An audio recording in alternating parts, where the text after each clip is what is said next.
Hi everyone, and welcome to this year's Charm Fair. This year it will be a bit different, so you'll be able to follow everything that's happening here on this stream. And without further ado, let's get this started.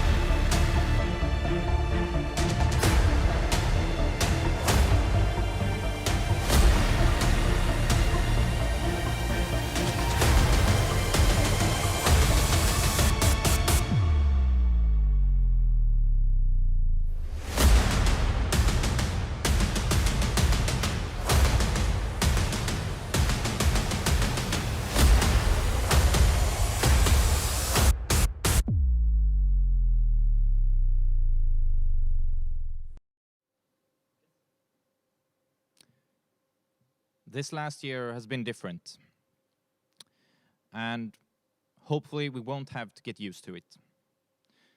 I also know that we're all tired of hearing it, but I still have to mention the pandemic, if only briefly. Yeah, we have had to replan the fair because of the pandemic. And yes, the fair is digital because of the pandemic. But despite the pandemic, this year's fair is going to be a fair that goes to history books.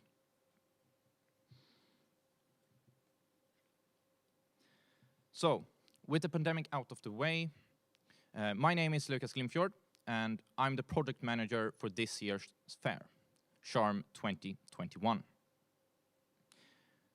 When I stepped on as project manager back in the beginning of summer, most, if not all, of what the fair will be today and tomorrow wasn't even thought of, and some of it wasn't even heard of. Charm is a 45-year-old legacy, and this is the 46th Charm Fair, the first one ever to be digital.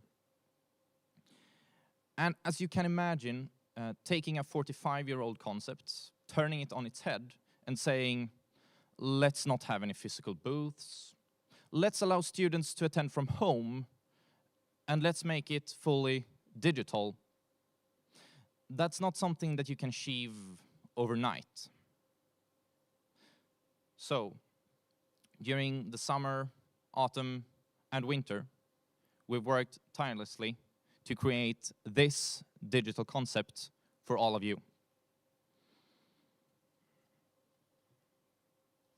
We've had spontaneous, quirky, and unconventional ideas. Some of them good, while others not as much. And among all of these ideas, some have come to fruition, while others just hasn't. But which ideas came up along the way isn't what's important for me. For me, it's important to give the credit where the credit is due. None of the concepts and ideas that you'll be seeing during the fair would have been possible without the amazing Charm committee, whom, together with me, has worked tirelessly since summer to provide this fair for all of you. And as all teams working together towards a goal, we've had our fair share of disappointments, fallbacks, and of course, last-minute changes. At times, the goal has seemed almost unreachable. But we've fought through all of that, and now we're here on the breach of the fair. And on the way, we've also had our fill of successes, accomplishments, but most of all, fun together.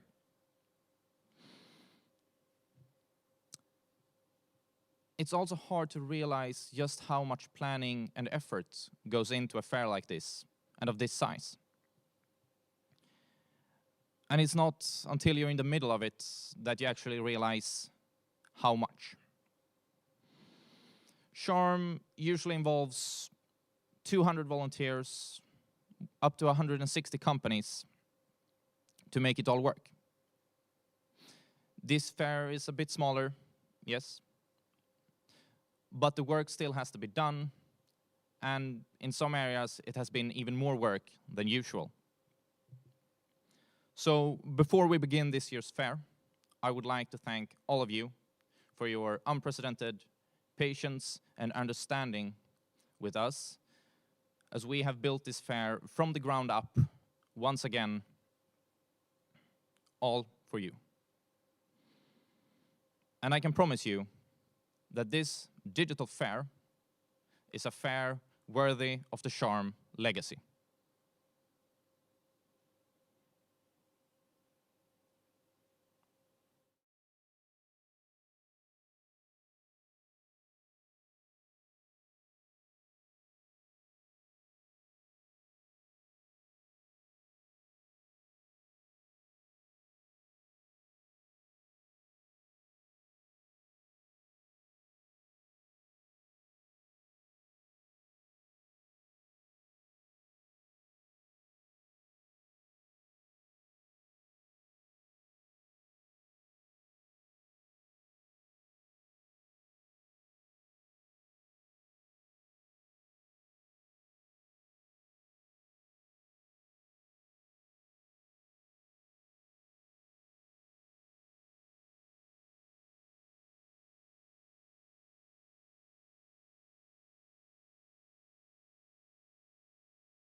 Hi again, everyone. We're back with the first webinar by Cognite. But first, I'm just going to say that we're having a bit of trouble embedding the video on Graduate Land, so you'll have to watch it on YouTube while we try to fix the problem. But first out for the webinars, we have Cognite. So welcome, Cognite. Good morning. We're here to talk about Cognite and robots in the industry today and ahead. And my name, if we go to the next slide, is Joel. I am a principal architect in the data ops area at Cognite.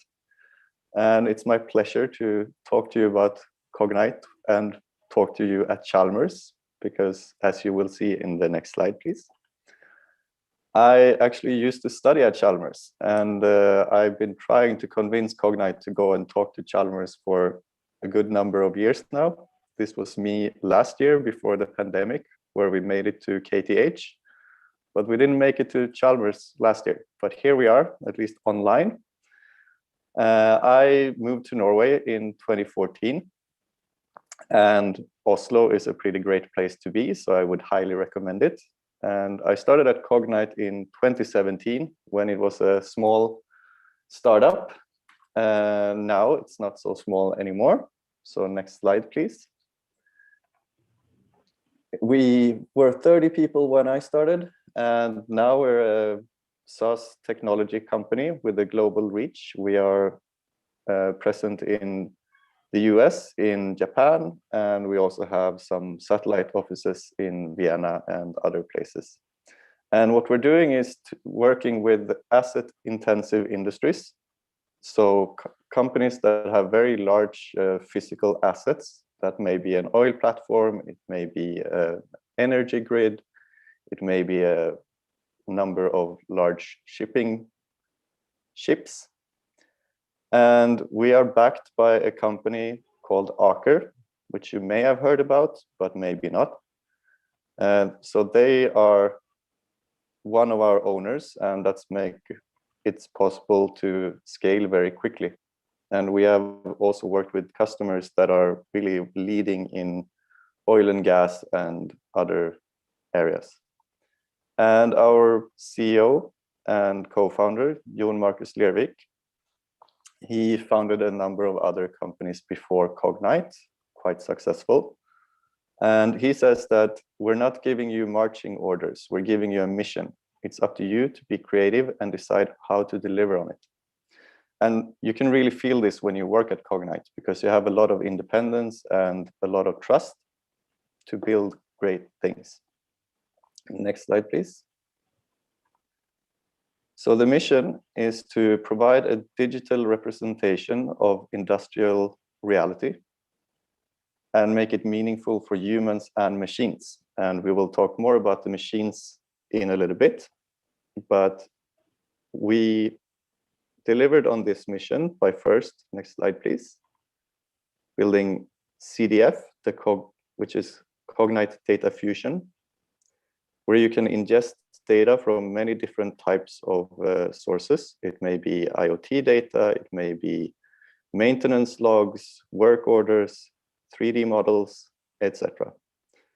And using Cognite Data Fusion, you can contextualize this and connect it together in a sensible way that makes sense for both humans, but also machines. And next slide, please. And we're actually the fastest growing tech company in Scandinavia, or at least we used to be. I think it's still true. This slide only goes to the middle of 2020, but now we're more than 420 full-time employees and something like 550 people in total. And next slide, please. We're also not slowing down. So we recently announced a partnership with a global venture capital firm called Accel. They have invested in Dropbox, Etsy, and other great companies. And now they're investing in us and helping us to scale. We also have a collaboration with Microsoft, and we're hiring a lot. So you can go to our website and find a lot of different types of jobs. And with that, very short intro. I know we're on the clock. I will hand over to Marcus, who will talk about the robots. Thank you, Joel. So I am relatively fresh at the company. Joel, he has been working here since Cognite were only about 25 people. So he has been able to take part in a quite exciting journey, and I'm excited to hop onto that journey. I work as the product manager at Disruptive MVP at Cognite. And our job at Disruptive MVP is to explore ways of using technology and challenge the way our customers work for the better. One of the tools or technologies that we use for this is robots. But first, I want to quickly go through what I want you to get out of this presentation. And that is not necessarily robots, but it's to spark your curiosity and make you think about ways you can be creative in how you can use technology to change your life or others' life for the better. Because the robots are not here to take our jobs. They are here to give us a tool to increase sustainability, increase safety, and also give us more time to think creatively. We do have a video. I will try to play it.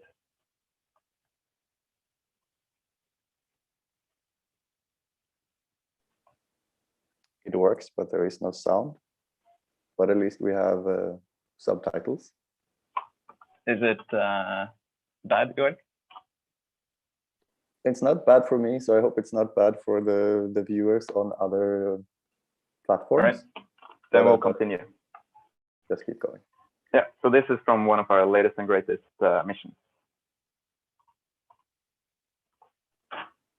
And since we don't have sound, perhaps we can provide some voiceover.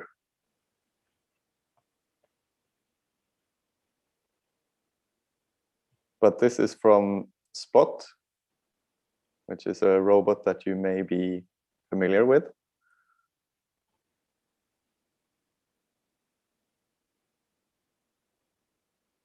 And we sent it to this FPSO, this oil platform in the sea, and it's walking around and doing useful things.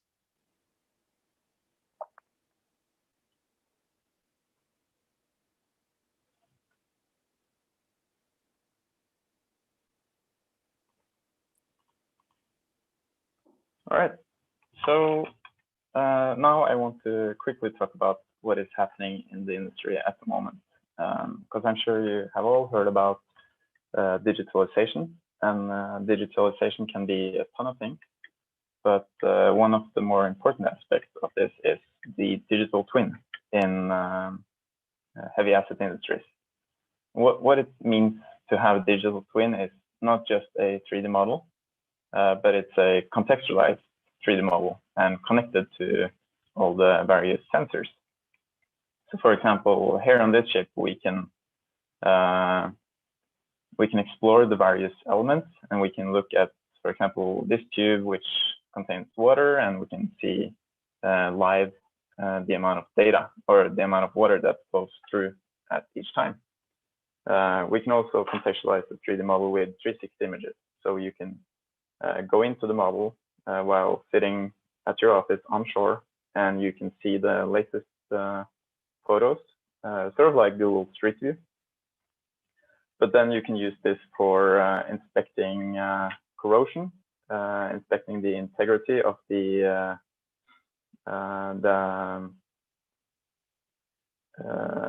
asset, and you can use it to plan inspections and maintenance.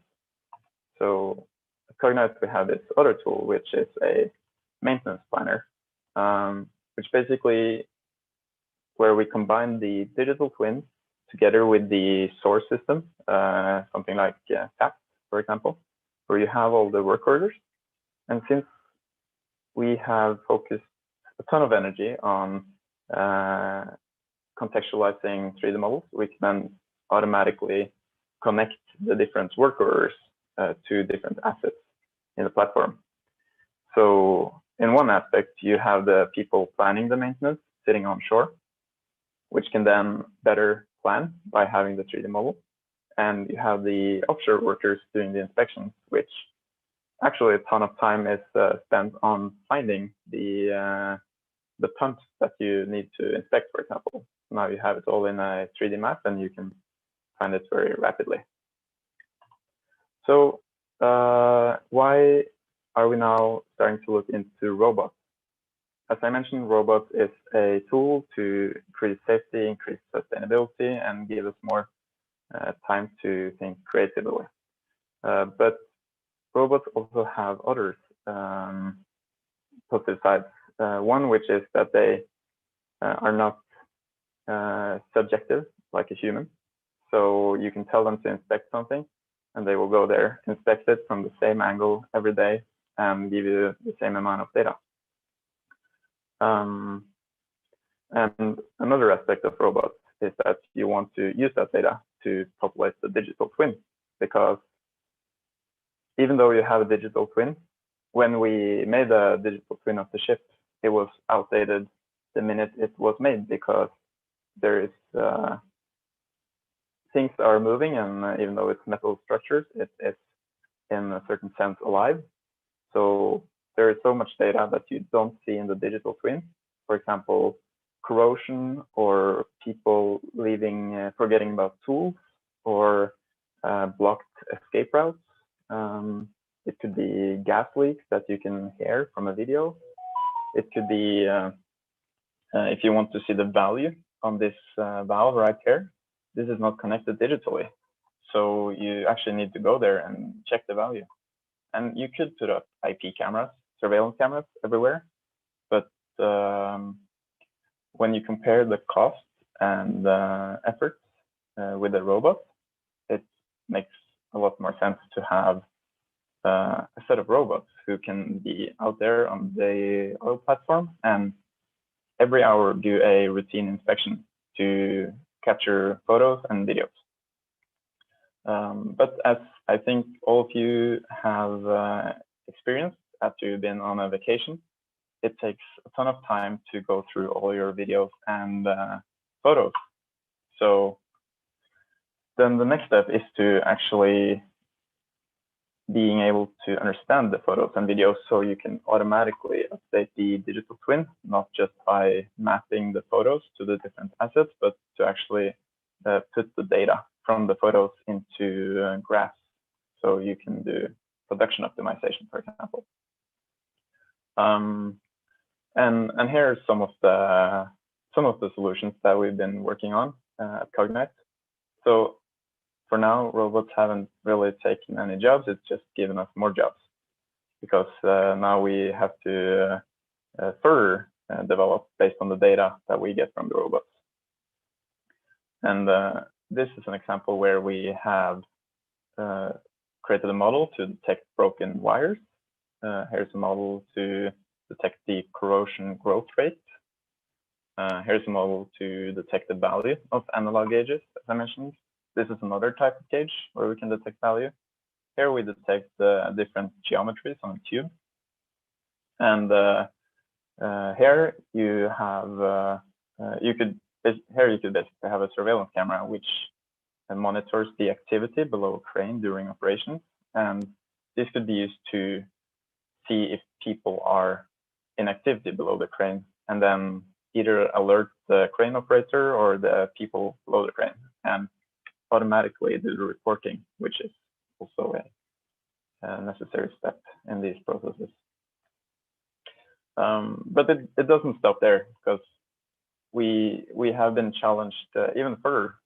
Because when you are going to have these robots on out on an oil rig, you also need to be able to tell them to walk everywhere, and they have to be able to walk in environments that are always changing, because there are new assets being placed out, or people forget something, pallets, for example. So we need to be able to have those robots move around. Let's say that we now want this robot to inspect something up here, then we need to tell it to walk down all the stairs and etc., etc. So since we at Cognite already have quite awesome tools for 3D models, we are also working on navigation tools based on 3D models. So let's say that we don't really know where the robot is, or the robot doesn't know where it is itself. It then takes a photo, sends the photo to the cloud where it is evaluated against the 3D model, and a position is reported back based on the 3D model. So then you can tell the robot that now you are here and we want you to go over there. Or you could go the other way around and you can have the robot capture a ton of data. So this is from a power line, where we have had a drone flying above the power grid, and the drone then, or the software, creates a 3D image of based on the photos taken by the drone. And then it, based on the 3D model, it understands what is the power line, what is the mast, what are trees, and then you can build new solutions on top of that. For example, detecting the distance between the power line and the tree, because due to regulations, there is a certain maximum limit for that. Or you can detect the sound levels to accommodate for people living nearby.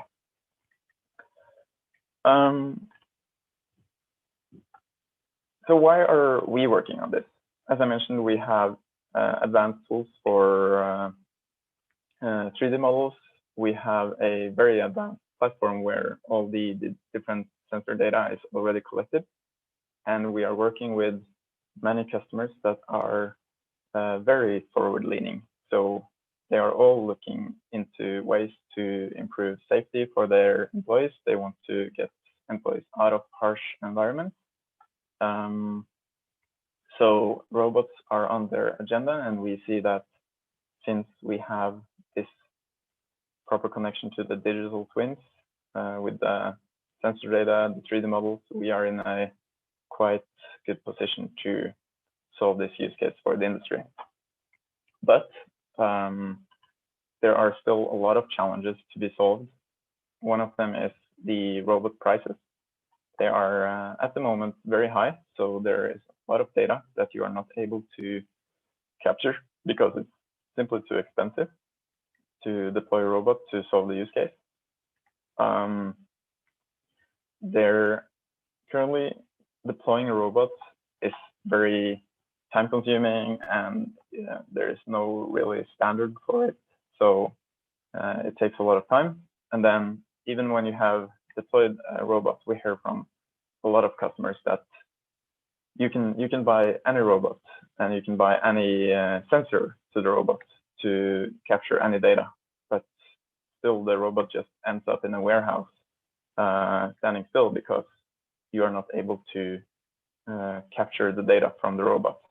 And that is where Cognite is in a unique position. So I will finish up with a video from a project that we worked on with quite a lot of students last year. And we are continuing the work from the students and bringing it into our daily services this summer.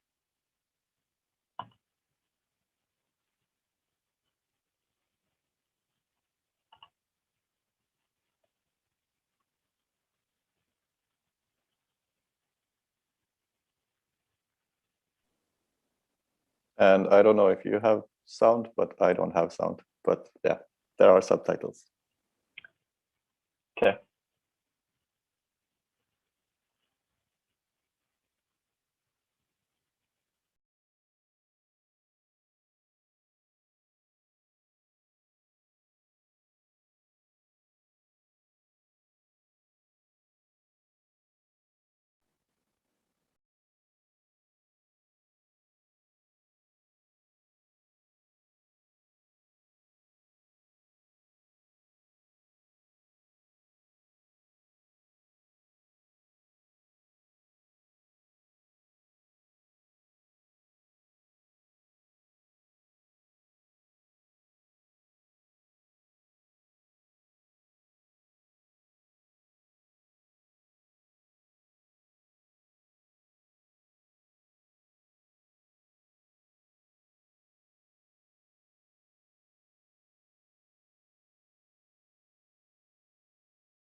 And now you are muted.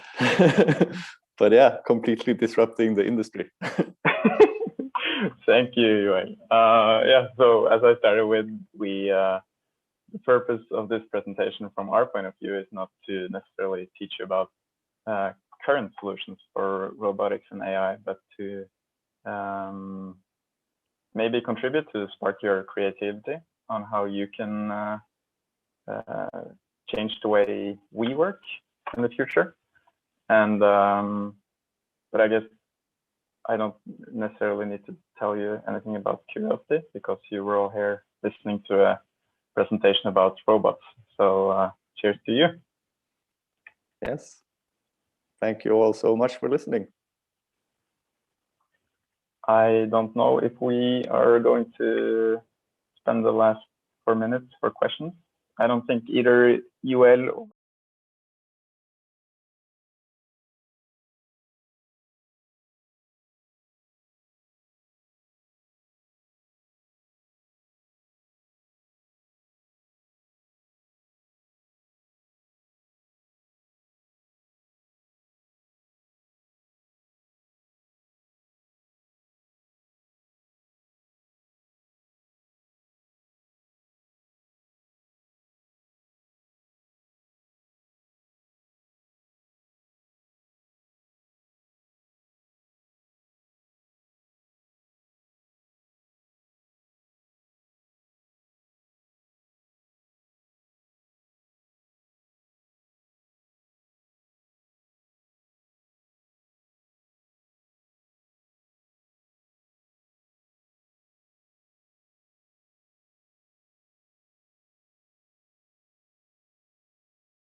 And now it's time for our second webinar of the day. I hope you liked the webinar with Cognite, but now it's time for Fluido to take the stage and talk about what they're doing. So Fluido, welcome up. Thank you. Thank you for that, and thank you for having us here today. So my name is Thomas Höstner, and I'm a regional manager and business consultant at a company called Fluido. So today I will talk about who we are at Fluido and what we do. I will also talk about something called the Salesforce platform, which is something you will hear quite a lot during this presentation, and it's something that's close to our hearts and what we do. And I would also talk about why we think a career as a Salesforce developer may be a really good step for you as a software developer to look into and consider it when you're entering the job market, so to say. But let's start with a little bit about Fluido. So Fluido is a consulting company focusing on creating data-driven solutions on the Salesforce platform. And that means that we're trying to create success for our customers using the Salesforce platform. So everything we do is on the Salesforce platform. And we consider ourselves to be the leading Salesforce consulting partner in the Northern Europe. And we were founded 2010 in Finland with a mission to help companies to provide the right data to the right people at the right time by using Salesforce platform as the enabler for this. And it's been a successful 10 years that's been going. And we are now over 350 Salesforce experts spread around 9 different countries and with 40 different nationalities within Fluido, which makes it a great mix of people and backgrounds. And even if we have been successful and growing really rapidly, we still try to combine the agility of being this startup company and at the same time could scale, have the scale of a global enterprise. And I think if you would visit us at our office here in Gothenburg, for instance, you will notice that it's still this startup feeling and sense, even if we work with some really big and interesting customers, because that's our recognition that we see that all these great and interesting logos and companies are coming to us and want our help. And here are a few of them. And we work with really big companies, and we work with medium companies, and we work also with small companies. But there is one thing in common here, what we do with these companies, and that is that we try to help these companies to create a better customer experience for their customers by using the Salesforce platform. So that is what we try to accomplish here. But when you talk about Fluido, you must also mention one thing that is very important for us, and that is our Fluido values. And there would not be a Fluido as it is today without these core values. And in my opinion, I think these illustrate who we are as a company. But also from, I think, a customer perspective, they see that we live up to these values. And the first one to the left, we have we trust. And trust is the cornerstone of everything we do. It's between the colleagues, it's between us and our partners, but also between us and our customers. Trust is everything for us. And we also believe that everybody at Fluido is a superhero and should be considered a superhero and be treated with that respect. And when we have our superhero moments, we really highlight that and encourage people for that. And actions speak louder than words at Fluido. For us, it's very important that we follow these values by actions, not only words. These values is not just a slide deck or a PowerPoint presentation that we look into every quarter or 6 months. This is something that we follow and talk about daily, I would say. And also, friends don't let friends down. At Fluido, you are among friends, and you will face challenges in our projects because it's challenging projects. And you need your friends to help you out when there's a need for that. And that's why we say that friends don't let friends down at Fluido. And of course, lastly but not least, you need to have fun when working, especially when you work for Fluido. So that is something that we really try to ensure, that we have fun at work and we have fun when we meet off work as well. So if this was Fluido, what is then Salesforce? Because as I said, Salesforce is what we do at Fluido. And Salesforce, I mean, if you put it simple, Salesforce is a CRM platform, which means that Salesforce is a customer relationship management solution with the purpose of bringing companies and their customers together. And we try to do that by improving the customer experience. We want to close the relationship between the companies and their customers. Another definition is also that Salesforce is a CRM platform that gives every business team within a company, and then would often talk about marketing, sales, and customer service, that they must share a single shared view of every customer. And that means if you contact the marketing department at your favorite company, I mean, they should have the same view of you as the customer service department.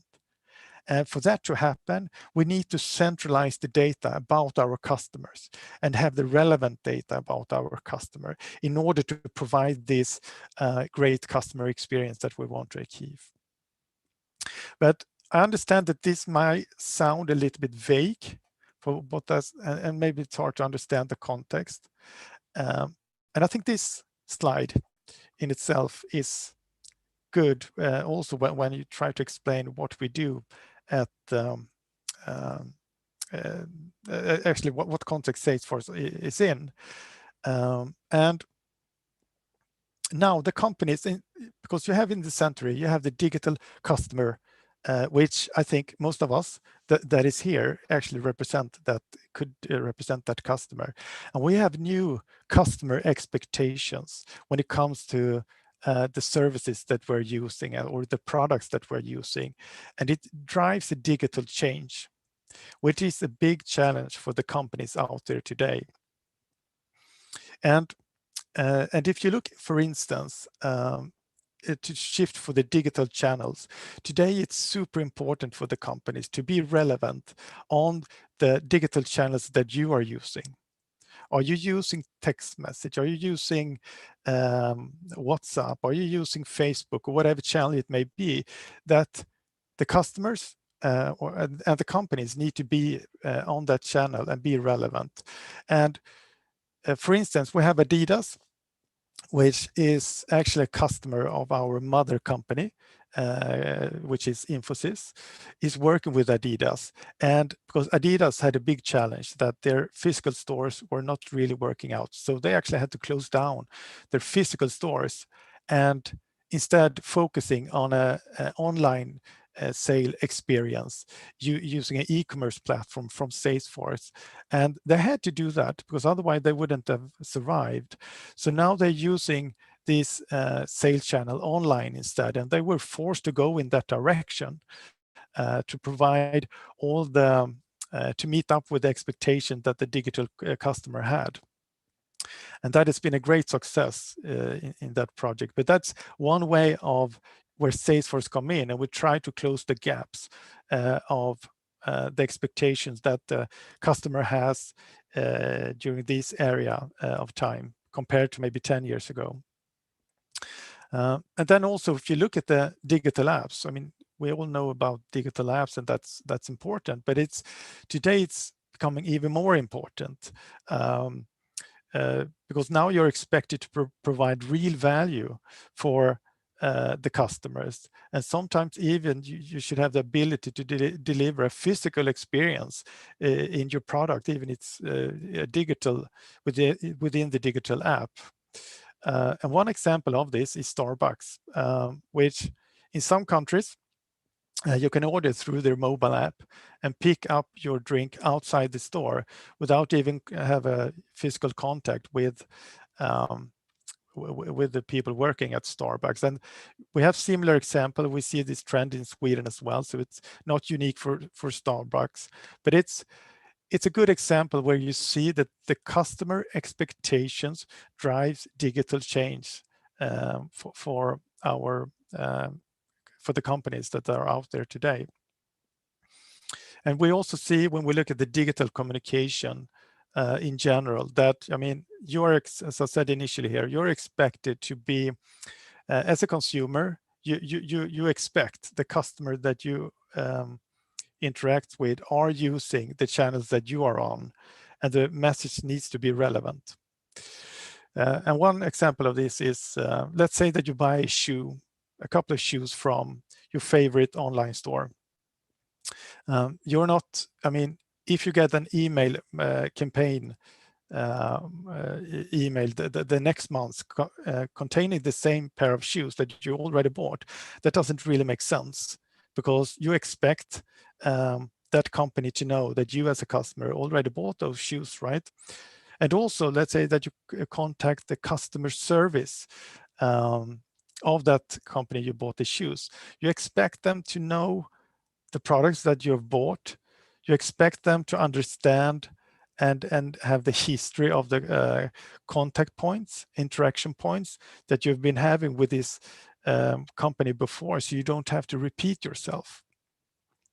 So the requirements of a central database in the backend, in the background, to keep all this information about the digital customer is really, really crucial. And what is interesting here, we talk about the digital customer, but this digital customer normally works somewhere as well and has an employer where this digital customer have expectations as well. So it's not only that the companies need to, provide the best possible channels, solutions, and experiences for its customers, they also need to provide these for their employees. And this whole context, this challenges is exactly what Salesforce is trying to address. And they're doing that by providing a platform called Salesforce Customer 360. So that is the platform for addressing these challenges. And on the left-hand side here, you see a circle where you have different products from Salesforce. For instance, you have a sales product, which is targeting a sales department within the company to provide the best possible solutions for them to meet the expectations that their customers have. And then you have another product within this platform called Service, or actually Service Cloud, and you have marketing, or you have commerce, etc., etc. And all these different products are trying to close the gaps to meet the expectations that we as consumers has today. And as you can see, it's quite complex product platform with all these products. And then on the right-hand side here, you have in the platform itself, you have different capabilities, which is the foundation to create this experience that you want to create for your customers. For instance, you have a mobile capability, which means that you can create scalable mobile apps within these products for your customers. So you have framework for that. You also have a framework for creating bots. For instance, if you want to create a chat bot that provide a really good, intelligent bot experience, you can do that as well. And there is a big foundation when it comes to AI and how you can use AI to meet the customer expectations with predictions and forecasts, etc., etc. So all these different capabilities are part of this Salesforce platform. So in the end, what it's all come down to, that what Salesforce is trying to do is to meet the expectations that we see that today's consumers and customers have on us. And And where Fluido comes in the picture, what we are then trying to do is to use this platform to configure and make and to meet the requirement that this specific company has. And for that, we need your help as well, because it's one thing that we need to configure the platform, but we also need developers who can code, who wants to learn this ecosystem and learn how you can use Salesforce to create these amazing experiences. And I will come back to that later, but that is what we're looking for. Salesforce developers who want to learn this and take this in as their future career. And here's another slide, actually, I just wanted to show you. And it's more, I mean, for you as a developer, it could be interesting to see that the platform in itself is quite complex when it comes from an architectural perspective.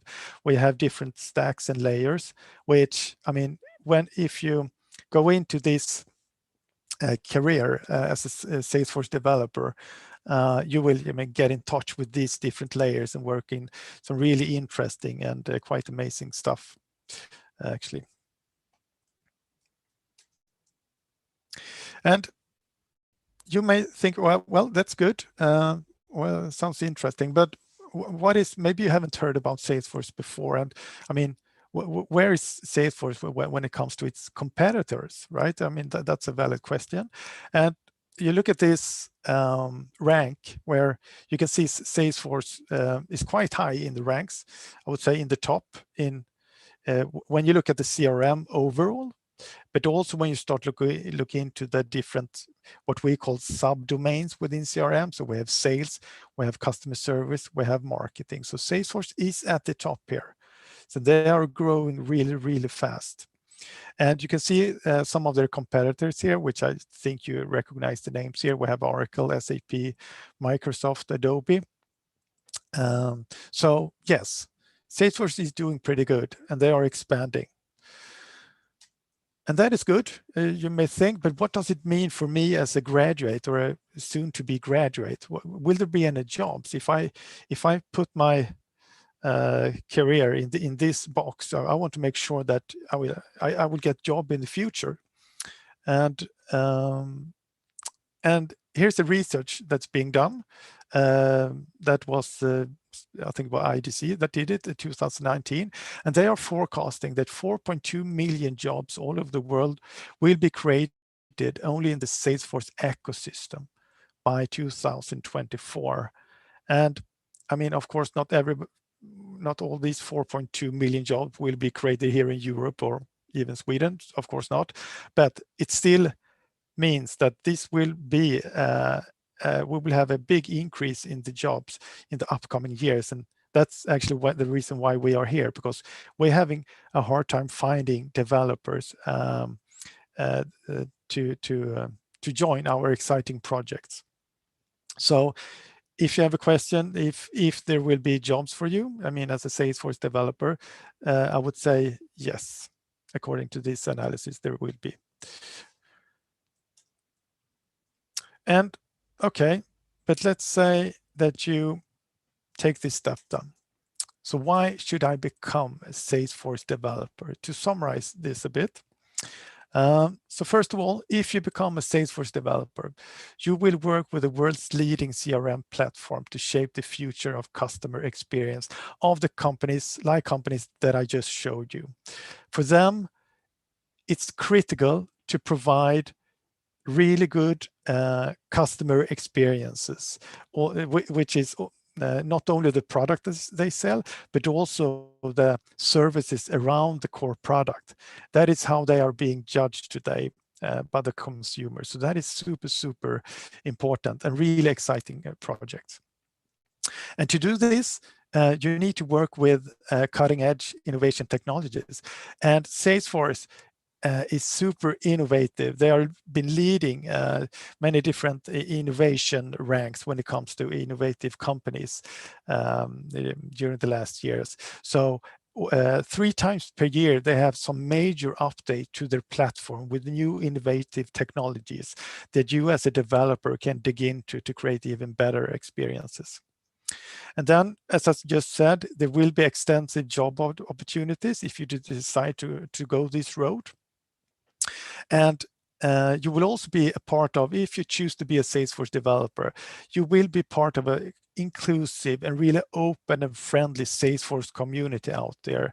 It's really something in this community, and I really encourage you to look into that if you have interest in this, because it's quite unique actually.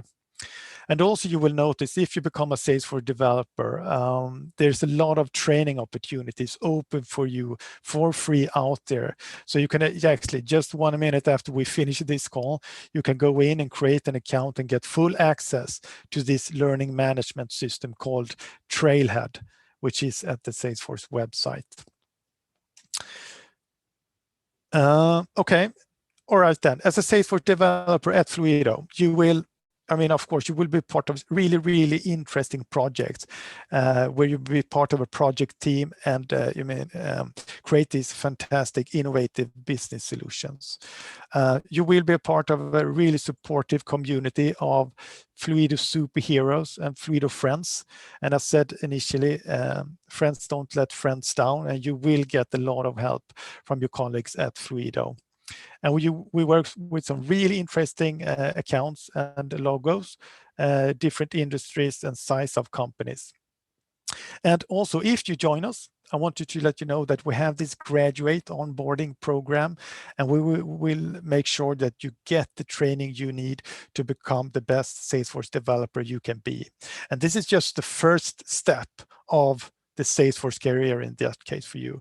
There are several technical steps you can take in that career path where you can end up as a Salesforce architect in the end. So I think we're running out of time here, and I just save a few minutes for some questions. Otherwise, we're looking forward to see you in our booth. Yeah, thank you very much.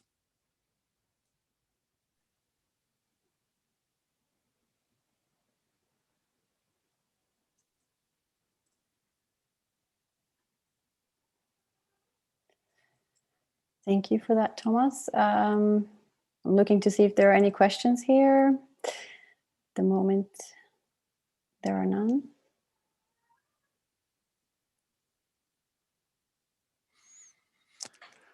But then, of course, we really encourage you to come to our booth and ask questions here. We have a few people there who can help you answer questions. If you have any questions regarding Fluido, Salesforce, or what it could mean for you to take this step as a Salesforce developer.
Yes, and welcome back, everybody. Now we've heard about Fluido, and hopefully you know a little bit more about what they're doing. Now it's time for Swegon to talk about what they're doing, and I think we're going to hear 2 interviews from 2 people working there. Okay, thank you very much. I am happy to be here and glad to have you all here as listeners and viewers to this seminar. I hope that we in 20 minutes can get you all inspired and interested in Swegon. And we also hope that you have some questions for us. If not, this will be an interview run by me. My name is Malin Höj. I work as brand communication director at Swegon.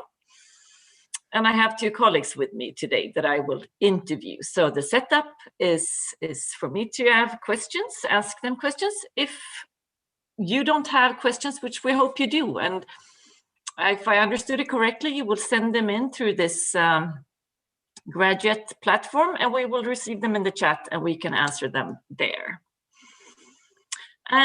So my name is Malin, brand communication director. I work at Swegon Group, based here in Gothenburg at the headquarters.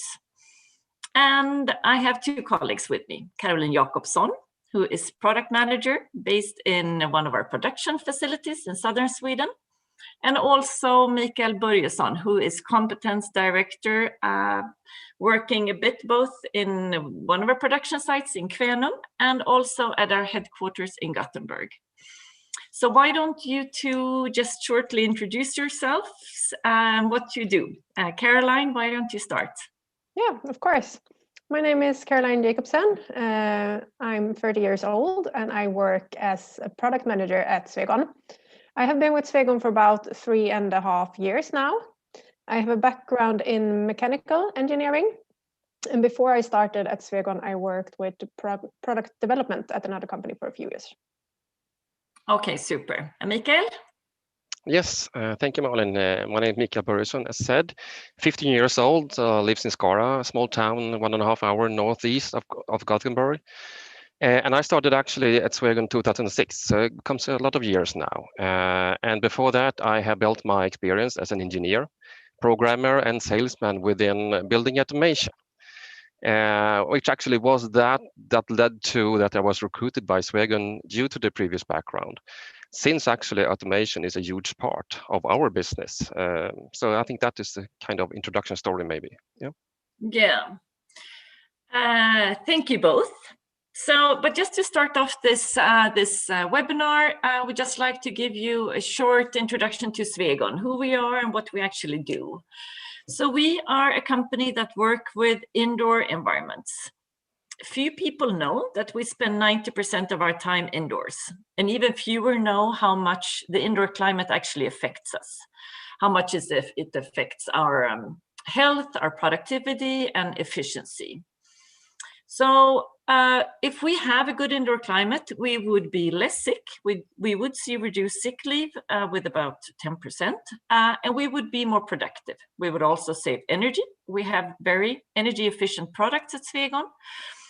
And because if you have a good indoor climate, it regulates depending on the number of people in the room, the airflow gets adjusted to it, and it has such big effects on us that would actually lead to so many better things that it's one of the softer things that we work towards, but we want to raise the knowledge about how much it actually affects us.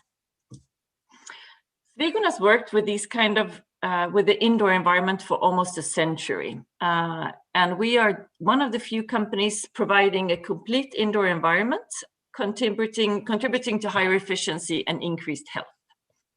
So that's a bit on what our products actually lead to. But then if I should be a bit more fact-based, Swegon is a wholly owned business within Latour, which is an investment company, and other business areas within Latour are Hultafors, Fagerhult, Nordlock, Latour Industries, and Caljan. But Swegon is in the HVAC industry, heating, ventilation, and air conditioning. And we have the whole production chain. So we have everything from research and development to production, sales, and marketing. We're fairly large, larger than I think most people know. We're not that known to the general public, but we are about 2,800 people. We sell our products globally, headquartered in Gothenburg, as I mentioned earlier, but we have 17 production sites, production sites in India, in North America, in Italy, and we have 3 in Sweden, Mikael and Caroline working in 1 each. So 17 in total. We have in Finland, Germany, I can't remember, in the UK, in lots of countries.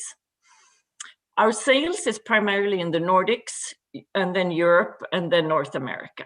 That's our prime markets as of today. But we work with indoor environments, and we want people to feel good inside. That's what we say.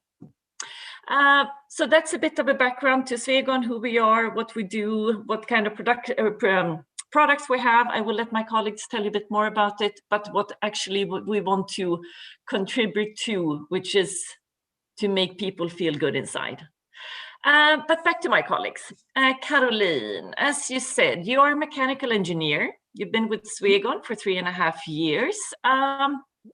What do you do at Swegon? Can you tell us a bit about it? Yeah, of course. As I said, I work as a product manager. And I would say that that is sort of the link between the customers and the market and our internal organization with research and development and production, etc. So what I do is, in short description, I work with identifying the needs of the customers and new business opportunities for our company. And then I define that input to a product plan and a roadmap together with the internal. And then what I do together with the internal organization is to make that vision happen, launching products and new services, etc.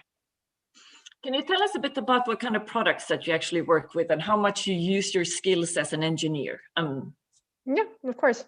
I work mainly with systems for demand-controlled indoor climate, which means systems that measure the indoor climate and based on the needs in the room and how many people are there, make sure that we have a sufficient and a really good indoor environment. But when there is no one there, we can actually save energy, because when there is no one there, we don't have to provide a perfect indoor climate. Right. So I don't know, maybe it's a difficult question. I know that you both work in one of our production sites in Tomelilla. But then you're also, I think you combined with our office in Malmö, which is, where we have more maybe marketing, sales, and administrative services. But so how does a day or a week look for you? How much are you actually in the production in Tomelilla, or what do you do? Yeah, it varies a lot, and that's one of the things that I love about my job as well, that there is really no day or week that is like the other.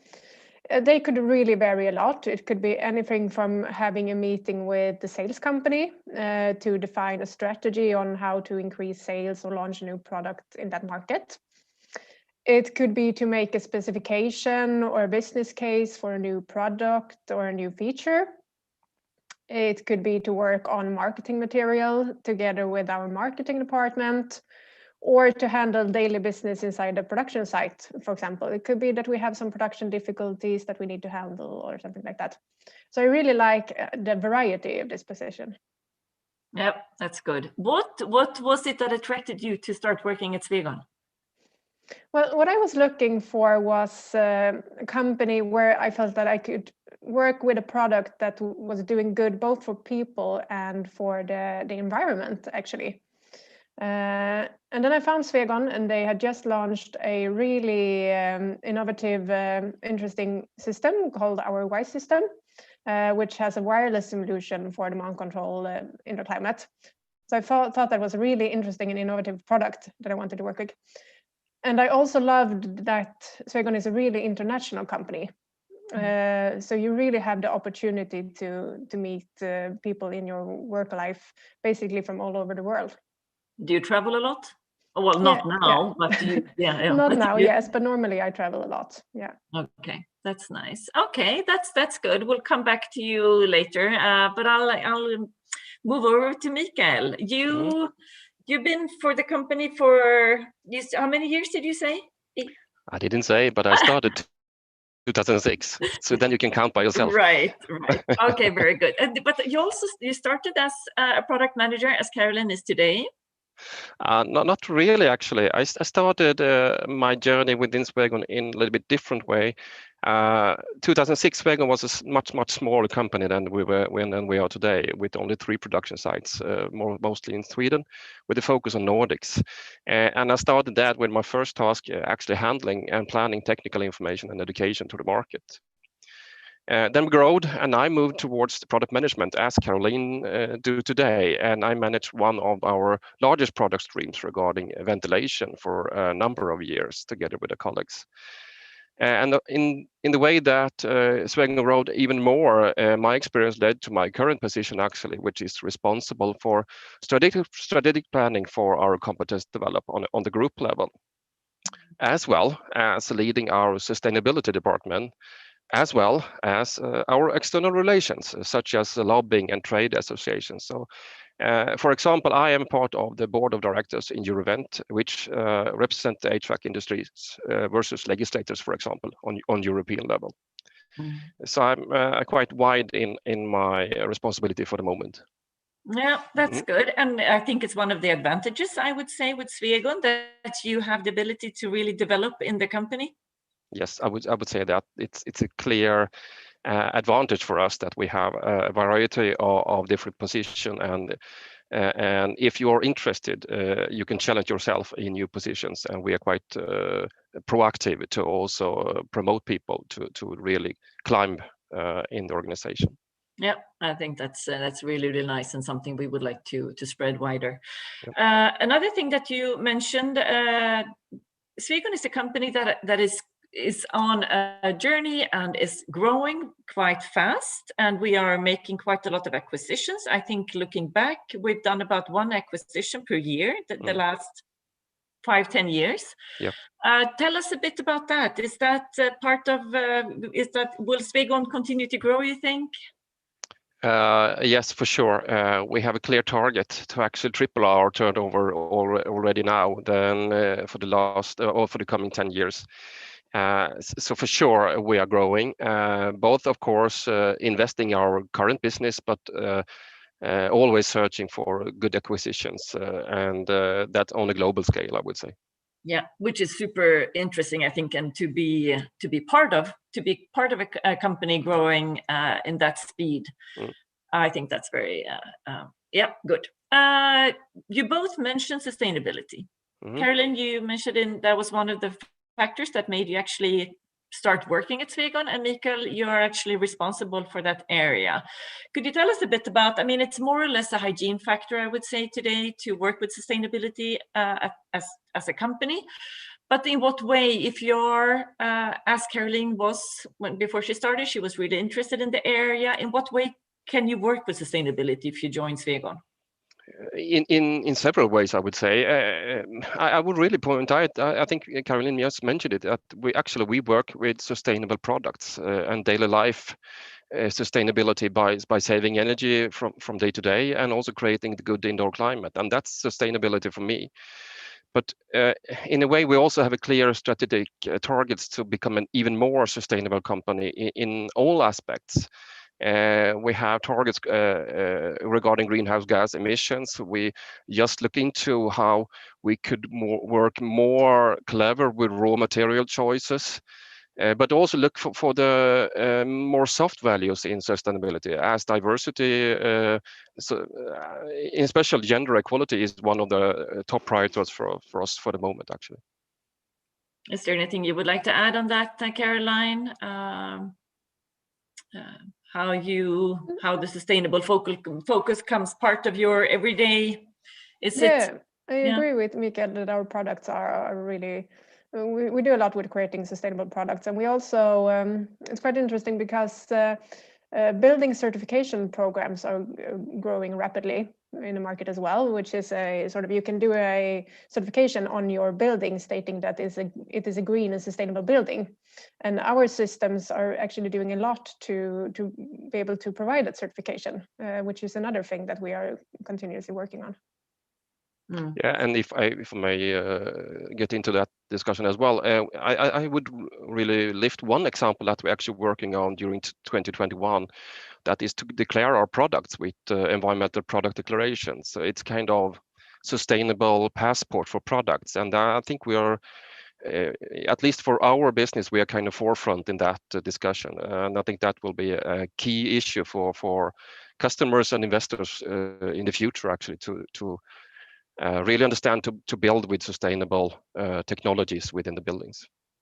Yeah, talking about technology, I would just like to come briefly into the area of digitalization. I mean, the past year has made very many people aware of the indoor climate and the ventilation, how much it actually matters to us to feel safe indoors. And we also want to be able to measure how is the air quality now inside. Can I feel safe here? And then I know we're working on several products, how to visualize and measure the indoor climate. Could you maybe, Caroline, tell us a bit about what's going on in this area? Yeah, we have a lot of initiatives going on. Well, as you said, health and performance is really impacted by the indoor climate with factors such as the temperature, air quality, and humidity. And with our systems, we are able to measure and visualize these factors. And we have the products in the room that are designed to actually create the better indoor climate and control these factors.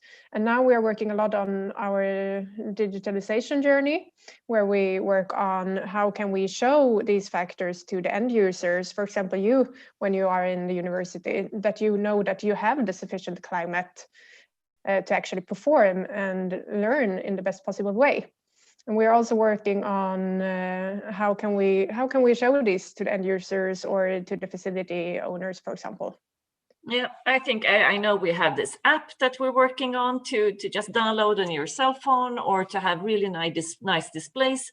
I think this will be an area where we will see a lot more of, and we are really working, we're in the forefront here, I would say, with the competence we have. So super exciting that we're not only experts and producers of ventilation and all these indoor climate products, but we're also in the digital journey of actually visualizing and measuring the indoor climate. Okay, 3 minutes left, conscious of time here. I would like to sort of round off a bit by maybe, we have tons of students listening here. We want them to look at Swegon as one of their future potential employers. What would you like to, I don't know, 3 things that you would like to send to the students, why they should choose Swegon? Mikael. Yeah, 3 things. It's not so easy, actually. But for me, I would say that we actually deliver a sustainable daily life. Meaning by that we really are in a saving energy business and really creating good indoor climate for both for living and working. For me as well, our history is really important for us because we have a good foundation to stand from, where we have a lot of intelligence in the company, but we are still willing to be curious about the future. And the third maybe is obvious. Finally, I say my colleagues, the people within the company, and we have extremely interesting mix of people, and all contributes to a really interesting environment to work with it. Yeah, good. I see we're receiving some questions now, but Caroline, could you, I think still it's important, we'll see if we have time for the questions, but shortly, why Swegon? Yeah, I think Swegon is a really interesting company for engineers since it covers the whole chain. You can work with production if you want to. You can work with product development for innovative products, either hardware, but we have a lot of software development as well. And if you are interested, you can work more towards the sales as well. So I think it's a really interesting company for engineers to look into. I really like the focus on sustainability, as I mentioned. And I also think that one of the things I really like about Swegon is that there is a huge potential to develop within the company. and to be able to try new things and learn a lot during your career. Great, thank you very much both. I don't know how to handle the questions. Yeah, okay, we have 5 more minutes for questions. Good. Yeah, are there any opportunities for CFD within Swegon as it mainly works with HVAC? Can anyone? Yeah, I think Caroline can answer that, of course, me as well. We do a lot of CFD calculations or simulations, depending. I know you do it in Tomelilla. I know we do it in several factories as well. Maybe you can give an example, Caroline, where we use the CFDs.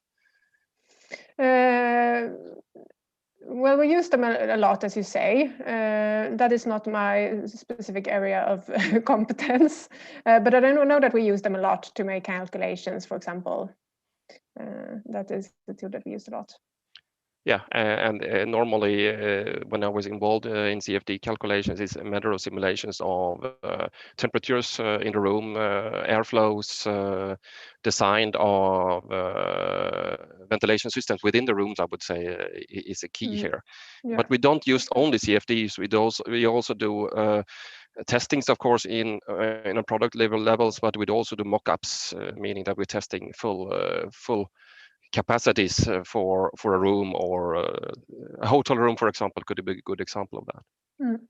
Okay, let's take them in order here then. So I have a question regarding the job opportunity in Swegon. Is there a facility for research and development for producing future products and marketing them? Yeah, I can answer that perhaps. Yeah, we have several research and development facilities spread over the world, I would say. They are a bit split between our product areas. So there is research and development within hardware, but there is also research and development within software, where they produce both physical products, but also smart functions, softwares that our customers use, for example, to make calculations, but also, as you mentioned, apps, etc. So there are a lot of work opportunities there that are closely connected to the for the production. Yeah, and actually there are some actually job opportunities already. So look at our homepage. There are some software R&D engineers that we are wanting for the moment. Yeah. And then we have a question. So I'm correct in assuming that Swegon is more interested in indoor climate rather than energy efficiency. How would you differentiate between these two terms? Caroline, or Mikael, yeah. I would say if I start, you can jump in, Caroline. It's not either end of those. We are really strongly built on energy smart products that really optimizes the energy use, no matter if you're talking chiller heat pumps, ventilation units, or room products, as Caroline is working with. But the thing is that you cannot exclude the comfort in the room, because saving energy is the easiest you can do. You can just raise temperature or lower temperature, or you can provide too little air into the room, and you will save a lot of energy. So you need to have both. You need to combine them. You need to define what is a good indoor environment, provide that as smart as possible regarding energy. Yeah, I think that's good. And then I think we should have the last question here. I have a question for how big are the opportunities for learning and managing electricity consumption by smart indoor thermal maintenance? Caroline, do you want to? Yeah, I'm not sure if I understand the question really correctly, but I will try to answer as good as I can. Yeah, we work a lot on, as Mikael said, energy efficiency is of course important to us, and we are looking a lot into how can you measure the energy consumed in the building, of course, and for different rooms, etc. So that is an area that we are working on a lot, and to look into how can we improve. And we all know that there are some challenges with the electricity consumption nowadays, for example. So we are looking into can we use the time, for example, during the night where we have a higher access to electricity to climate the building then, so that we can save energy where there is less electricity available. So yeah, that is really an area of interest, of course. I think great answers, great questions we received. I think and I hope we have given you all a good picture of Swegon, of the opportunities we have here, of what a great company this is. And we have, as Mikael said, we have several positions on our website. So we're looking forward to hearing from you. Thank you so much for your attention. Thank you. Thank you.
Yes, and welcome back again, everybody. I hope you appreciated the webinar by Swegon, and now we're quickly going to move on to the next one by Aptiv. So welcome up, Aptiv. Thank you very much. So today we're going to talk a bit about the wonderful world of Aptiv. And me, Peter, will only do a very brief intro, and then I'll turn over to more tech talk with Elvire and Jonathan, and Helena will do the Q&A at the very end. So looking at what Aptiv is that we are a very global company, which is great in some ways, which means that you can connect in a global ways with the other Aptiv parties. You can see that we are about 160,000 employees in a number of countries, although we work mostly with the EU, so Germany, Poland, and of course the US. However, it is much more interesting talking about Aptiv Gothenburg. So just to be brief, we reside just a few kilometers or 1.5 from Chalmers, just south of Liseberg. We're almost 300 people. The image that you do see is actually the house that we are in. And we work mainly with advanced safety and user experience. And we employ quite a few people or engineers from Chalmers. And yes, there are from other universities as well, but mainly from Chalmers. So looking a bit more in detail of what we actually do is to the left, you see our fantastic tuk-tuk, which we use for master thesis, but also it's a great trainee platform for summer interns. And the image on the lower right is the Android platform that we do for, amongst other things, for Volvo cars. And it's an Android-based infotainment unit. We do both the hardware and all of the software from middleware and down. And the competencies that we are working with systems engineering and of course software development, advanced engineering, which is more and more demo stuff. And then of course we need to do the project management as well. And if you want to have some more before I turn over to Elvira, some more info, if you are interested in working with active safety or user experience, and you have to connect them in some way, and of course the trending word self-driving cars is something that we work with a lot.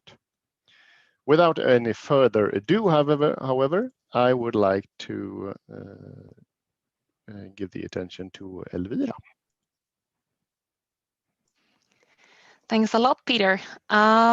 Yeah, we will start the more technical and the more from the employee point of view part with introducing ourselves. And my name is Elvire, and I have a background in physics and in my master's in engineering mathematics and computational science. I'm a true algorithms nerd. But during my time at Chalmers, I did not only spend it on doing the heavy study stuff, which I suppose you are. I mean, you're studying quite a lot, right? So I know what that's like. But I also am a huge French nerd. I went to Montreal for a term to study part of my Chalmers studies. So that's very nice. But currently, I am working as a tracker algorithm developer, so really heavy into algorithms, which I will tell you more about later. I also want to add that I'm from the Gothenburg area originally, so I'm quite at home here. Yeah, as Peter said, Aptiv is a global company. We'll go more into detail about that as well. But now I'm going to hand over to Jonathan to introduce himself as well. Thank you, Elvira. Hi, everyone. I'm Jonathan. Unlike Elvira, I'm not from Gothenburg. I'm actually from a small town in Småland. And I moved to Gothenburg about 7 years ago now to study at Chalmers. I studied automation and mechatronics, and then I continued with a master's program, systems control and mechatronics. So I guess to state the obvious, I'm quite interested in mechatronic systems. Yeah, so you can please take the next slide there. So yeah, both Elvire and I actually joined Aptiv about at the same time as student engineers for vocational work about 2.5 years ago now. And Aptiv actually has some quite interesting work for students. We have this tuk-tuk, a small electronic vehicle that we use as an experimental platform for students to do some fun projects on and really experiment on their own as well. And apart from that, both Elvire and I also have pursued some test development in other projects, and you can really get some hands-on experience on the engineers' day-to-day work at Aptiv as a student as well, and it's really giving. And both of us actually continued after the first summer at Aptiv to do some part-time work parallel to our studies, and it was really nice to have some applied experience in parallel to your studies, which is, as you know, most often very theoretical. And I actually also did my master's thesis here at Aptiv after this as well. I did it on perception algorithms with LiDARs, and we actually used the tuk-tuk as platform there as well. And it was a really nice experience to actually set up your own logging and testing platform with that, which in a sort of isolated environment. And after my graduation, I sort of switched fields a bit. I joined a team focused on advanced development of feature functions, and in other words, sort of research and development of safety features in vehicles based on already enhanced perception data, I guess. To take some examples that I'm sure many of you have seen already on the roads today. So adaptive cruise control is one of such features, which is cruise control that sort of adapts its velocity to the surrounding, to vehicles around you and so on. And another one is blind spot warning, which is something like a LED or something like that warns you when there are vehicles passing by in parallel lanes to you. So passive warning features, you could say. But really, it could be anything in terms of preventing human errors in traffic scenarios, anywhere from simple warnings to closed loop control where we actually steer the vehicles. And something I find really exciting with this type of work where we are in research and development is that you can really see ideas during our meetings in our day-to-day work come to life and being implemented in software in a really short frame of time, actually be integrated in hardware in our testing vehicles here on the site in Gothenburg, and actually see your ideas and how they behave in real scenarios in real vehicles. And again, something I actually believe this is quite unique here at Aptiv is that we really get hands-on experience on the complete mechatronic systems, all the way from the sensors to the in-vehicle communication systems, and then to processing units where we do both the perception and feature algorithms and software, and then back again into the car to some control units and so on. So that's really cool to get that as well. And in my day-to-day work here at Aptiv, I'm in a great team here in Gothenburg with a lot of young and excited engineers. It really adds a lot to your daily work. And in combination with that, I actually work closely with colleagues basically all over the world. Just the past week, I've probably worked with people from both the US and France and Germany and so on. So having that in your day-to-day work is also really interesting. So I guess a final takeaway from my experience here at Aptiv, and we have a very diverse both culture and technology, and I think based on that, basically anyone can find a position where they can both strive and feel that they really belong in this company. Yeah, so thank you. I'll hand it back to Elvire for her experience here at Aptiv.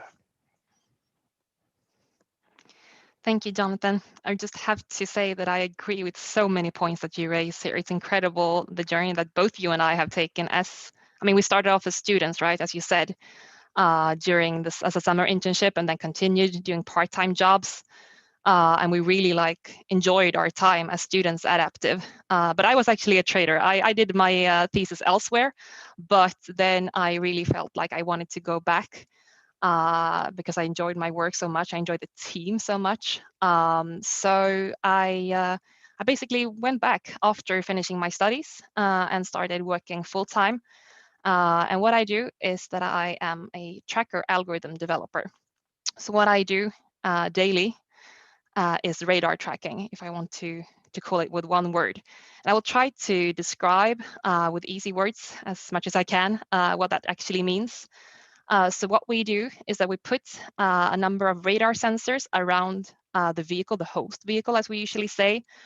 And these radar sensors, they send out waves that propagate through the air and bounce on different obstacles around us. It could be walls, but it could also be vehicles or pedestrians or whatever that could reflect a radio wave. And if the signal returning is strong enough, then we will receive detections. And detections, radar detections, they are points which include information about position and velocity, etc. And it is this information that we use to estimate different properties of the surrounding world. So we try to estimate different kinematics like acceleration and velocity and so on, but also different things like size and what type of object it is, if it is a pedestrian or if it's a vehicle or a bicycle or whatever. So the point is that we have lots of information that is being processed constantly. I mean, it's running many times per second and just receiving thousands of detections. So it's really runtime critical. Like we have to do this online at all cases, of course. We're in the traffic, right? And then we do filtering over time in order to produce as good of estimates as we can. And then what happens is really that my output, what I do for each and every day, basically, the tracking output is sort of an image that Jonathan then can use for his feature functions. So what he bases his adaptive cruise control upon is basically my output and sometimes fused with camera as well. So it's a lot of different systems working together. And it's a bit of a cliche, but what I wanted to put at the end of this slide here is that what we do is that we perceive the world and act on it.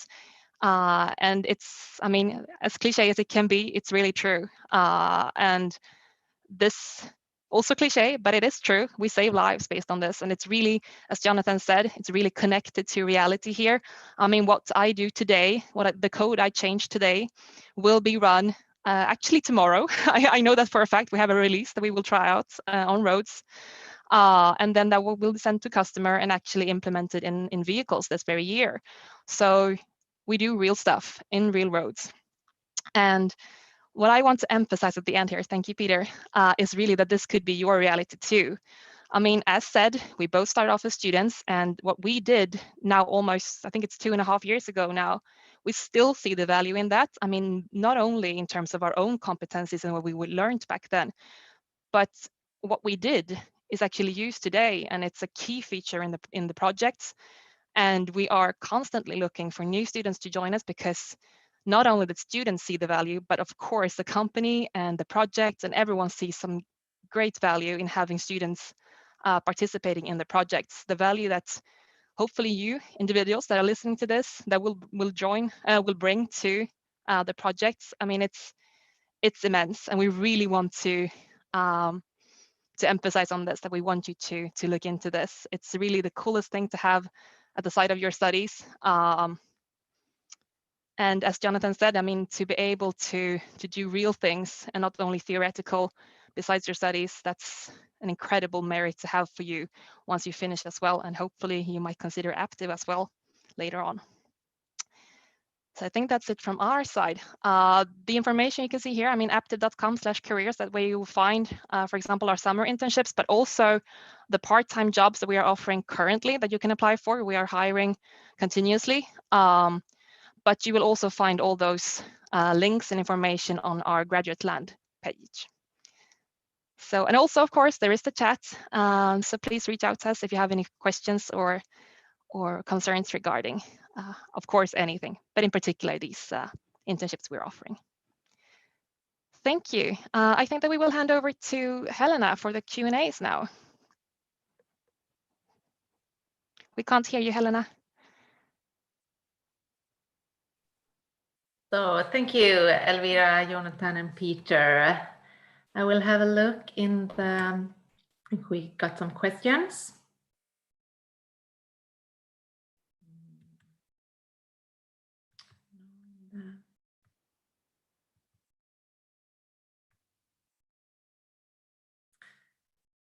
No questions yet.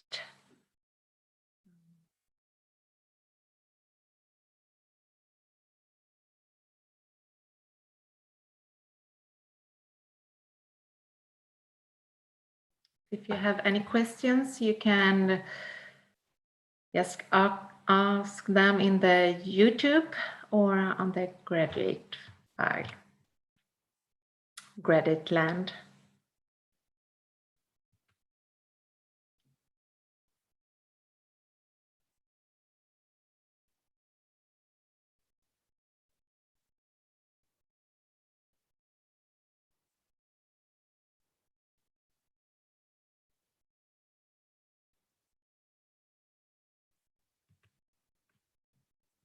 No.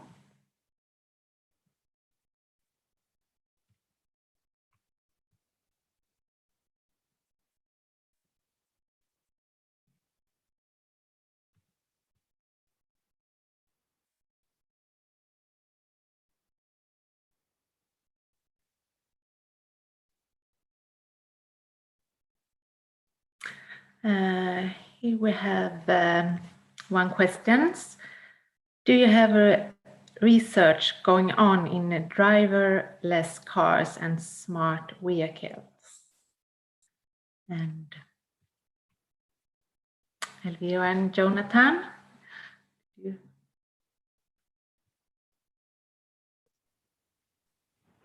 I can try to answer that one. Maybe we can help each other, Jonathan. I mean, yes, Aptiv is, as we said, a very global company. So there is a lot going on all different levels. Like we have research going on from radar side and then propagating through all of these systems. And if you stop anywhere, there will be research going on, basically. But I want to emphasize that, I mean, the current status of ADAS system, I mean, advanced driver assistance systems, that's what's been rolled out in cars today. And there are many of these systems that Aptiv take part in, like the ACC, as we said, and we have autonomous emergency brake and all those really cool three-letter functions that you have heard of many. Those are really part of the focus. Does anyone else want to comment on this maybe as well? Yes, I can add that we are also working with RISE, which is the Research Institute of Sweden. So we have research projects together with other companies as well as RISE and Chalmers. Yeah, emphasizing on what Elvira said there as well. In Gothenburg, we might not do it in our, at least not in my team, in feature functions doing driverless and that level, but within the company globally there is research going on in higher levels of automation as well. Thank you. And then we have a question if we offer master thesis as well.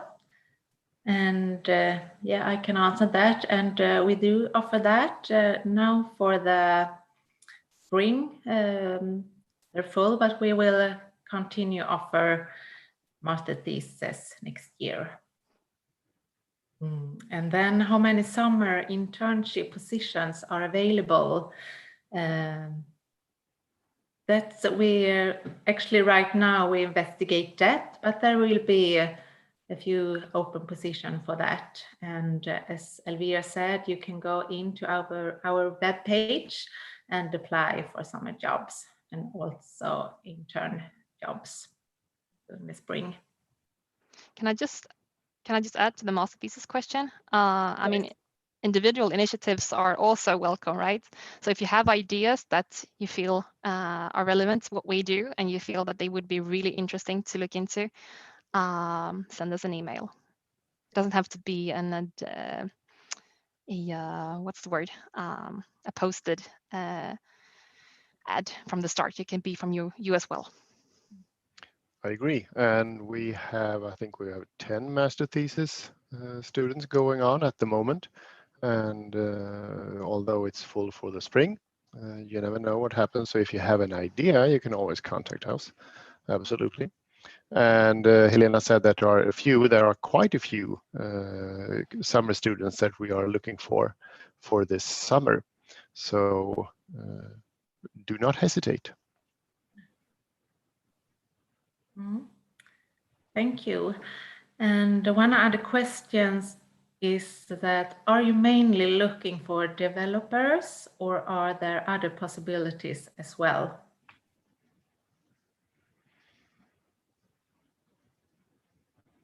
Developers is a very, I would say it's a broad word.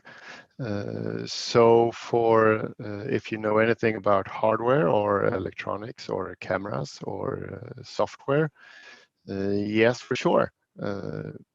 We are an engineering company, so it has to be some kind of engineering field though. So as long as you define developers as something that has to do with engineering, and then I'd say okay.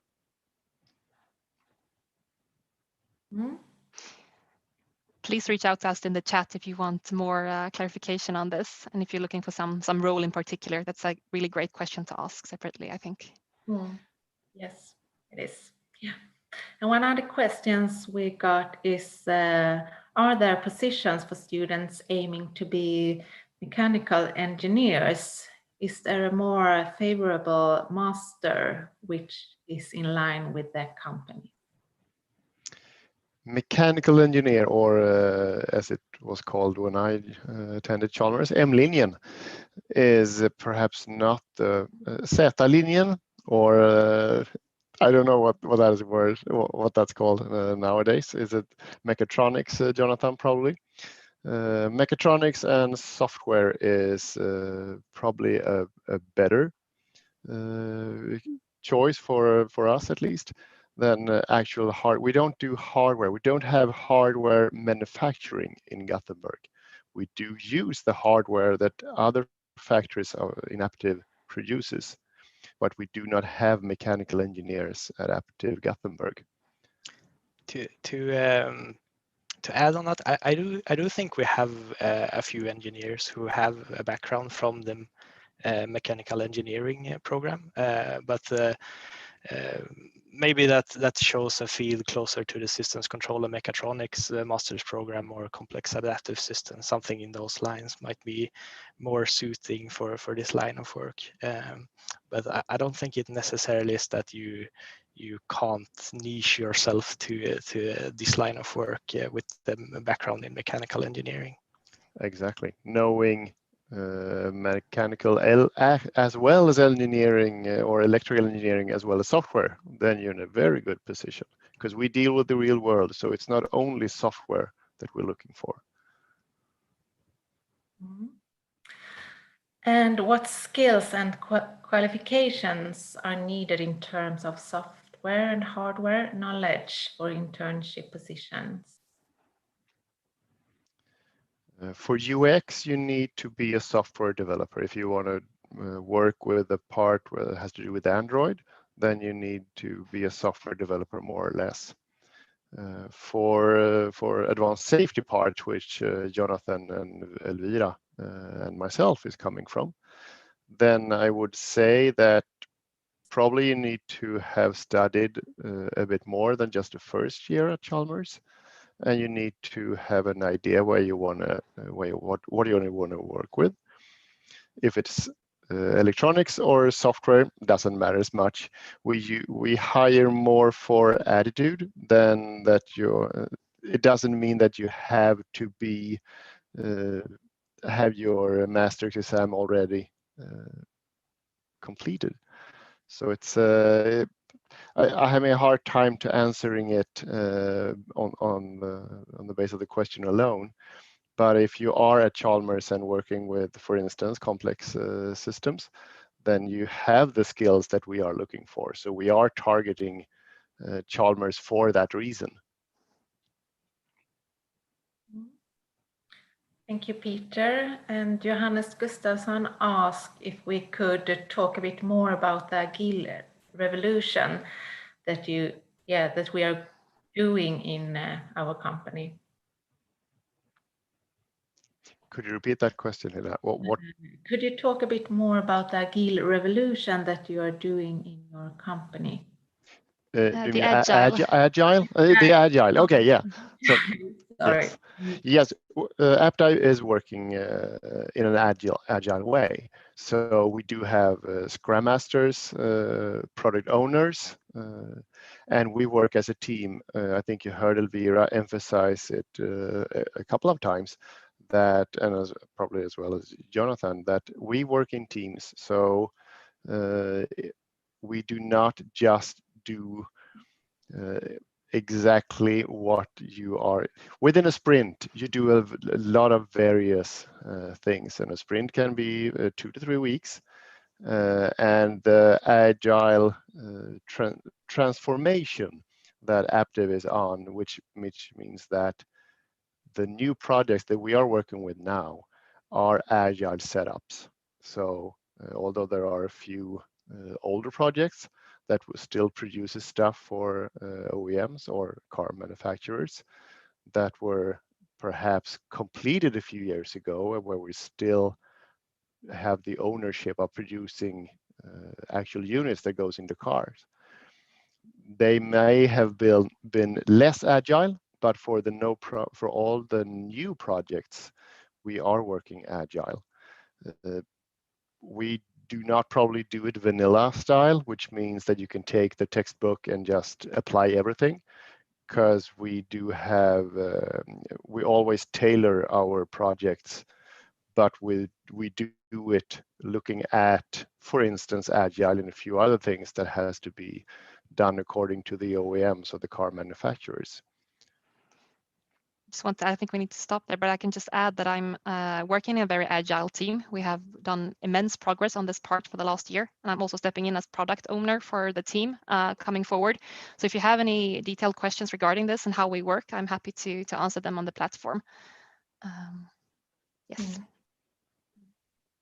Yes, time running out, and I see there are a few questions left. And please come to the chat on the platform, and we can continue the chat there.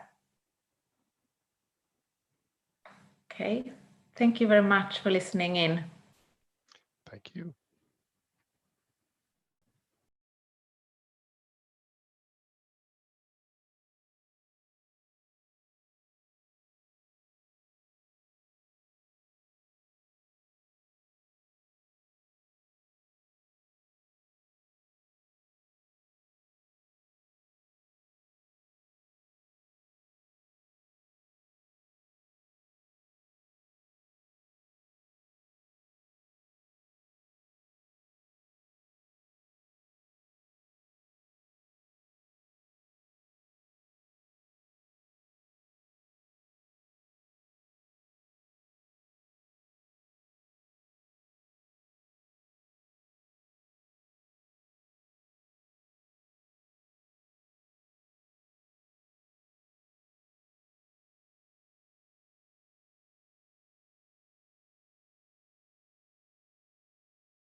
Hi again. I hope you've gotten some more insight into what Aptiv is doing at their offices and what they're working with.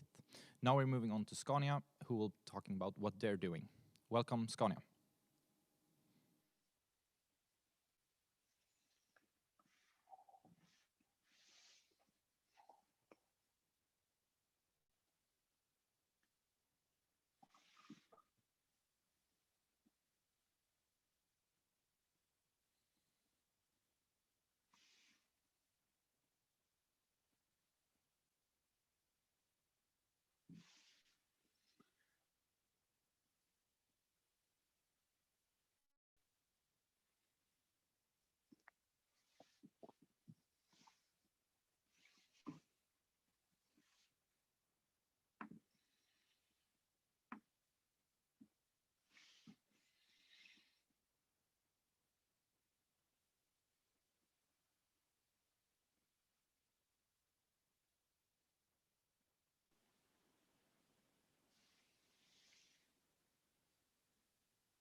Right, new live.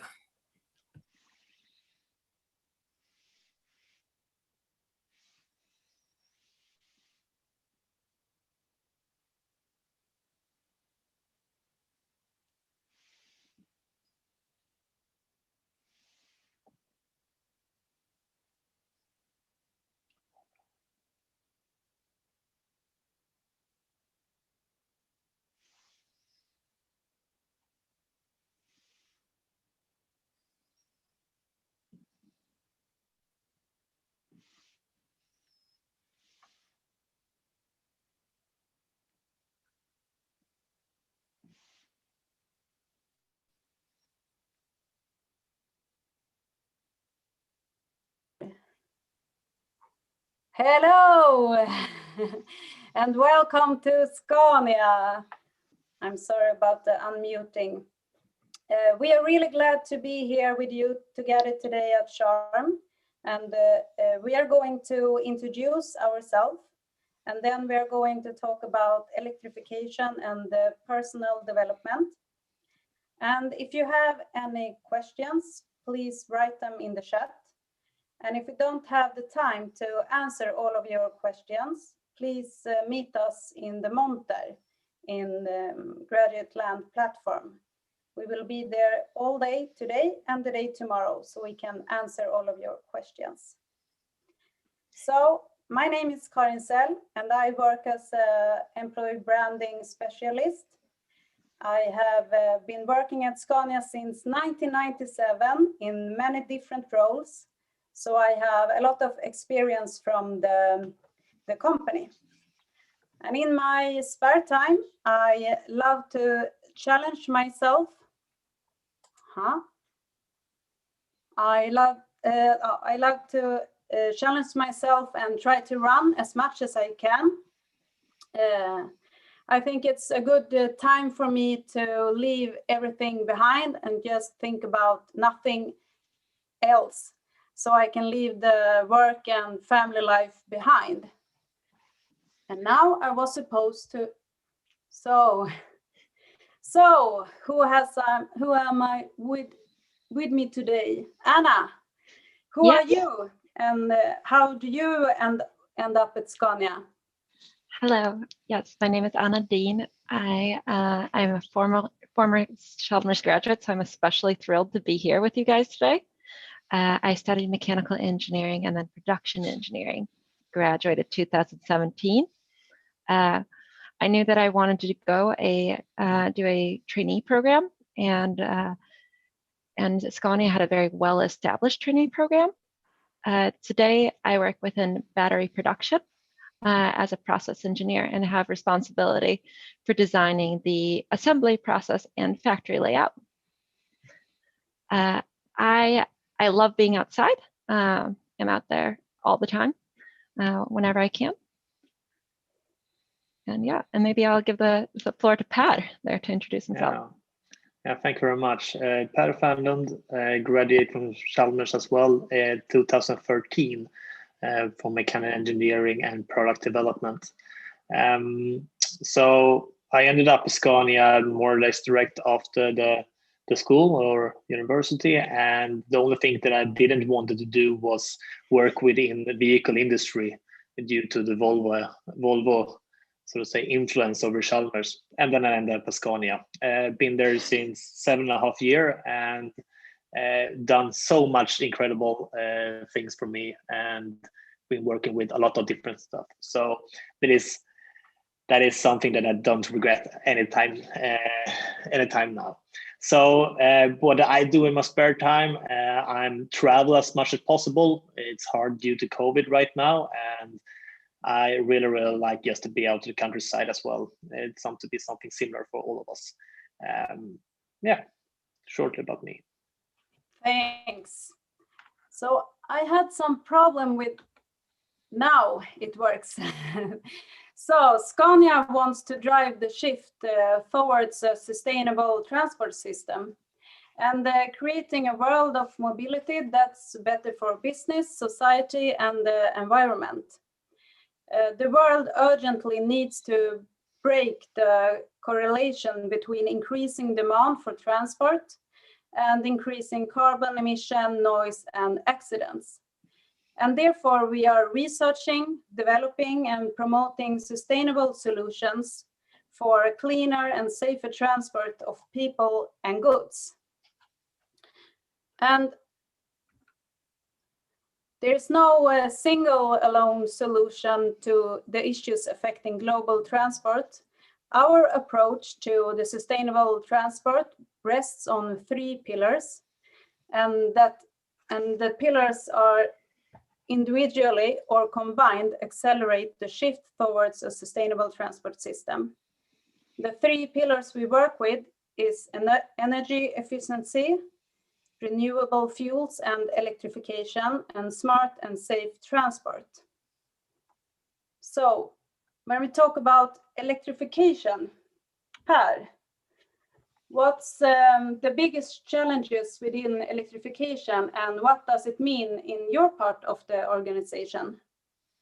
Yeah, for us at R&D, the biggest challenge I would say is going so incredible fast. I mean, you can't really be as you've done with combustion engines, what we have been developing over 100 years at least, if not hundreds.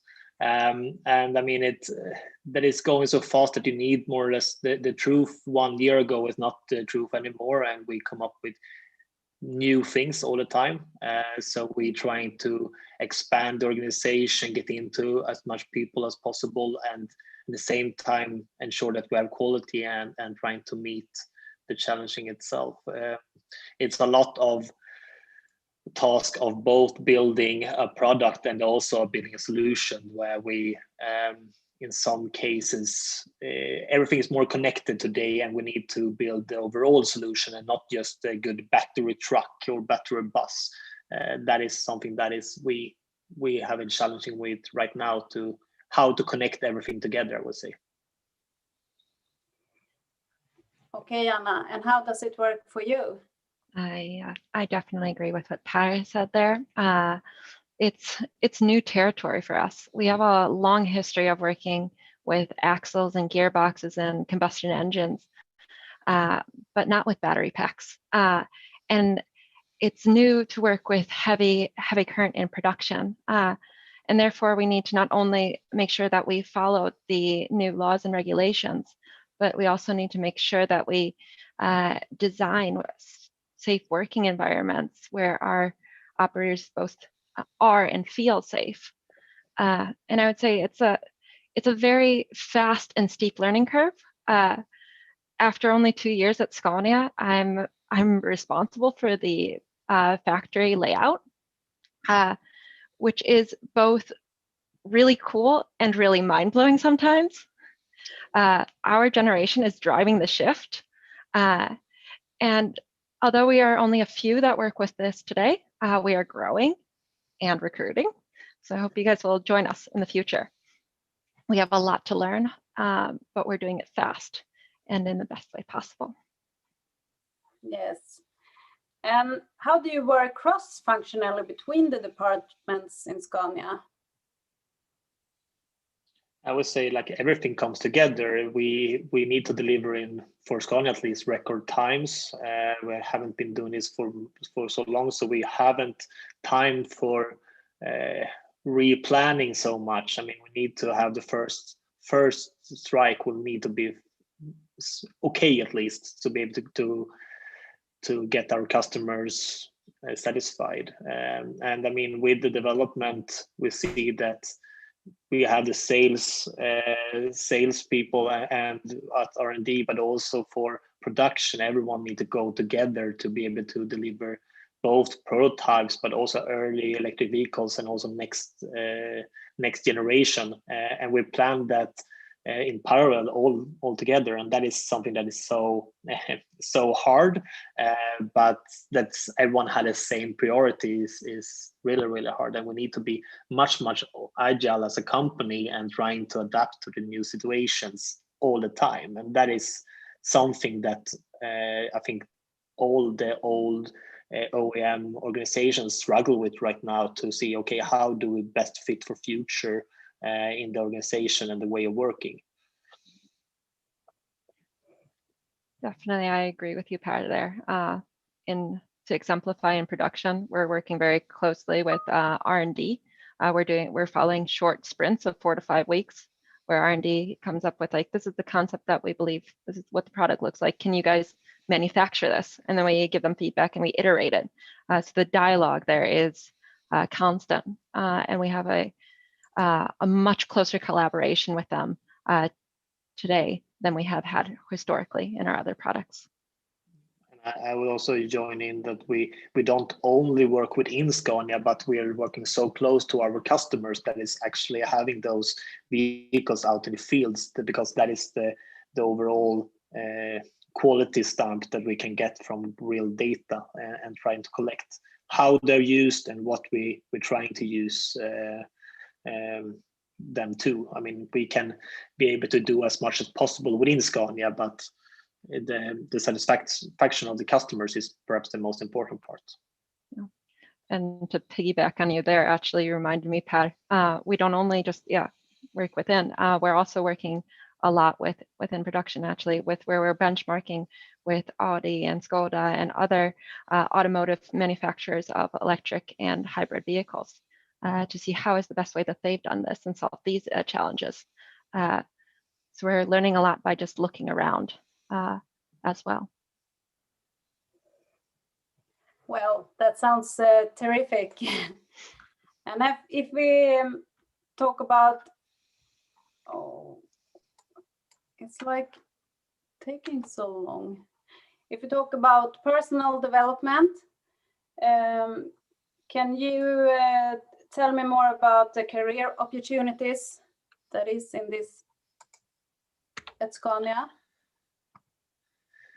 Yeah, I mean, it's due to it's something that me and Anna talked about before, but it's so, when it goes so fast. I mean, at Scania you become the expert like in a couple of months, and people really rely about to you that you actually have the answers, and that makes both a little bit pressure, but also something that is really cool, that as from when you're more as a graduate, you become one of very few that work with exactly the same things. Probably someone at Volvo and someone down in Germany and other OEMs and stuff like that.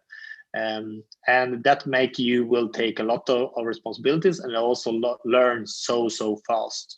And within Scania, it's just a strength that you have done different things in your past. I mean, I've been in my positions like in 1 or 2 years each step, and both working with mechanics, electrics, software, and now it's about to work more against services and data. So it's the backpack you collect with experience are so important for us, and the personal development itself is, you never get bored because you just have new challenges, I would say. Definitely, I agree there. I actually just celebrated yesterday. I had my 1 year at within battery production. Before this, I was working within internal logistics, And before that, I was a trainee. And I feel like the trainee program actually helped kickstart my career really well off at Scania. It really allowed me to challenge myself in different rotations and various roles. I felt like I got a unique perspective on not only how Scania works, but also what Scania has to offer, which has helped me later on. For example, I've been a demo driver at our events and coached both customers and reporters on how you drive a semi-truck. And also there's this whole, what Pat and I have discussed, this whole really broad global network and presence, not only within Scania, and Scania is a global company that has production sites all over the world, including Brazil and the Netherlands, but also being a part of Triton opens up the whole Volkswagen door, I would say. And especially in the trainee program, I got to meet a lot of other trainees all over the world, including ones that belong to Volkswagen, which really helped broaden and make a kind of help in this agility of like reaching out and seeing, oh, who works in battery production in Skoda, or who works in, can I get a contract here? Or how does this work? And that's really, really helped me in my career, I would say, and helping to develop the best facility I can for Scania. Perfect. So if you compare your first time at Scania with today, what's the biggest difference? You start now. Yeah, I was going to say my start was so special.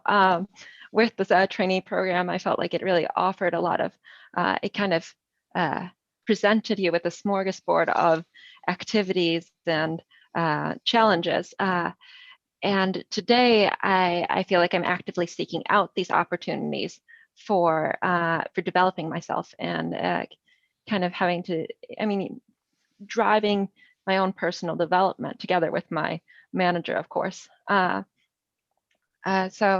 I feel like one of the big advantages of being at Scania is that the company understands that people change and develop during their time there, and that there's such a big broad range of activities and different careers and things that you can do that you kind of, after your start, you kind of have you guide yourself, or you can get sometimes help from others as well. But I feel like that's the big thing now, is that I'm saying I want to do that.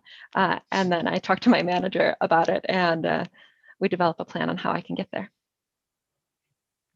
And I mean, despite I'm not from trainee program, but I started from a consultancy firm actually in 2013, and just more or less administrator of purchasing order of electronic supplies. I mean, it's so small part of Scania, and like in 2 years I was employed, and 3 years I had my first management position in that one, and I've been since then. I mean, all the experience you get along with knowing how to get results of the organization, how to manage people. I mean, it's today I have both like broad contact network, but also, I mean, I have some kind of confidence that I can handle the most of the tasks they throw into me. And I mean, I have always seeked the worst project, so to say, the hardest one that is really, really hard to get into to finish line. And that has been me. I've been on deep water so many times that I'm not afraid for it anymore. So I think that is like the confidence that you can solve everything is what comes, but it's also something that Scania more or less gives you by throwing you into the deep water, because they expect you to swim. Sounds perfect. You have a good start at your work here at Scania. So we have some other ways to join us, and one thing is to search for the trainee program, like you did, Anna. And if you want to talk with Anna about the trainee program, please give her a chat on our monter after this. Otherwise, you always can, of course, search for available position. And I would like you all that are interested in Scania to just chat with us or book a video chat after this session so we can tell you more about this, of course. And now the summer jobs ads are open, of course. But like you said, Per, you can also just search for an available position.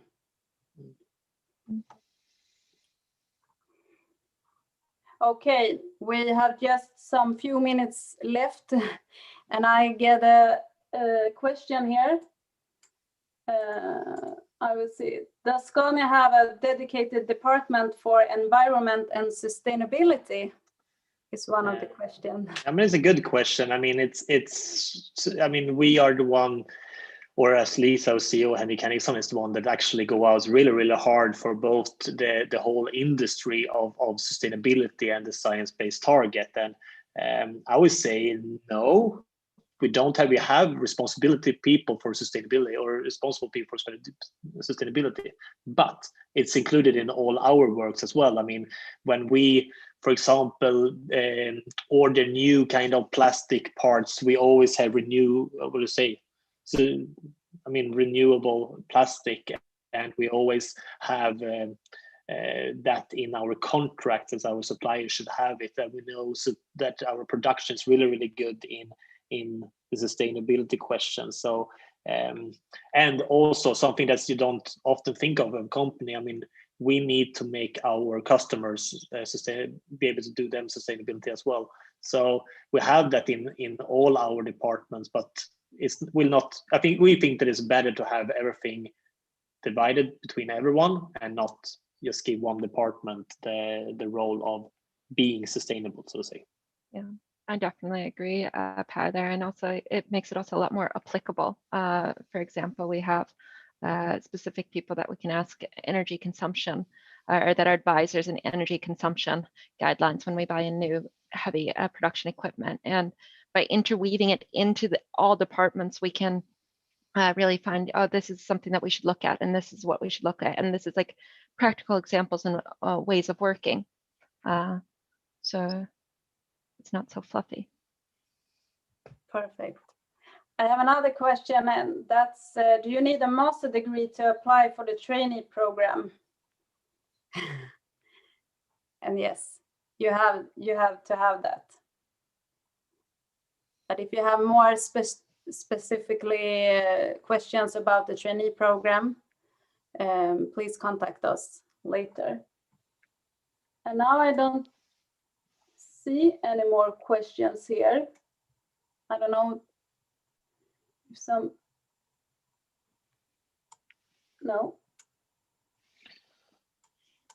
Something is, because it's going quite slowly for me here. Well, I mean, we can add in the final step that is like we, as many other companies, are in a transition towards sustainability more and more, and we have been one of the parts that is, of course, have a lot of history in combustion engines and stuff like that. But to be able to meet the science-based target and 1.5 degrees goal, we are the one that also have a solution, of course. So that is why we see the electrification part as so important, that we can change the combustion engines, the combustion vehicles towards the battery vehicles. And battery is perhaps not the perfect solution, but that is here and now, and we think that we can make the shift to save a lot of the climate towards that one. So that is why it's so interesting for us, and also the vision and perhaps the motivation of go to work is great within Scania, and people see the goals in front of them, so to say. Definitely. So come and join us. We need help to make this shift. We really need your help. And unfortunately, the time is almost ready for us to say thank you and goodbye. So do you want to say something more, Per and Anna, before we are leaving this? just best of luck with your studies. Come and talk to us. And thanks for listening. Yeah, thank you very much, everyone. Thank you, everyone, and please meet us in the monter. We will answer all of your questions there. Good luck with your studies. Bye-bye.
Hello. First of all, I would like to thank Scania for a great webinar. I hope you all learned a lot and got more interesting in working at Scania. And now we will continue to the Charm Space Capsule. The rest of the day's webinars will be part of what we call SpaceCapsule, a collaboration with Rymdforum 2021. The Rymdforum 2021 conference will be later this year in October and will present news, explore trends, and open up dialogues and discussions related to space activities. The conference will help Sweden to have a viable and growing space activity, to put space in a larger context, including sustainability and security, and to widen the circle of organizations and people involved in the space domain. And of course, Chalmers is very proud to be part of this conference. Today you will hear lectures from Cobham Gaisler, RUAG Space, Rymdstyrelsen, and Chalmers. But first, you will listen to Anders Elfving, a former employee of the European Space Agency. Hopefully, you will both learn and enjoy. Now, let's welcome Anders. Hello. Hi, I'm Anders. Indeed, I'm very pleased to introduce this space capsule session. So I will try to do that by telling a little bit what is space in general, but also especially what fun it is to work in space engineering and what the context and how you can enter this field in your professional career. So a little bit of myself first. So I have a Master of Science in Applied Physics from Royal Institute of Technology in Stockholm, direction control theory. So in the beginning, I was working in the Swedish manufacturing industry for 3 years about with robotics and automation far away from space. And then in the 80s, I came in contact with European Space Agency and thought that was an interesting employer, and actually got stuck there for 36 years. Been working with space engineering in the beginning, technology, and later on even project management. So I've done attitude and orbit control in the beginning, which is closely directed to control theory, of course, and mission definition. And then moved on to project work, and currently having 2 or 3 satellites in orbit. That was sort of my design. And some satellites we'd already have given up. One very interesting one we did together in Sweden was the Smart 1 satellite to the moon with electric propulsion, and we landed on the moon.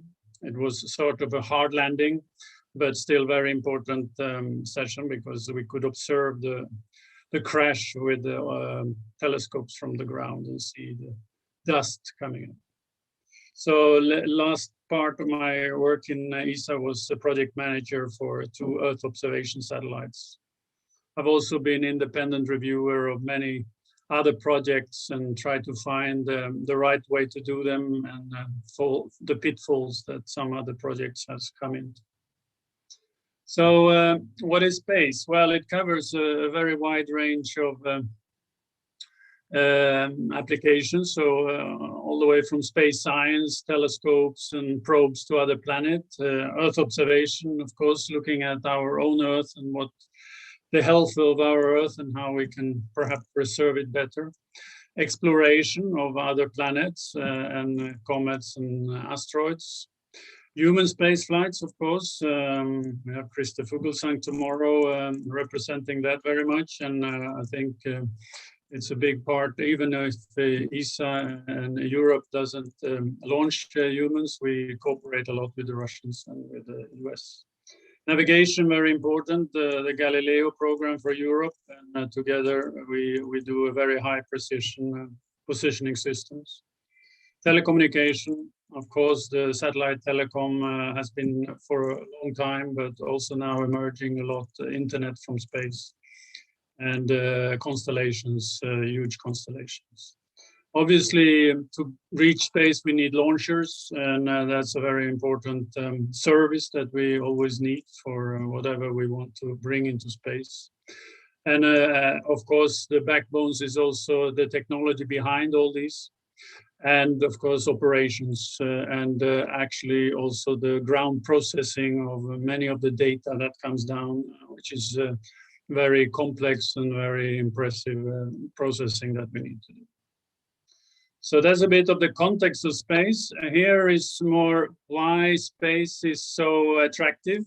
At least I find it very, very attractive for an engineer. There is, if we take now a spacecraft as a general space vehicle, it is a very autonomous system relying on very wide range of engineering disciplines. So if we start with more the mathematical aspects of space, so mission analysis and orbit dynamics, very much experts needed in this area. Here we see an example of the Smart 1 moon probe trajectory where we went to the moon. It took us 9 months compared to Apollo taking 3 days, but it was with low thrust, and we brought 90% hardware there in place of 40% hardware if you go chemical thrust.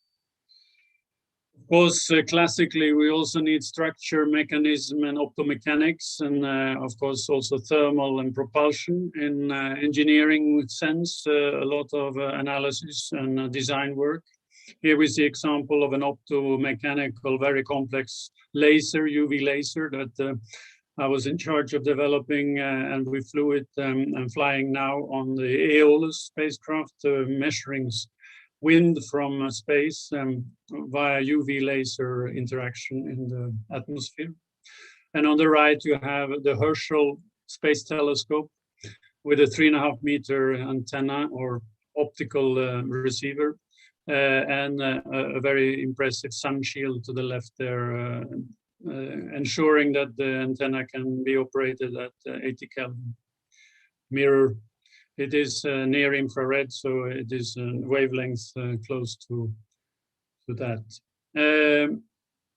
Further, of course, electrical power data handling, optoelectronics, very important. The most impressive perhaps is this solar arrays, which of course needs to be deployed usually directly after launch, so ensuring that the spacecraft gets power and can operate immediately. But also behind there, the power conversion and of course the processing on board. In Europe, we have a very long history of good processors for space, qualified for space, the Leon 2, 3, 4 family, which is now also extended to Leon 5. We have a very high accuracy detectors for our space instruments to detect very, very tiny signals from outer space. Here, a near infrared detector with its readout called electronics. And obviously for AOCS, attitude control, we need instruments and sensors. And here an example of autonomous star trackers, where switched on within a few seconds, it can determine the inertial attitude of the satellite based on the stars it sees very fast. If we move on to other disciplines, of course, RF communication and microwave engineering is very, very important. Here we see on the lower left a deep space X-band antenna used for the Beck Colombo mission to Mercury. And the very late development of an X-band antenna. And to the right, an instrument on the Sentinel-1 spacecraft observing the Earth via a synthetic aperture radar. Very important complement to optical observation, since it can see through clouds and see the ground independent of weather.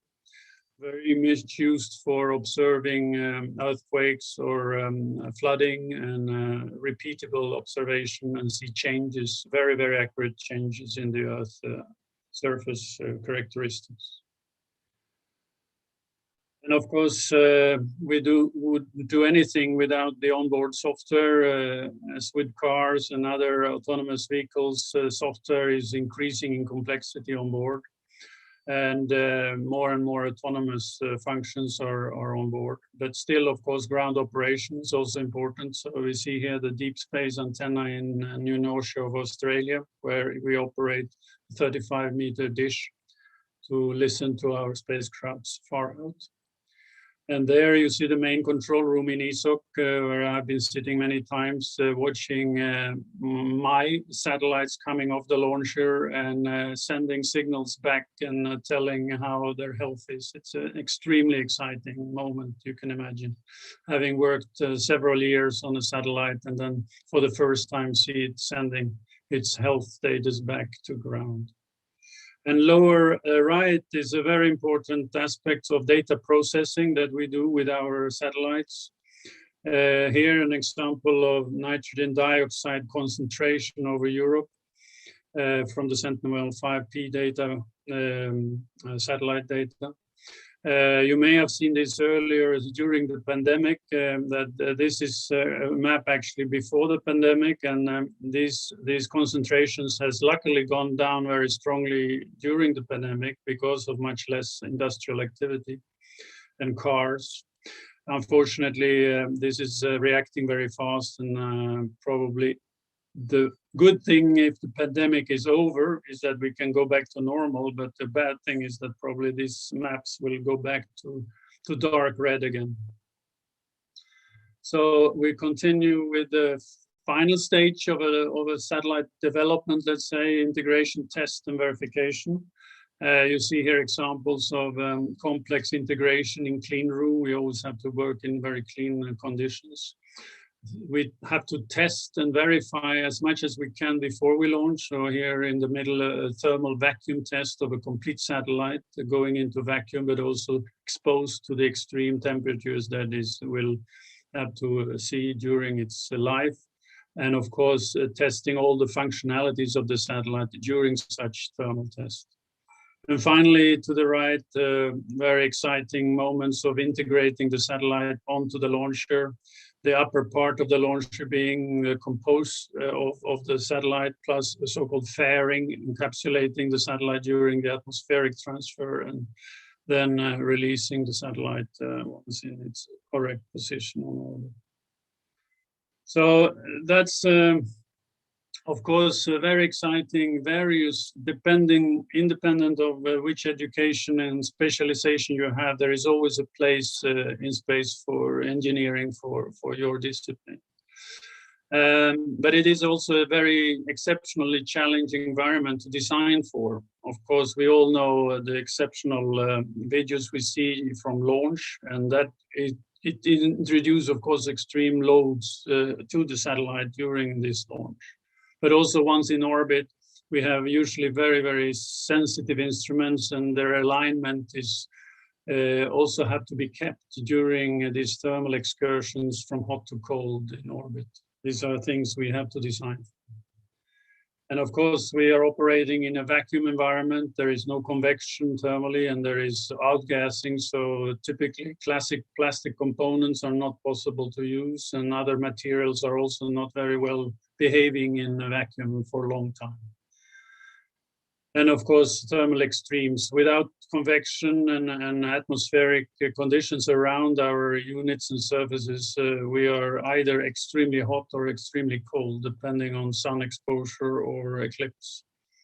And on top of that, the UV is a very, very aggressive in space and can deteriorate materials and surfaces very, very fast.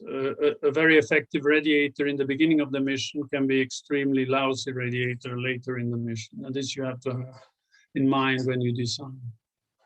Radiation effect, of course, we are luckily shielded by our radiation belts on the Earth. That's why we can live here. The satellites are not, depending on how far out they go. We get electron and proton radiation, but also very heavy cosmic rays sometimes.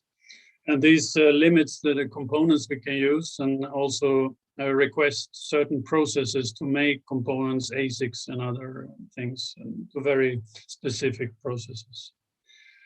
Of course, the very purpose of many missions is to detect and collect very, very tiny emissions from various sources in the universe or from the Earth. Here we see an example of the Planck spacecraft, which observed the microwave background and by detectors which operates at 80 millikelvin. It was a fantastic development to reach these things with cryogenic pumping of cooling loops and so forth on board the spacecraft. But finally managing to detect the 13 billion year old microwave background was a breakthrough for science and could actually confirm the Big Bang theory and certainly some of the equations parameters in its expansion. And not to forget that the satellite has, of course, to work the first time for long life. So reliability, redundancy, and no repair opportunity is something we always have to think about. It is, of course, very important to be sure that it works first time is that we can test it also before we launch. So that has to be in the design principles to be testable before launch. So we have to think about the 1G versus 0G conditions. So for the ExoMars rover, for example, we have to have also machines which represent the rover in 1G. And of course, vacuum and hot cold. And we also have to find rather complex setups to stimulate our space sensors in the right way so that we can verify and test them before we launch them. Especially star trackers, but also these kind of instruments that you see collecting this microwave background. It's very, very impressive test facilities to reach 80 millikelvin on ground. So that is, let's say, the challenges, but also the inspirational part of their job, because you have to fight these conditions and think of them when you do your design work and your calculations and your simulations.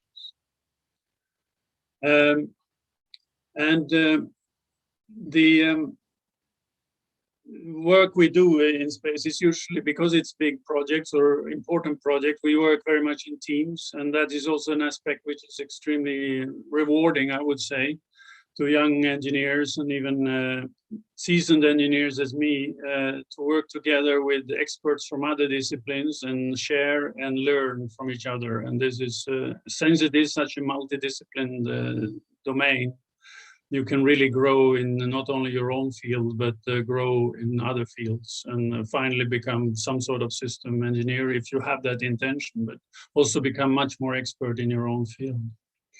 And space is very fast evolving at the moment. I mean, it used to be nearly solely governmental or institutionally funded activities and very expensive projects.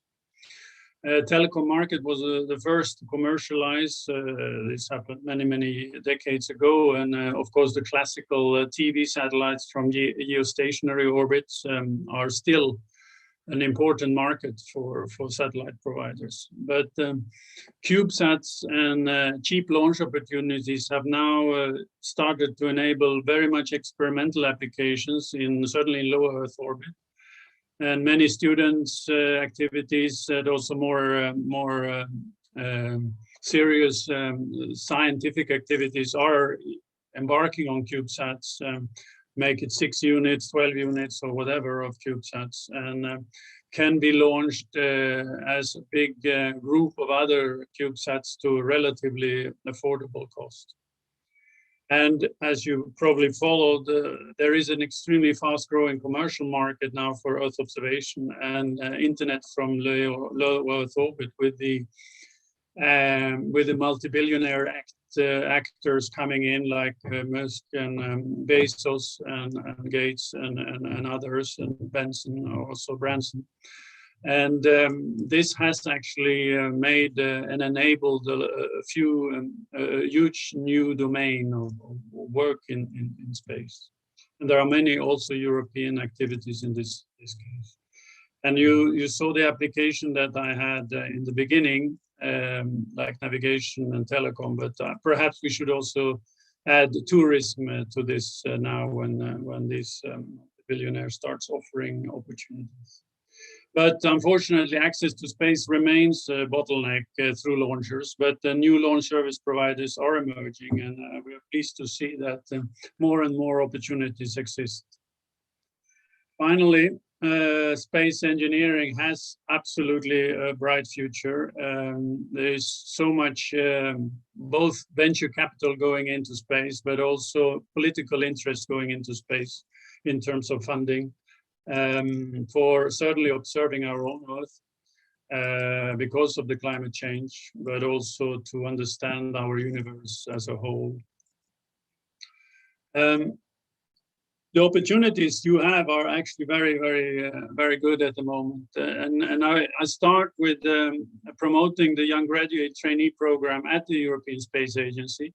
It has just today announced a new round of applications. So with this link, or you just Google young graduate and ESA, and you will find a portal where you can apply to this. It's a one-year opportunity in one of our centers throughout Europe to work in close direction with my former colleagues in projects or in research or in technology development to understand what space is and to understand what space engineering is. And that is a very good kickoff platform for whatever you want to do in the future. On the alternative is that most countries have national space agencies and research organizations which are very active also. We have DLR in Germany and CNES. A lot of national funds goes to CNES in France. And we have the Swedish National Space Agency in Sweden, of course, with activities.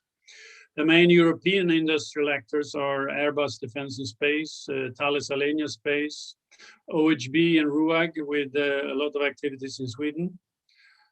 And SSTL in UK, which has been a forerunner for rather fast to orbit type of satellite designs. Of course, there are also many small and medium companies now evolving in space engineering. For CubeSats, we have the domination by GOMSAT in Denmark and Sweden, and Open Cosmos in UK. And of course, at the supplier line, there is a huge amount of companies throughout Europe, and I listed just Gaisler and Omnisys here, which are located in Gothenburg. But as you see, many dots there. So there is a huge opportunity to find ways to enter the space arena. Finally, thank you for listening to this. I hope it gave you some introductory ideas of what space is all about. And I hope the following presenters will also give you much more insight in that. And I'm sure there is time for some questions now. I see some chat questions, but please continue to question things. I see here from David Peterson. Ariane rockets versus outsourcing the launch segment to other private sectors.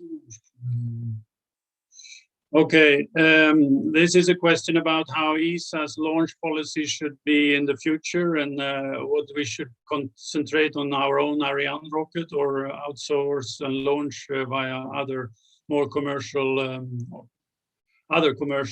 providers. Of course, since Ariane is funded by ESA member states and politically it is very high pressure to use Ariane to the maximum and not to spend, if you have a typically 3-4 ton spacecraft, it costs about 60 to 80 million to launch. And it's not so popular among the politicians in Europe to pay that as cash to US companies. So Ariane will, and Vega, which is a very competitive launcher in the smaller market, will remain a very important launch service for ESA. Of course, all commercial and national operators, they can have another view on this, but for ESA will remain with Ariane. If someone else.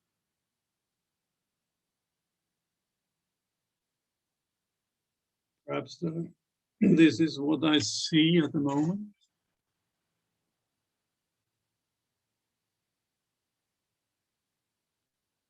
Moderators, can you come in?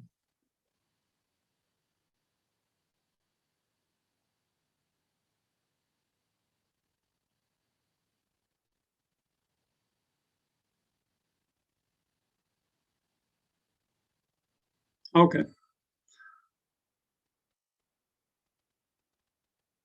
Thank you, everybody, and I wish you a good continuation on the afternoon.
Thank you, Anders. What a great presentation. I sure did learn a lot. And now we will continue with the space capsule. Now we will hear a presentation from Johan Kölner from Rymdstyrelsen. Welcome, Johan. Thank you. Thanks a lot. I'm very happy to be here to talk to CHARM and all of you happy students out there that are interested in space and space technology and space research. So I am the Director of Space Research and Development at the Swedish National Space Agency, Rymdstyrelsen. And I want to talk to you about future opportunities in the space sector, in different kind of space sectors. Now, unfortunately, I was unable to switch the presentation. I don't know why.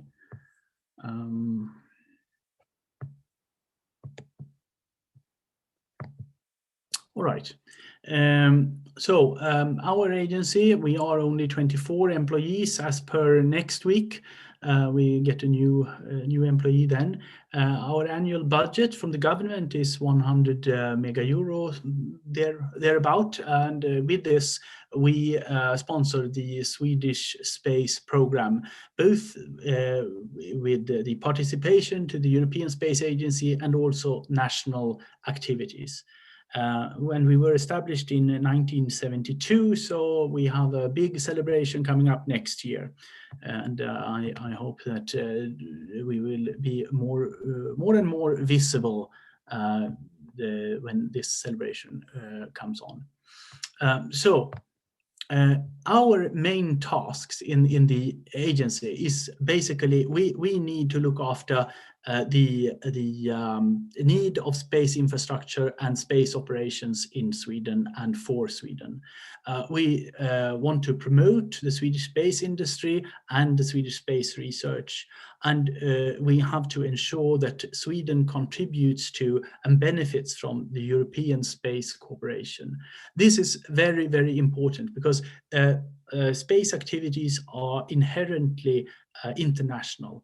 There is a lot of things we can do as long as we cooperate together. We pool resources and we invest in space infrastructure, space instrumentation, spacecraft, astronauts, and all these kind of things in order to make a better world, to really reap the benefits to society with Earth observation, with satellite communications, with navigation systems, and also in order to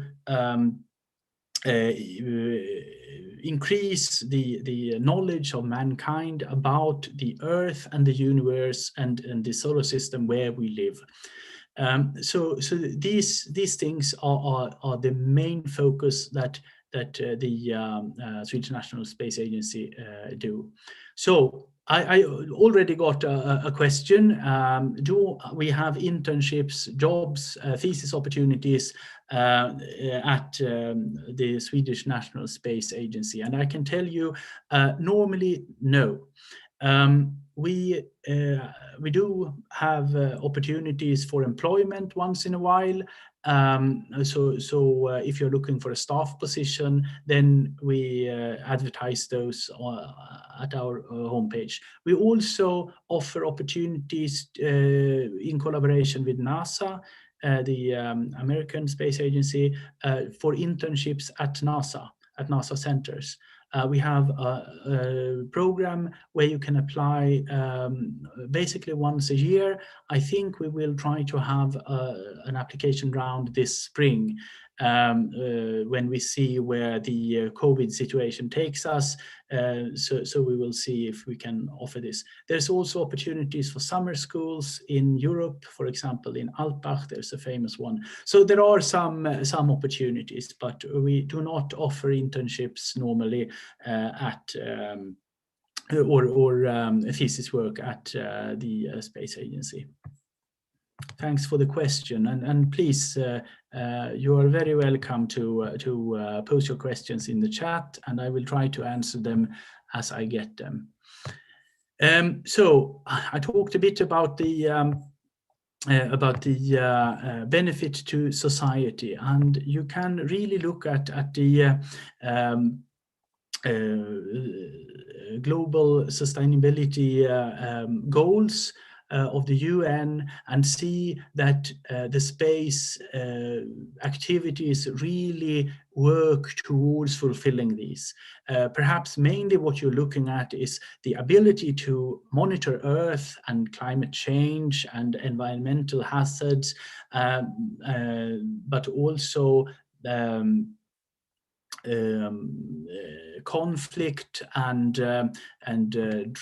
drafts and things like this to better understand where we can put our efforts to remedy catastrophes and know what is the health of our planet.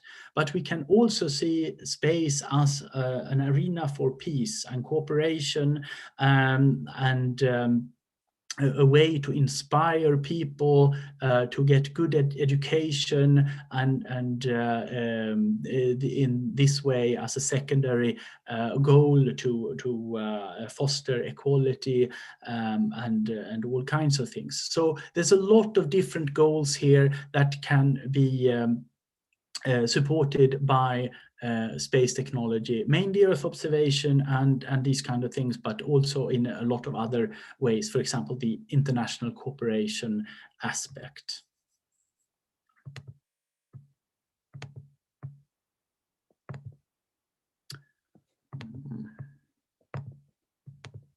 So there is a long history of space flight in Sweden. We had the first rocket in 1961. It was sounding rocket. We have had Swedish satellites, 8 so far. We have one Swedish astronaut and one NASA astronaut with Swedish citizenship that has flown.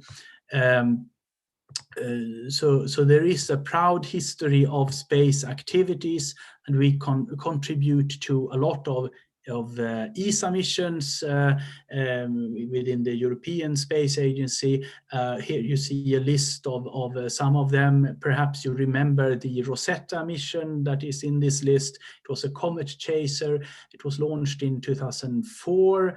Chased beyond the orbit of Jupiter and caught up with the Churyumov-Gerasimenko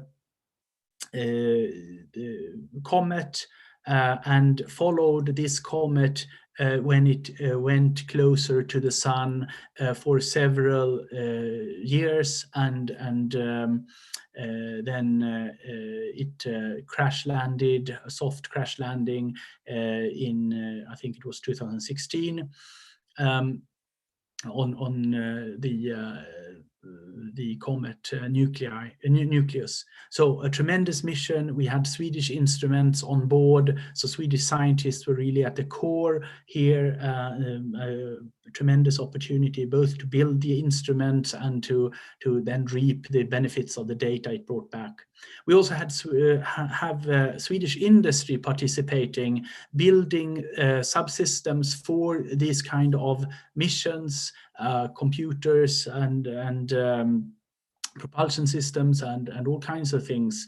So there's a lot of opportunity for really exciting, top-notch technology development and deliveries and then operation of space missions in Swedish companies. So some of the companies are listed here.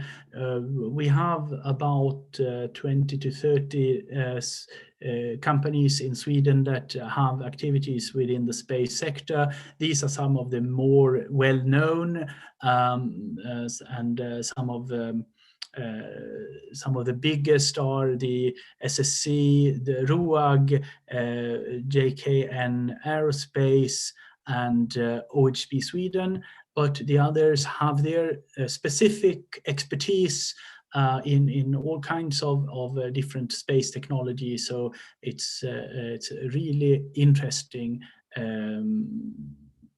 opportunities if you want to go into space technology in Sweden. So some examples here, just some nice pictures, propulsion systems, computers, whole satellites, and microelectronics. You have a lot of different things wherever your interests lie in the technology development, the upstream, so to speak, area of the space activities. But that's not all. There's also, if you want to go into whole satellites, we have a national satellite program. You can endeavor to work in a satellite mission with operations or the development of these small satellites that are the backbone of the Swedish national satellite program. It's mainly for research. We've had one technology demonstrator also, the Prisma, that demonstrated formation flying, and now we are waiting. Later this year we will launch the next Swedish satellite, which is called MATS. I will have a slide on that later, but it is an atmospheric science mission, and we are preparing to kick off the development of the next one, SIV, which is also an atmospheric science mission focusing on winds. So that will be very interesting. But the first Swedish satellite was actually launched already in 1986, the Viking satellite, and then it has been followed by this group of satellites that you see here.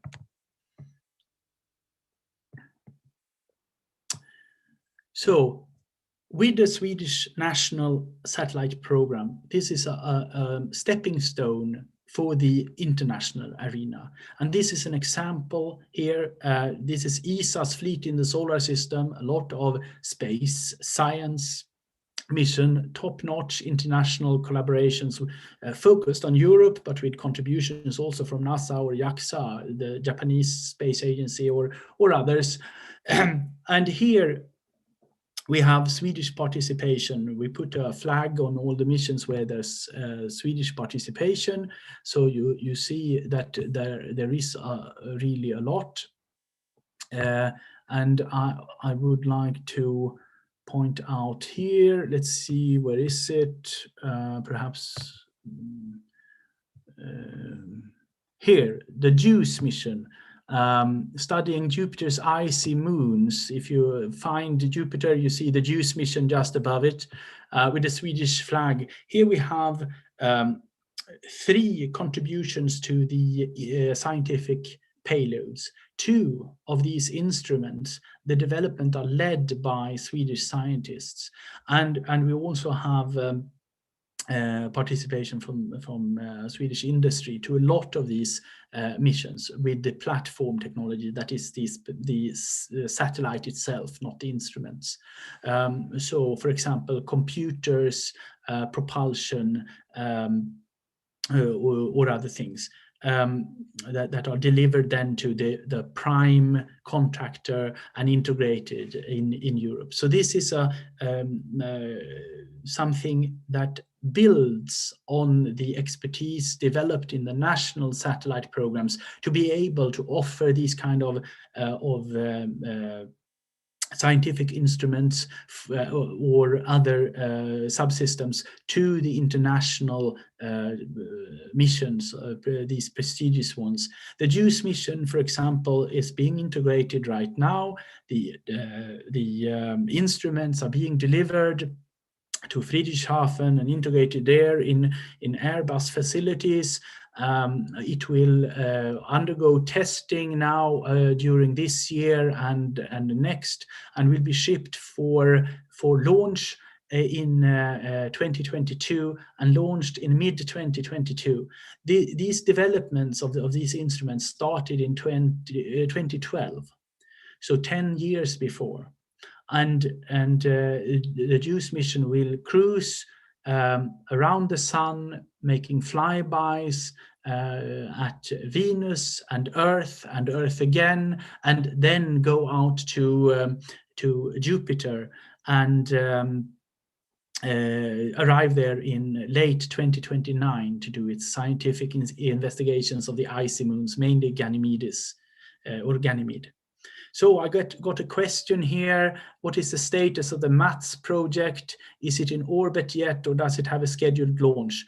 The original launch was delayed. It should have been launched last year, but it was delayed due to it would be launched as a piggyback passenger with Russian satellites on a Russian launcher, but the main passengers were delayed.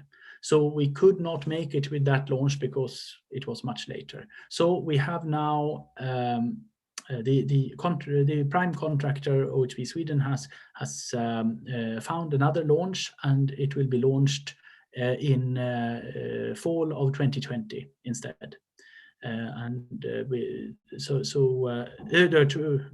Fall of 2021. Sorry. So it is not yet in orbit, but it will be launched in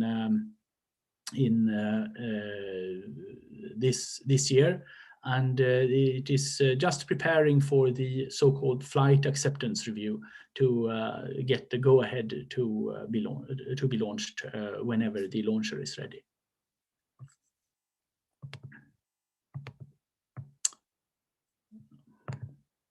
So this is a picture just to show the need for space infrastructure. The space infrastructure, that is the satellites in orbit, the ground stations, the communications, the systems that they build together. It might be for navigation or Earth observation or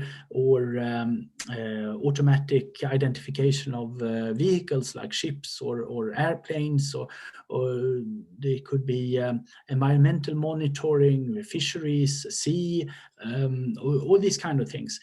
It is an infrastructure that we need. We depend on it in our everyday life. For navigation, for example, you have navigation chips in your phone. If it's new enough, I think you can use the Galileo system. Otherwise, you have to do with the GPS, the American one. And you depend on weather satellites for weather forecast, of course, and all these kind of things that we need for to uphold the everyday life. Transactions, bank transactions, use the timing, the time distributed by the Galileo satellites, the most accurate time that we have on a global scale, for example, in order to make bank transactions work. And we have worldwide communications by satellite. So this kind of infrastructure, it is something we need, and we need to protect, and we need to uphold.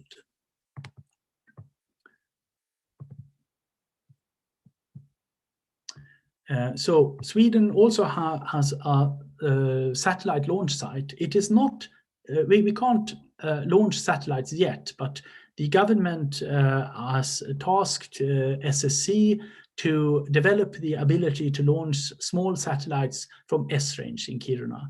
Today, it's already a rocket launch site, but what we launched there are sounding rockets. So it's rockets that go up and then come down again, fall down in this vast area around Kiruna where it's only wilderness, so they can bring it down there. I got an interesting question. Is there a Swedish contribution to the James Webb Space Telescope? Yes, there is.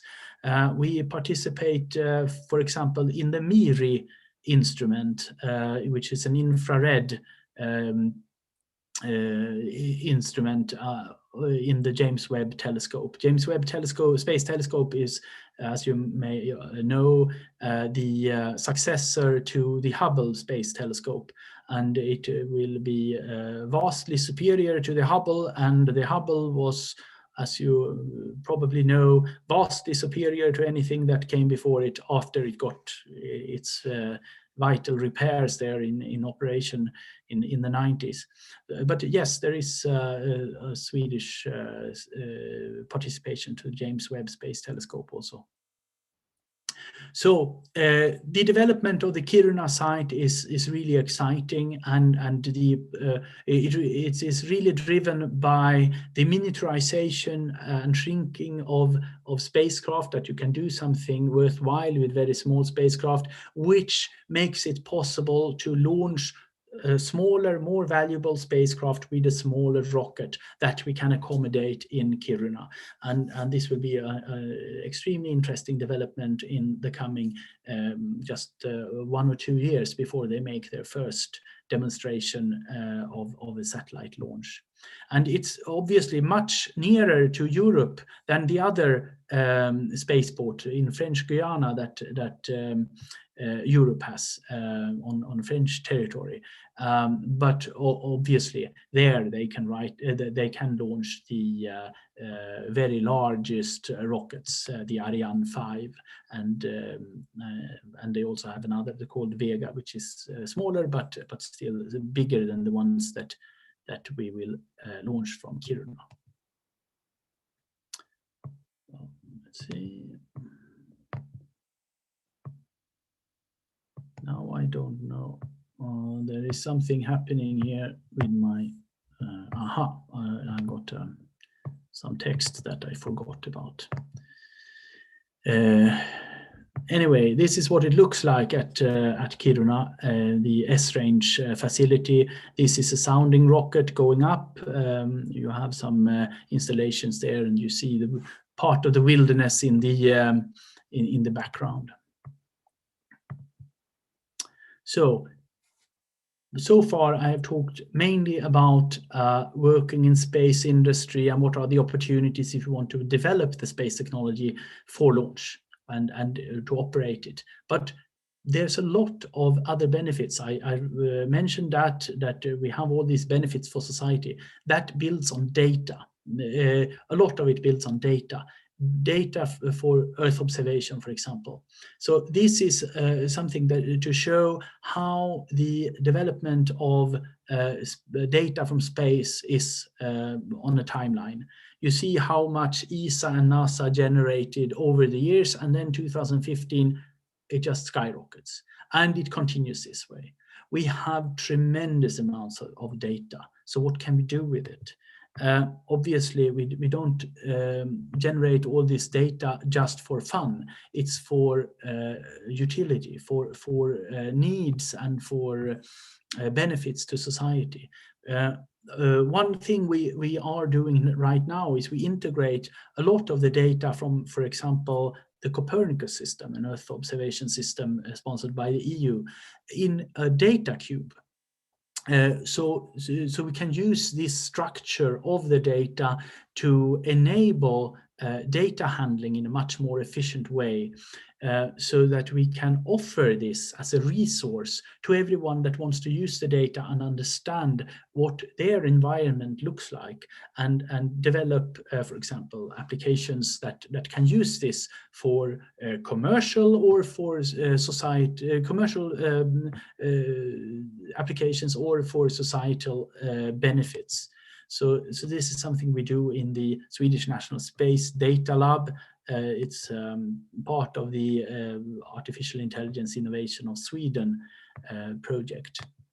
So, for example, one of the pilot projects is monitoring the shoreline of Lake Vänern. Vänern is almost like a small sea, and there's a lot of water here to keep track of.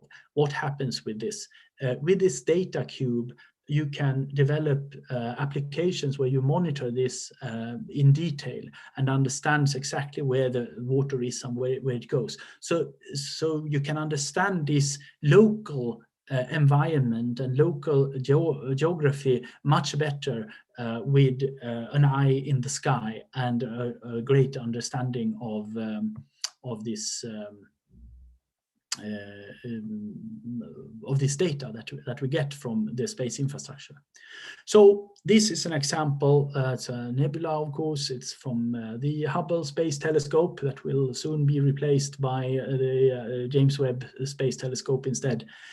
just to remind you that everything is not applications for societal benefit, but also for societal knowledge.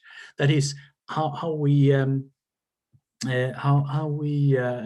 do science to investigate space, our universe, our solar system, and the understanding of our place in it.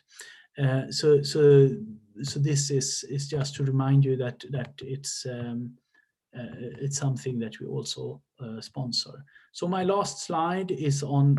I said I would come back to the MATS mission. The MATS mission, which will be launched in this fall, we look at noctilucent clouds in the very high atmosphere, and they follow the wave patterns in the atmosphere.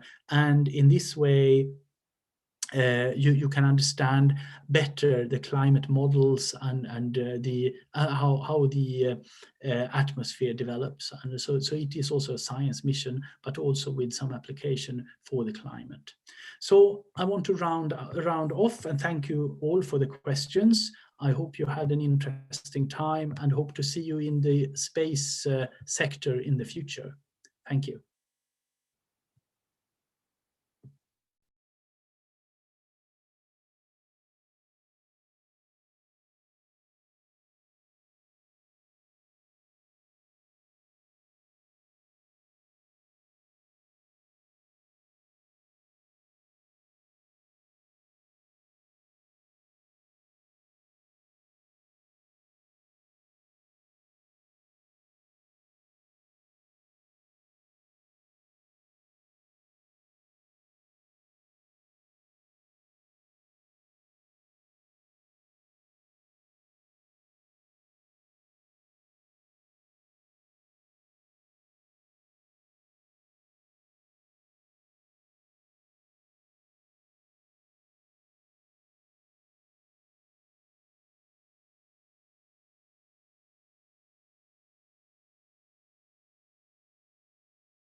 Thank you, Johan. What a great presentation.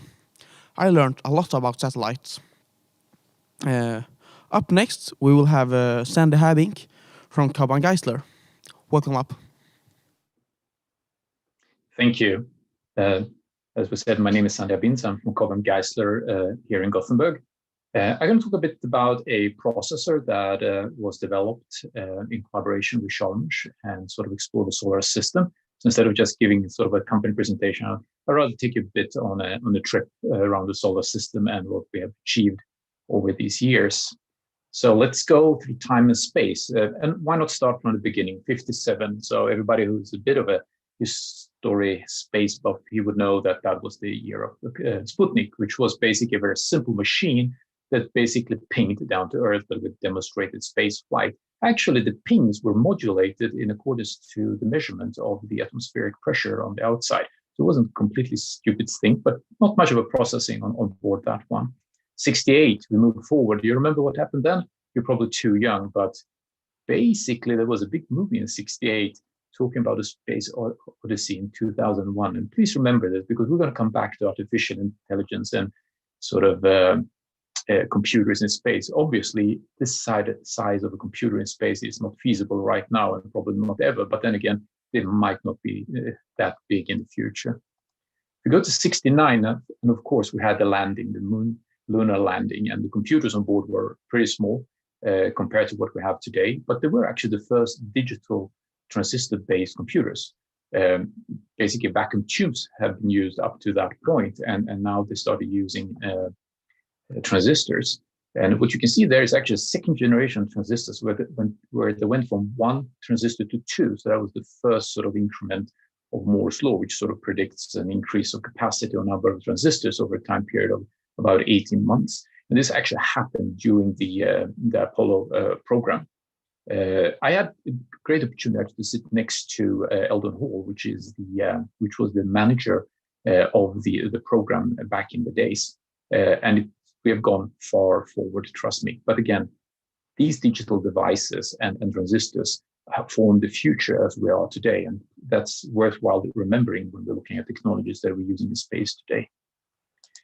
We jump forward to 1979, and this is when on Christmas Day, the Ariane 1 rocket was launched, the European launcher.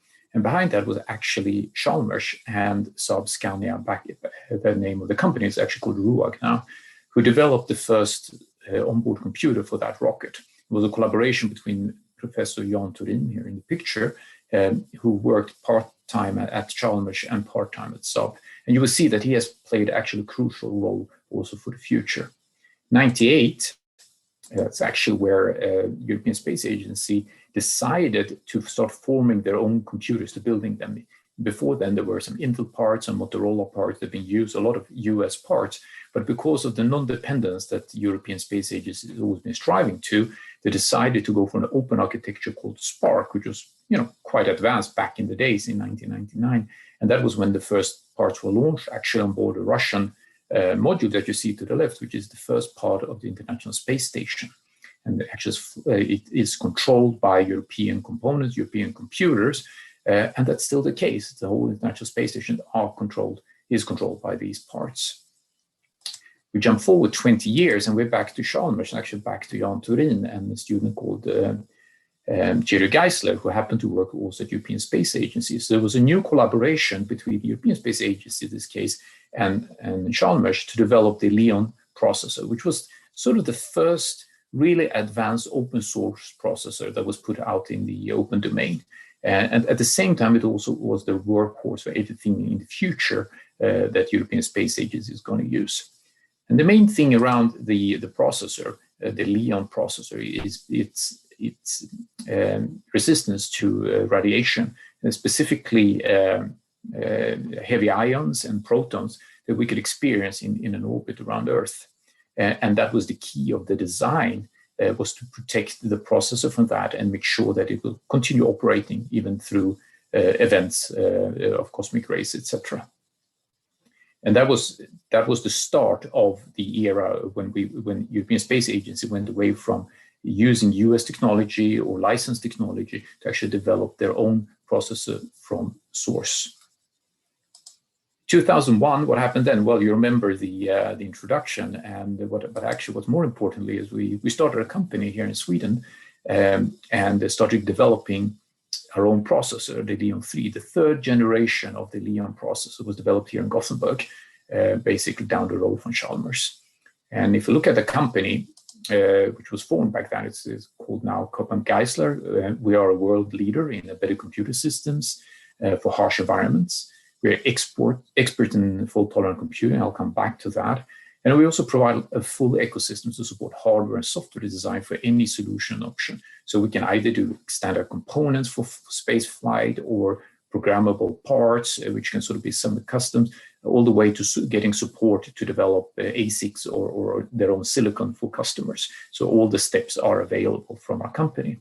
And we are based on the Spark technology, as mentioned before, which we are sort of continued and carrying that legacy forward, as well as future architectures like the RISC-V.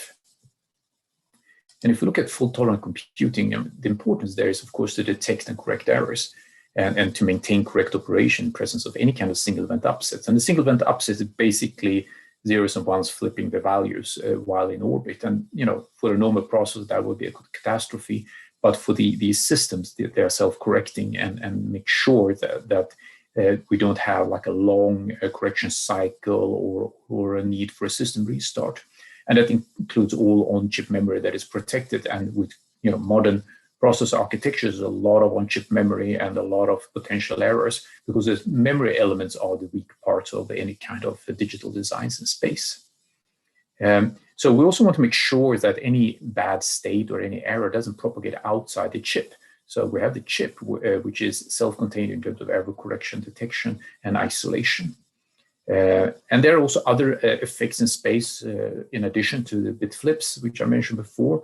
And there we can also utilize relation hard libraries from foundry partners, because they're much more closer to the silicon than actually the digital design that we work on. But we do cover all error modes and failures when we produce our own components. And in the end, what's important? Well, important is to fly stuff in space, obviously. If you have any interest in space business, you want to get there and fly. And we actually have, not only do we have our processors used by other to be designed in another system, but we actually have our own components, which is something that we added to our portfolio in the last 10 years. So we have rad hard components, which are, designed here in Gothenburg, not necessarily manufactured, because we do manufacture all over the world, but we definitely do design them and support them and sell them out of our office here in Gothenburg. And if we start looking a bit on the processors that we have, the current generation is a Leon 5, which is sort of the 5th generation of the series of Leon processor. So, this architecture and the Leon implementation has been around for 25 years now. So yes, it's a legacy. It's important to carry it forward because it's a large installed base, but it's also important to look a bit on the future. So in parallel with offering the Leon 5, we also work on the RISC-V. RISC-V is yet another open source and free architecture that is available to anyone to implement. And it's sort of accelerating really fast. And we can see a lot of those books, which were actually based on Spark or other early RISC type of implementation, and the school books will write about them. They're actually now based on the RISC-V architecture. So if you have a computer architect course, you would most probably encounter RISC-V. And that's actually what we do now. We do implement our own RISC-V. We base that on the Leon 5 and the Leon heritage that we have. And again, we're targeting the same type of application space, but also outside. So we're looking at avionics or aerospace, which is airplanes basically, but also automotive.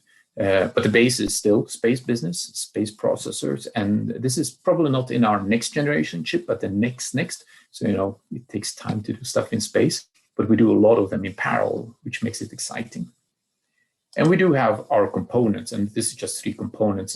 This is a microcontroller, single core processor, which we use to distribute in systems. It can be embedded, in instruments or small controllers. It's not really the main workhorse anymore, but because of the accessibility and availability, and also the technologies available today, we can actually have a lot of these microcontrollers all over the spacecraft, exactly as you would see in a car. in the electrical cars, for example, they have there's like a couple of orders of magnitude more microcontrollers in those cars compared to the previous generation of petrol and diesel cars.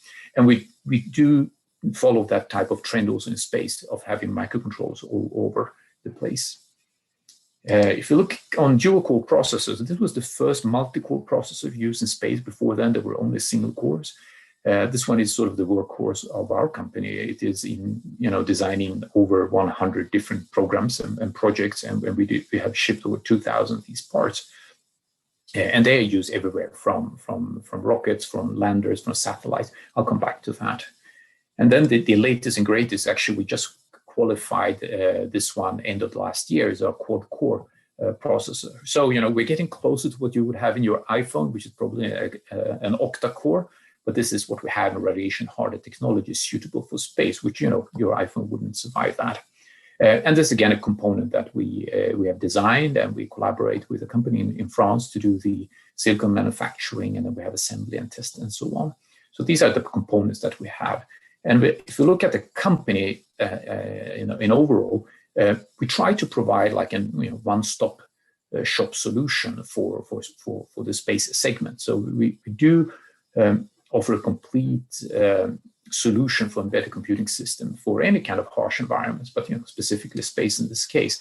So I said before, we have our processors. We offer them as IP cores, which is sort of intellectual property cores that people can purchase and put in their own designs to develop their own systems. We don't compete with them. We actually enable them to make sure that they have an architecture and a solution which is the same as the components we sell, because that makes it much easier for the system houses and the software development houses, because it's based on the same technology. There's a software portability, etc. We do have the components. I mentioned them before, we went through 3 of them, and we actually have a lot of software. So it's anything from compilers that we develop, from operating system, drivers, board support packages, and so on. There's quite a lot of that. We don't really develop the application software. We do a bit of that, but not really in general. So we try to stay close to the hardware, close to the bare metal, and build up what is needed for the software companies then to come in and develop their own systems on top of that. And we do work with open source. As you can see here, there's GNU and Linux and Artem's open source, as well as with commercial companies like Fenty, Cisco, and Wind River, which is one of the largest embedded software companies in the world. And in addition to that, we support these components and IP and software with development and test products, like development boards or evaluation boards that you can use our components, or if you want to use the IP inside a programmable part, as well as debuggers, simulators, and systems. So there's a wide range of products, but they're all focused on one single thing, and that's, processors for space. And as you will see, also, we are expanding, as I mentioned before, with the RISC-V outside the space domain. And at the end, I'll show you one customer, which is not a space customer, but still extremely interesting one. Now, I told you we're going to take you on a journey, so let's look at the solar system. And as Johan presented just before me, he was showing Swedish contributions on instrumentation and scientific instruments. We also do contribute from, say, a commercial component supplier part into the same missions, and also visiting the same planets and solar system objects. So let's start on ground. We're actually the supplier of the processor for the next generation Japanese launcher. So actually, all of their own computers on board are based on our JR712 dual-core processor, which is extreme, because these will be up to 5 to 10 of these missions a year, servicing the lunar gateway and going to the moon, etc. So it's quite prestigious to be selected by JAXA, which is Japanese Space Agency, and the companies working on that, supplying the onboard computers, which is fantastic. If you look to the moon, this year, there's the first exploration mission. Exploration mission 1 is called Artemis 1 now.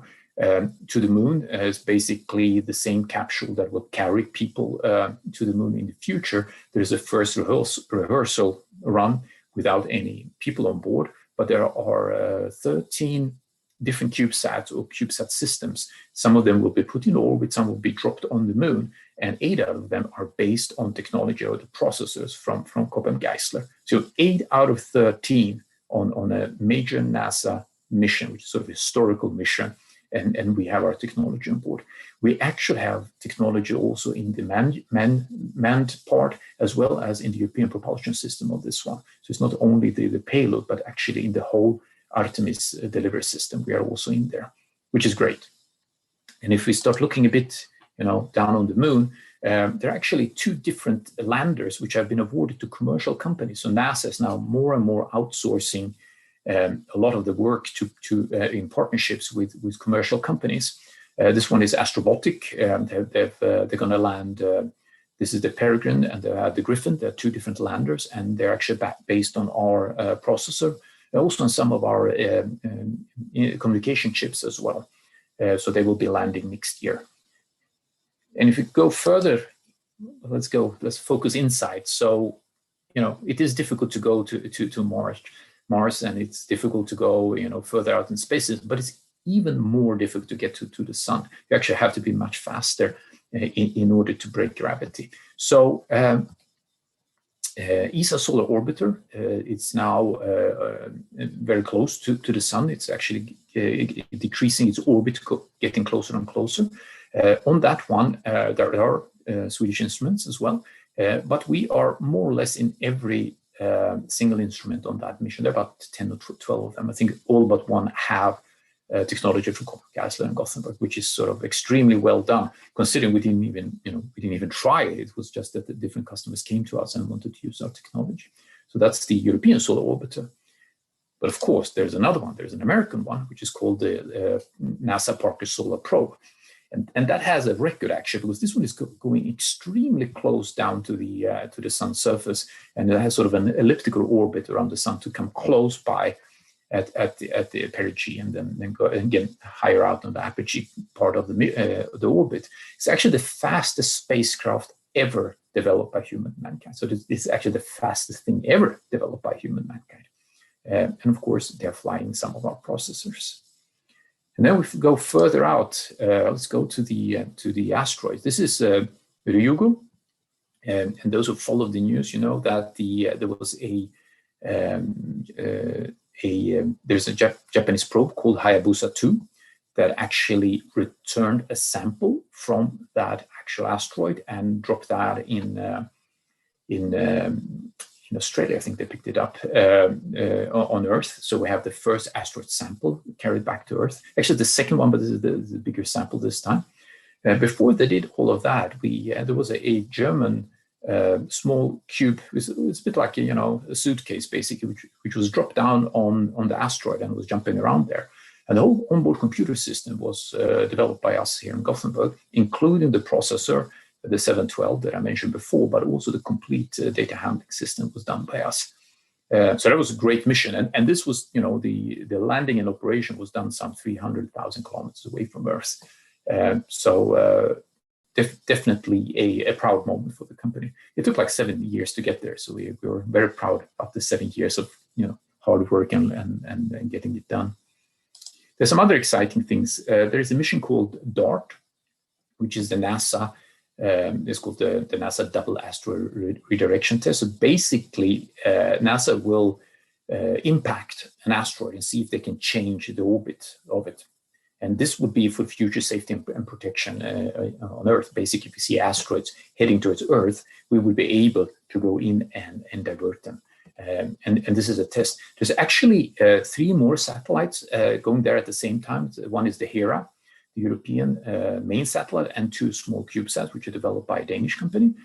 On Hera, we actually have also our processors, as well as some communication chips on that one. So, out of 4 satellites, the 2 main ones, we will have Gaisler technology orbiting and observing these asteroids to be able, to impact it and also measure the effects of the impact. So it's a bit like, if you remember the movie Armageddon with Bruce Willis, but this is more scientific. Look a bit into the future and Mars. There is a mission called ExoMars 2020. Of course, it's delayed, so probably it's going to be renamed to ExoMars 2021 or 2022. It's the European mission. So there is to Mars, which is a major one. It has a lander and a rover. It's in collaboration with a couple of with Russia, in addition to the European Space Agency member states. We have a lot of our processors both in the lander and the rover in the instrumentation, and also some of the main technologies based on the Leon processor, but not chips from Gaisler, but from say Airbus and Thales Alenia Space, which are the big primes in European space. So we still wait for this launch, but it will be definitely an exciting time when it lands in 2 years from now, perhaps. But more importantly, we have a landing which is sort of imminent in a week or so. It's the Perseverance Mars rover from NASA. And on that one, we actually have the UT700, which is a part our colleagues in the US are manufacturing, but it is our design here from Gothenburg, who will be landing in just a couple of days. There is actually another mission about to enter orbit around Mars in about the same time frame. It's from the United Arab Emirates. They have a mission called HOPE, and it also carries the same part. So, a lot of components from Sweden getting to a lot of different places in the universe. Well, let's call it solar system at least. And if we look at that, this is basically where we've been with our technology. The Leon text there is when we have IP inside a programmable part, or if a customer has developed their own silicon and they're flying that. Of course, around the Earth, we couldn't put all of the examples there. There's a lot of that. We have big constellations with the major operators where we have, let's see, 77, I think, spacecraft in orbit. So that should make some 150 pieces that we have. We have other constellations which are now getting there, which will be in the range of 600 spacecraft that we have also technology on there. If we look at the Jupiter, which was mentioned by Johan, we have the IP cores as well as our components who will be heading there. There we actually worked with European Space Agency to develop a standardized computing platform, a design, which was a computer board basically that can be used by the instrument makers to build their own variants, because many of them have a very specific requirements in addition to the computer. There could be analog to digital converters and steering technology, etc., that they need on the board. So there, I think we have 8 out of 10 instruments are based on that technology. And we are also looking into future missions like that, where we have a position to provide a complete solution to the instrument makers. We have also at the far to the left, we have Mercury. So the Bepi Colombo mission there. They also used a lot of our standard designs as well as a component we developed in collaboration with RUAG Space here in Gothenburg, which is manufactured by a French company. And if we then look at the moon, I mean, that's the most interesting one. We basically have already our technology there. The Smart 1 satellite, which was mentioned before, was actually a precursor to the Leon. It was also a Spark that crash landed. We have a uncontrolled landing also by Israeli spacecraft called the Bereshit, which actually used our onboard computer. It wasn't our fault. It was an inertial system that didn't work, which attempted to land. It was actually the first commercial vehicle to reach lunar orbit. And it, unfortunately, it didn't land softly, let's put it like that. They're trying again. There's a new mission. Actually, at the same time, we did land on the backside of the moon together with a Chinese mission called Chang'e 4, which used one of the French chips in which our design is inside, as well as we reach orbit also with Israel, the Indian organization. So in a span of 9 months, we were there with Israeli, with the Indians, and with the Chinese. So basically, countries which are not the usual Russian or European or American. So it shows also a bit of the diversity of our customer base. And again, we will have more of these missions coming up. We are constantly building in and offering our systems to new missions. And we're just hoping that we'll have some exciting missions going, to Saturn and Neptune and Uranus and beyond. So 2021, where are we today? Well, you remember I was talking about AI, and we do actually have our own technology, the Leon technology, inside chips used for AI or machine learning. So this is a chip called Myriad X. There's actually a precursor called Myriad 1 and 2 that we're also inside, developed by Intel. Intel acquired a company called Movidius in Ireland, and they've developed one of the most advanced AI chips. Now, what's so advanced with this one is it is operating close to the edge, which means it's not in the cloud. You want to do your operations in real time, and you want to be really low on power consumption.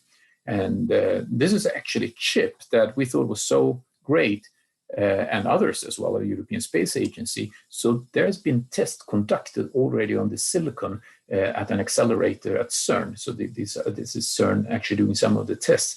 And this device we are now using and looking at how to improve it and protect it and build a system around it so we can utilize the high performance, but also, of a commercial die, but at the same time also knowing that it's very vulnerable. So we need to build a system around it to encapsulate that, because there's a lot of gains if we can put a bunch of these on a board and do mitigation on any potential failures, but the performance that we will get out of that would be actually way, way much bigger than we would have with traditional components. This is suitable for instrumentation, etc. Probably not for navigating your spacecraft or landing it, but definitely for something that could tolerate a bit of downtime. Sorry. And one of the applications is basically looking at Earth observations. There's a lot of investments being done there to put AI in the sky, because there's a lot of things to gain by having online processing immediately and do correct things as they go. And report things as they're being observed, anything from safety to crops, etc. So perhaps Stanley Kubrick wasn't that far away talking about AI in the future, although the HAL 9000 might not be really the way to go. It would probably be something smaller, something less power hungry, and something less problematic to handle. Now, if you think all of these things were interesting, and you think that you need to go to Kiruna or to NASA or out of space to work with space, you're wrong. You can actually do that here in Gothenburg. We are a leader in processor for space. And if you want to talk to us, reach out to us. We have a booth. There are brochures, etc. But you can definitely reach us at career@gaisler.com. And if you're confused by the name Cobham or Case, it's the same thing as Cobham Advanced Electronic Systems. We're still the same company. You reach us easiest at gaisler.com, the website, as well as on their email. So I'll open up for questions. I don't know whether I got any questions from something in the chat. So a question here, how is your development done? Xilinx tools, PCB design? So actually there's a bunch of things. We do use Xilinx FPGAs as well as their tools to do prototyping. So we do a lot of our in-house work using those type of development tools and boards. We use some of the boards directly from Xilinx. We buy them or for some of their suppliers, but we also develop our own board. So we do PCB design for those boards. We also do PCB design, obviously, for the onboard computer designs that we have delivered. We don't do any manufacturing of flight boards. We actually team up with partners to do that. But on the component side, we have a lot of other tools in addition to Xilinx tools. We have, Synopsys, etc., to do synthesis to ASIC level or to custom design. I'm just going to jump over, see if there are any questions in the YouTube channel.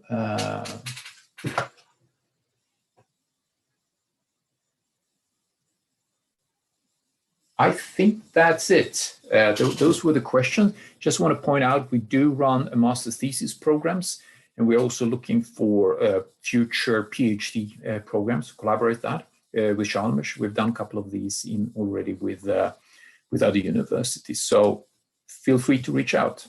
Thank you, everyone.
Thank you, Sandy.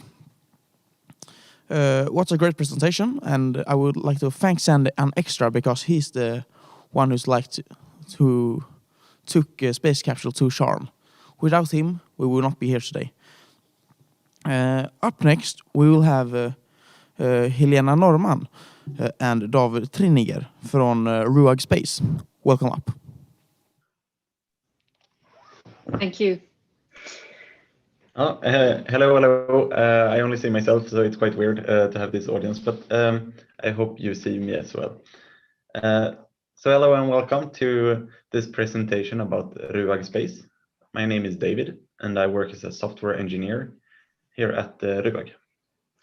And my name is Helena, and I work as a project manager. And together we will try and present RUAG Space and what we ourselves do.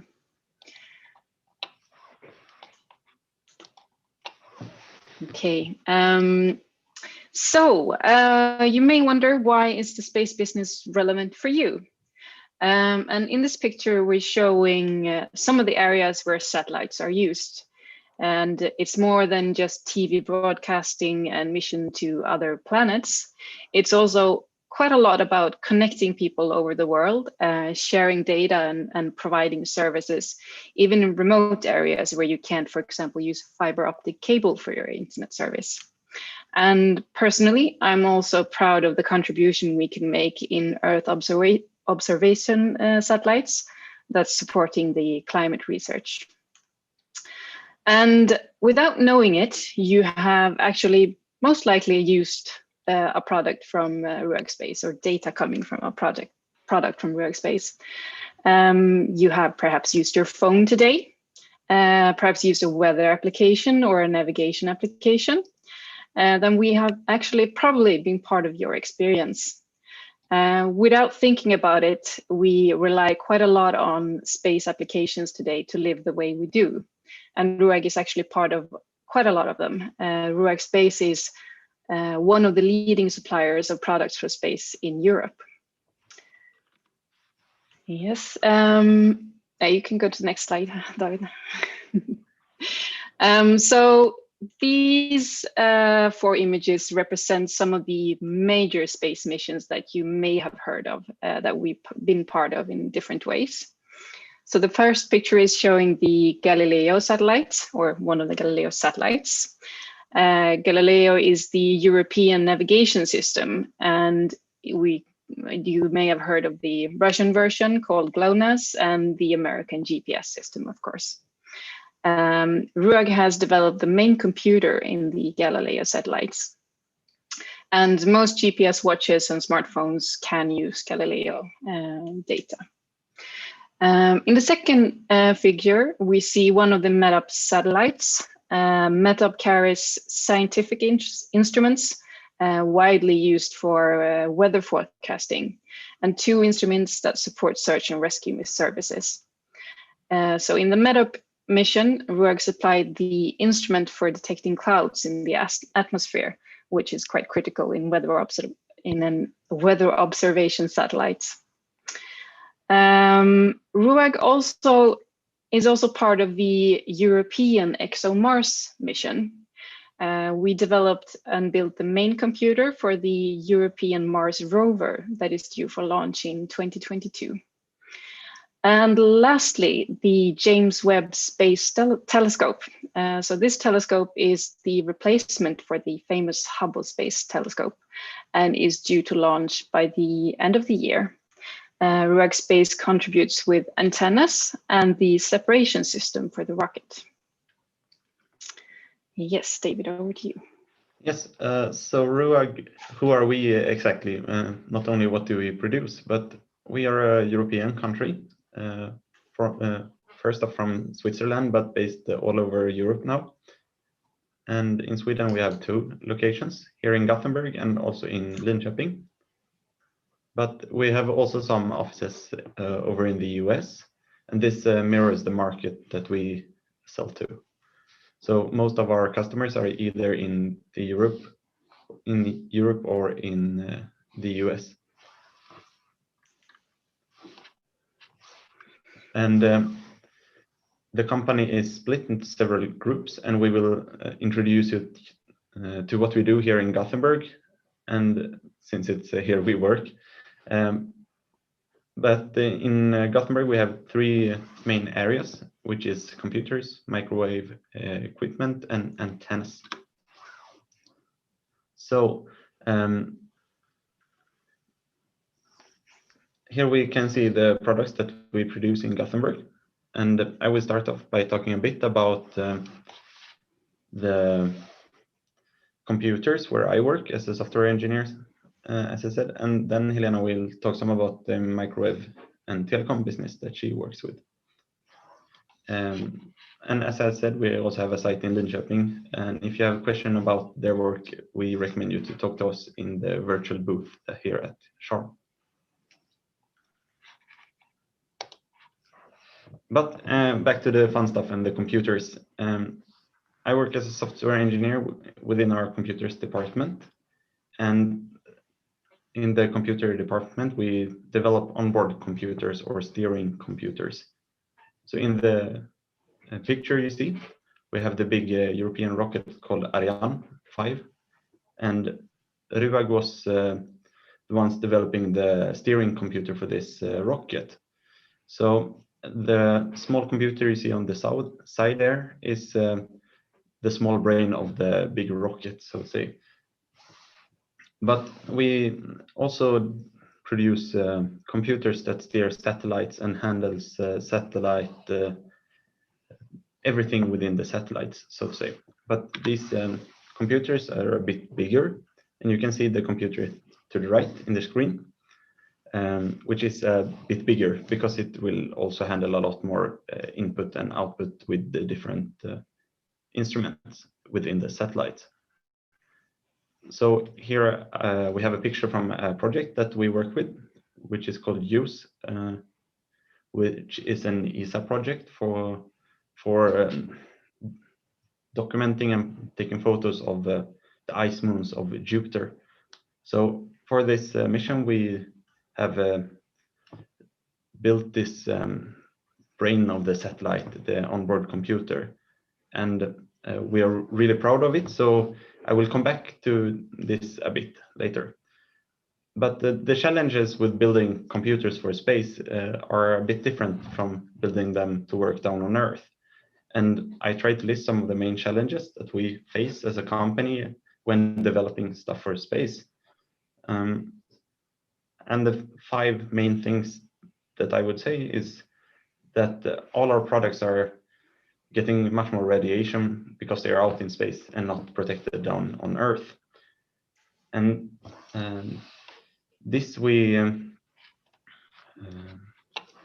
combat by both having hardware that can withstand the big radiation, but also we need to modify our software to work with this and lessen the wearing that radiation has on all our equipment. But also when we send stuff out into space, we have a lot of different temperatures compared down to Earth, where the computers will work in 20 degrees Celsius. And especially if you, within the USE mission, we are sending this out into deep space and it will not get warmer. So all our computers are built to withstand really low temperatures and also high temperatures if we send them closer to the sun, for example. But if we go back to the picture with the Ariane rocket, when we launch satellites into space, there is a big amount of vibration on the whole rocket when we launch it. So therefore, our steering computers need to work while it's shaking a lot. And that is not something that the personal computer can withstand, but our components need to do. So therefore, we need to test it throughout, and we build the computer to withstand these external stress. But we also, the 4th point that a challenge that I want to mention is the long lifespan of satellites. Your personal computer might only last for 5 years, but the mission might not be complete for 5 years. So we want our navigation satellites or so to work for a really long time and preferably not die within 2 years. And therefore, everything we build needs to be really redundant. And even if something breaks within the computer, we need the computer to be able to do its main work in some way or the other. So therefore, as we see in the picture, I think I can show with the mouse. No, I can't show. But it's the computer is mirrored, so it's two parts that are identical, so that one can take over if half the nominal half dies. And this is something that goes through all of our processes, that every system is redundant and can work even if something breaks. And this brings me to the last point, that once we send something off to Jupiter, we will not be able to repair it. Some of the software can be patched, but it's a risk that we would rather not take. So therefore, we want to send something up that really works into space. And then I want to talk something about what I do. And I, as I said, develop software for RUAG. And at RUAG, we develop we don't develop the application software for the most part, which is the application on the computer, but rather we supply the basic software for handling input and output of different sensors, and also we handle the operating system of the computer. So our computers are built to use different operating systems depending on what our customers want to use. Most of the software that we write is written in C, but some of the critical parts, like starting up the computer and setting up the environment to run C, needs to be done in assembler. And also, when we have really time-critical software, we need to write it in assembler to get it to run as fast as possible. For example, if the power is lost, we need to save something. Those programs are made in assembler, but mostly we write our code in C. And one of the best things about working at RUAG, I would say, is that we need to do everything right from the beginning. So all our code is split into different containment groups, so that if there is an error within the hardware or software, it will not propagate to the rest of the system, but be contained within one unit. And then we can easily detect what is wrong and what can we do about it. And for this reason, we need to have a very modular code, and we need to use good coding practices to make the code easy and only do one thing at a time. So it's we don't send up messy commits, but we rather send up a working code into space, and that is what I think is the most fun at RUAG, at least. But I will continue on with what is the future then for RUAG. So currently, as you saw in the previous pictures, our computers are quite big, but as technology is evolving even for space, and more space components or more electronic is can be used in space and classified for it, we can reduce the size of the computers as well. So here we see next generation of the RUAG computers, where we can use stronger processors to increase the performance of our computers. And then one big part that we have in front of us at RUAG is changing old hardware solutions to work in software instead. And by so, we can reduce the amount of hardware we send up into space, and only we can use more software instead. And I think this is really interesting to see what smaller satellites can bring.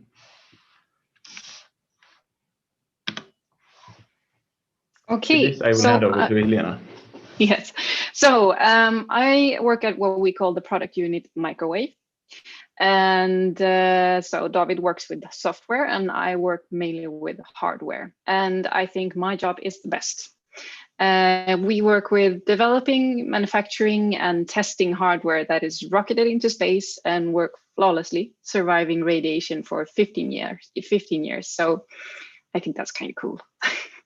I started out as a design engineer, but I've worked in a few different roles in the company, and now, as I said, I'm a project manager. So simply put, I need to see to it that we deliver on time and within budget. What I like most about my job, and I think this is true for perhaps the majority of the company, is we have a lot of customer contacts, a lot of international customer contacts. So in my current projects, I work with teams from England, Spain, and the US. We sell and deliver a product, hardware, but there is really very much more to what we do. It's not just about the electrical design and the performance, which perhaps is what I was mostly focused on when I started working as an engineer. But what we sell, perhaps more than anything, is our heritage, the quality, and the way we work closely with the customers. A typical project team has many areas of expertise and roles. So we have electrical engineers, mechanical engineers, parts engineers, materials and processes experts, test engineers, and of course, product assurance. They make sure that we deliver with the right quality as well. And as David mentioned, it's quite important, as you don't fix what we deliver after it's launched to space. The microwave unit work with different products in that area, but our main product is the frequency converters and receivers that's used for telecom satellites in geostationary orbit. And you can see that first units with the black on that side, that's a receiver. And next to it, we have different versions of K-band LNAs that we sell. These telecom satellites, as I call them, are often used for broadcasting and communication, and it's on the commercial market. So we may have mentioned quite a few major ESA projects so far, but the telecom market and the commercial market is a bit different, I would say. These satellites are very large. They are normally within 3 to 6 tons.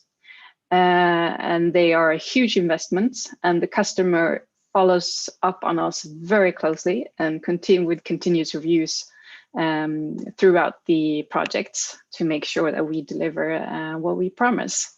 So that's why we work very closely and have a lot of contact. You may have to answer all sorts of questions and quite difficult questions at times, but it's what makes it interesting. So you can go to the next slide. Yes. So if I look at the more technical side, so we work with electronics at high frequencies. So this kind of electronics is, well, it doesn't look like your everyday electronics. So I've included an image or 2 photos here of what our units look like on the inside.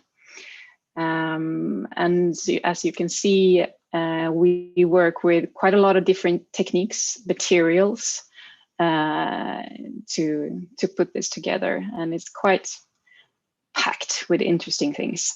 So the usual functions that we have, it's low noise amplifiers, filters, mixers. We have mimics and naked dies in the hermetic hybrids, which are the blue parts you can see there. And these units are designed to, and again, as David mentioned, they're supposed to survive vibration, shock, as they are launched into in rockets. They have to survive vacuum, thermal cycling. A normal operation or analysis temperature would be from -40 to 80 degrees. And of course, radiation, which causes the units to age, to have worse performance over time. And these units are, the units that you see here are tuned and tested individually. So we have our own in-house manufacturing. So it's quite interesting to see the units go from, you know, just being parts and assembled and tested and tuned. But this way of working also means that they're actually quite expensive. And for the future, we're seeing a bit more different things coming. So we're seeing, as you may have heard, of large constellation projects. We have more, also as David mentioned, software coming in and creating more flexible payloads where some of the processing of the data can actually occur in the satellites. The units that we are working on right now don't have this capability yet. But this is what we see for the future. And as a quick example, the images has disappeared. Okay, so press again, and I think maybe the last, yeah, okay. So I just briefly want to mention a very interesting and exciting projects I was working on with recently. So I mentioned these huge satellites that that we deliver to. So what you're seeing in the image here, the big white thing, that's Intelsat Epic Next Generation. It weighs in at 6.5 tons. Next to it, you see the small satellite, the Astranis microgeo satellite. So Astranis is a company who has set out to make sure that everybody has access to internet. So their group that they want to reach is rural areas or stuff like that.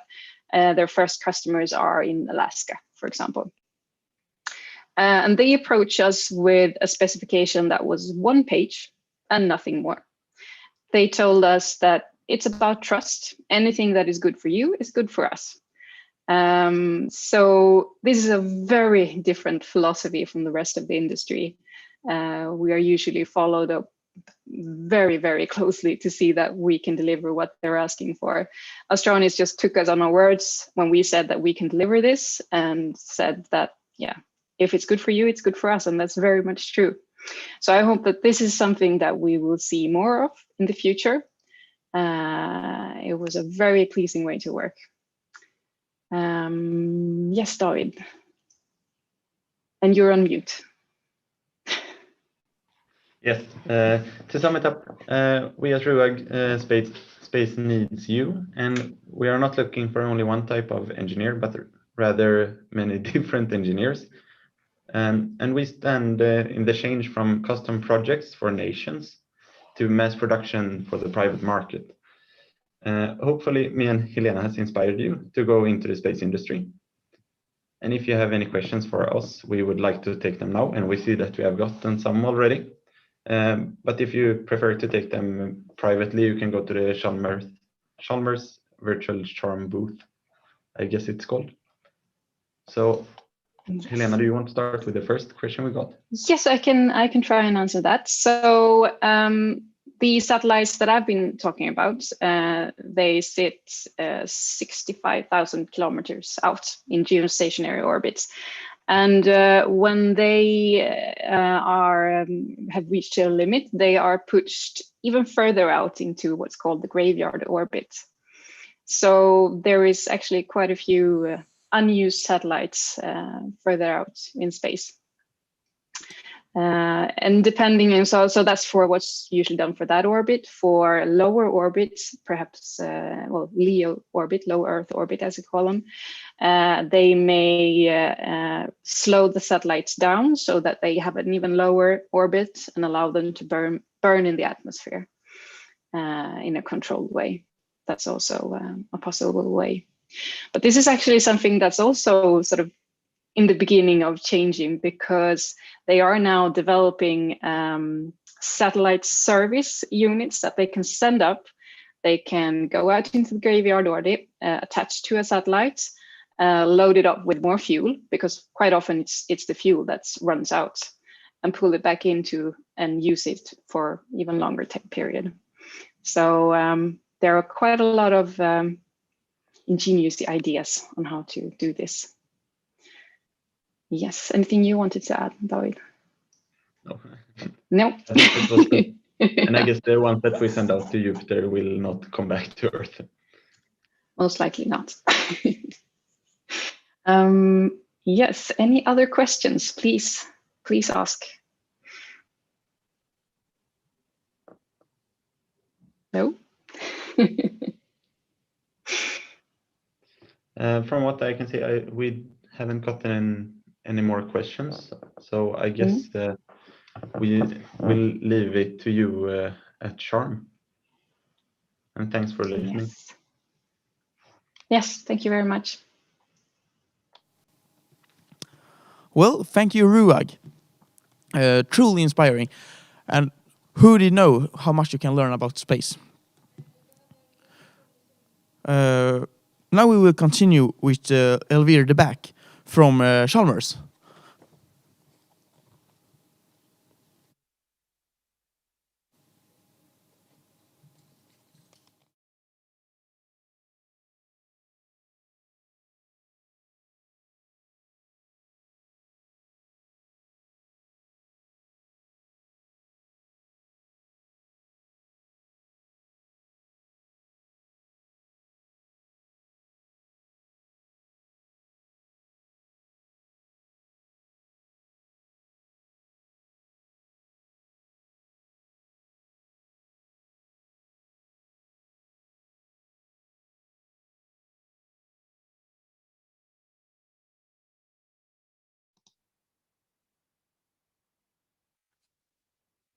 Can I start?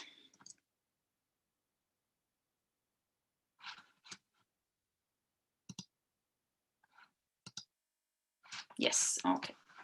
So good afternoon. I'm going to give a rather brief overview of all the space activities that actually are that people are involved in at Chalmers, because you've now possibly heard a few companies talk to you about all the exciting space opportunities there are, but of course a lot of this also is directly connected to what we do at the university. So I myself am an assistant professor in astronomy. I work at the Department of Space, Earth and Environment, but I'll actually take you on a bit of a journey through the big cosmos beyond only astronomy that we have at Chalmers. I will try to, yes, I should have gone to the next slide here. So, like I said, we have a very broad coverage at Chalmers. So we study outer space as astronomers. We also study the solar system. We also study Earth, but using either space telescopes or other observatories that actually use our knowledge about space to know more about Earth. We try to study the climate from space. And then, of course, these are all topics for the scientific side, but we also can put this to good usage in society. Also, individuals will constantly make use of what we do with space. And all in all, we of course try to build a sustainable future using all the space technology and science here. So, long story short, space is where we can bring together applied sciences, basic sciences, and through collaborations with the industry and the public world around us, actually make the best of space. And this is something that at Chalmers we're actually very good at. We have many, many different space aspects that we bring together. So starting from outer space, the very far side, we're studying cosmology, we're studying extragalactic physics, we're studying galactic physics, and closer to home, also the solar system.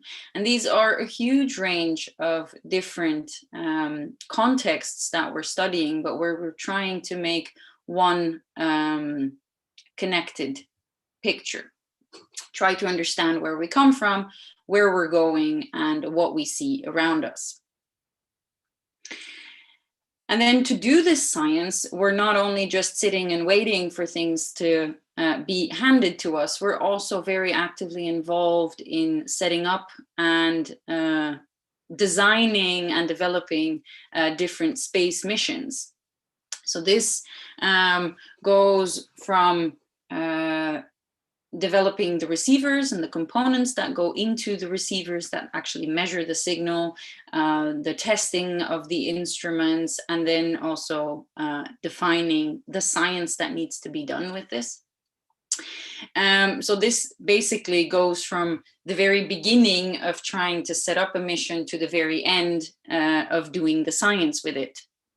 And then we're also covering very broad ranges in different technologies. So we're involved in infrared missions, in optical astronomy, and also in X-ray observations. And these are all very different types of technology that need to be embedded in these missions. Some of these are missions that can be run like Odin, where it's basically a Swedish run project, but they often are in collaboration with the European Space Agency or NASA and other international players.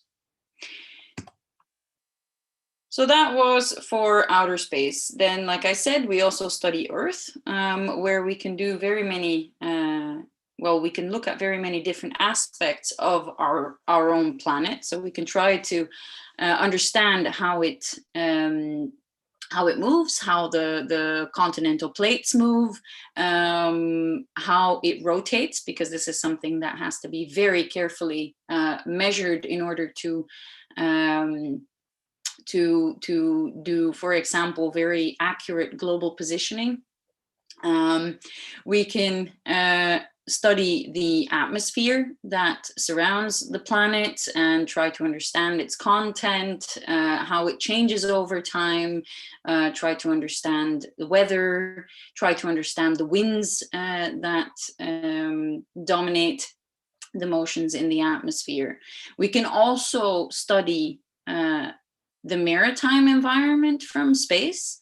Not everything can or should be measured in location. So we can also use satellites orbiting Earth for sea level tracking, measuring the ocean currents, measuring winds, which then leads to, for example, the optimization of shipping routes, which is a very practical outcome of these space missions. We can also study the land. For example, Earth observations from space are also used to help in natural catastrophes. So we also need to really understand what we're seeing in normal times and how we see things evolve over time to be able to assess, for example, catastrophic happenings and how we should mitigate whatever is happening there. Then we can also, when we talk about Earth, we can also extend it not look only at the science, but extend that to having a positive impact directly on society. And I already mentioned that global positioning is something that is or connected to what we do.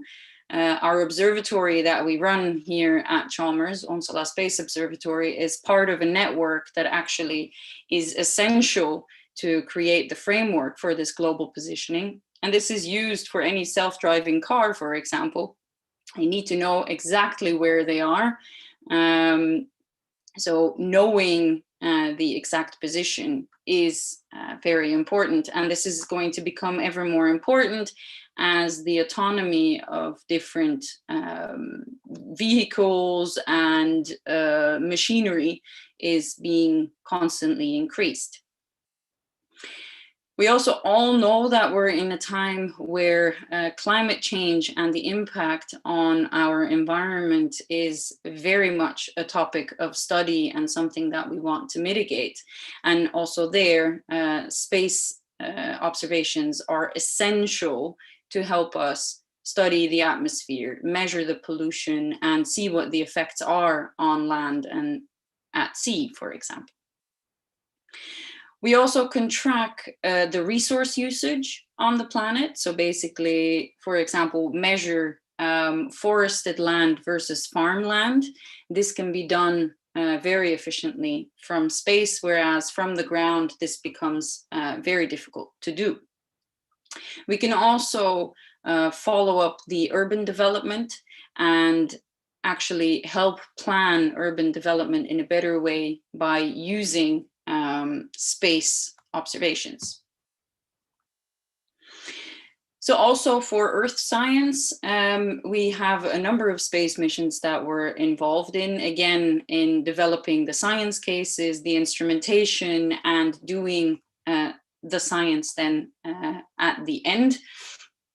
And again, we cover a number of different wavelength ranges that then come along with their own technicalities. So for example, one, again, Swedish mission that also came up in the outer space studies is Odin. So this was a Swedish, or is a Swedish-led satellite. It's still in orbit, it's still functioning. I think it's now 19 or 20 years that it's been in operation. So this is quite the workhorse.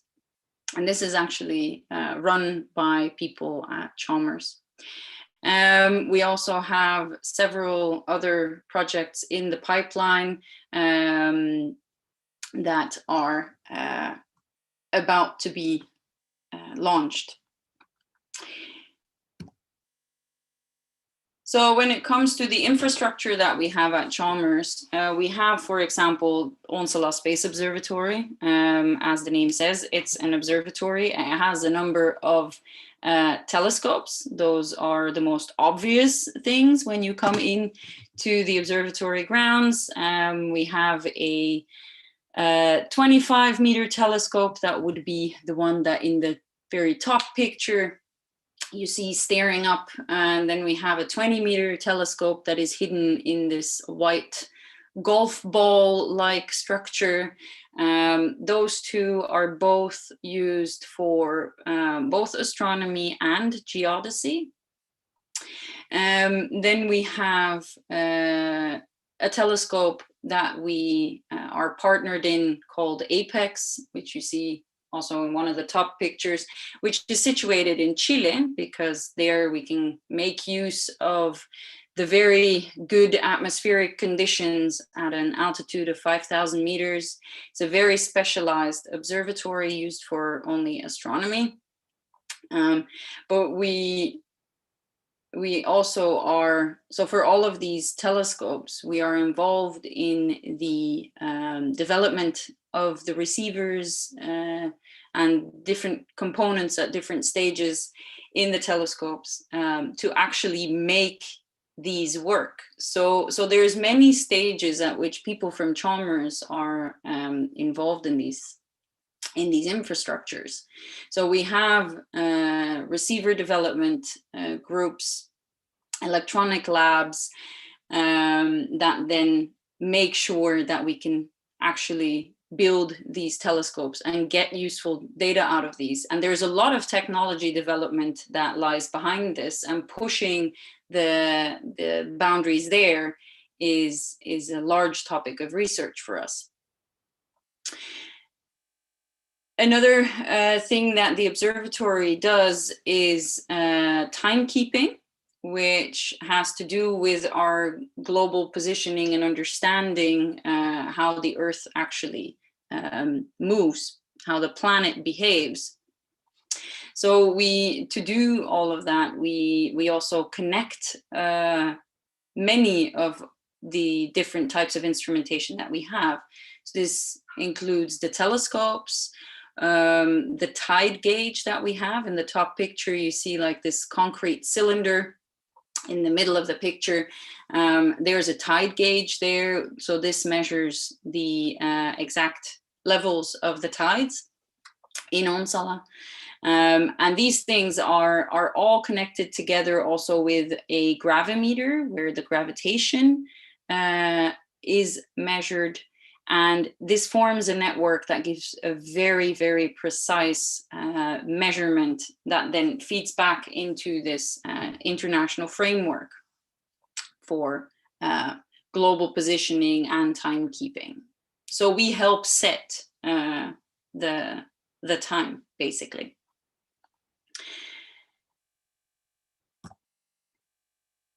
Other parts of the infrastructure that we run are then not the observatory, but a whole number of labs, where I just name a few here.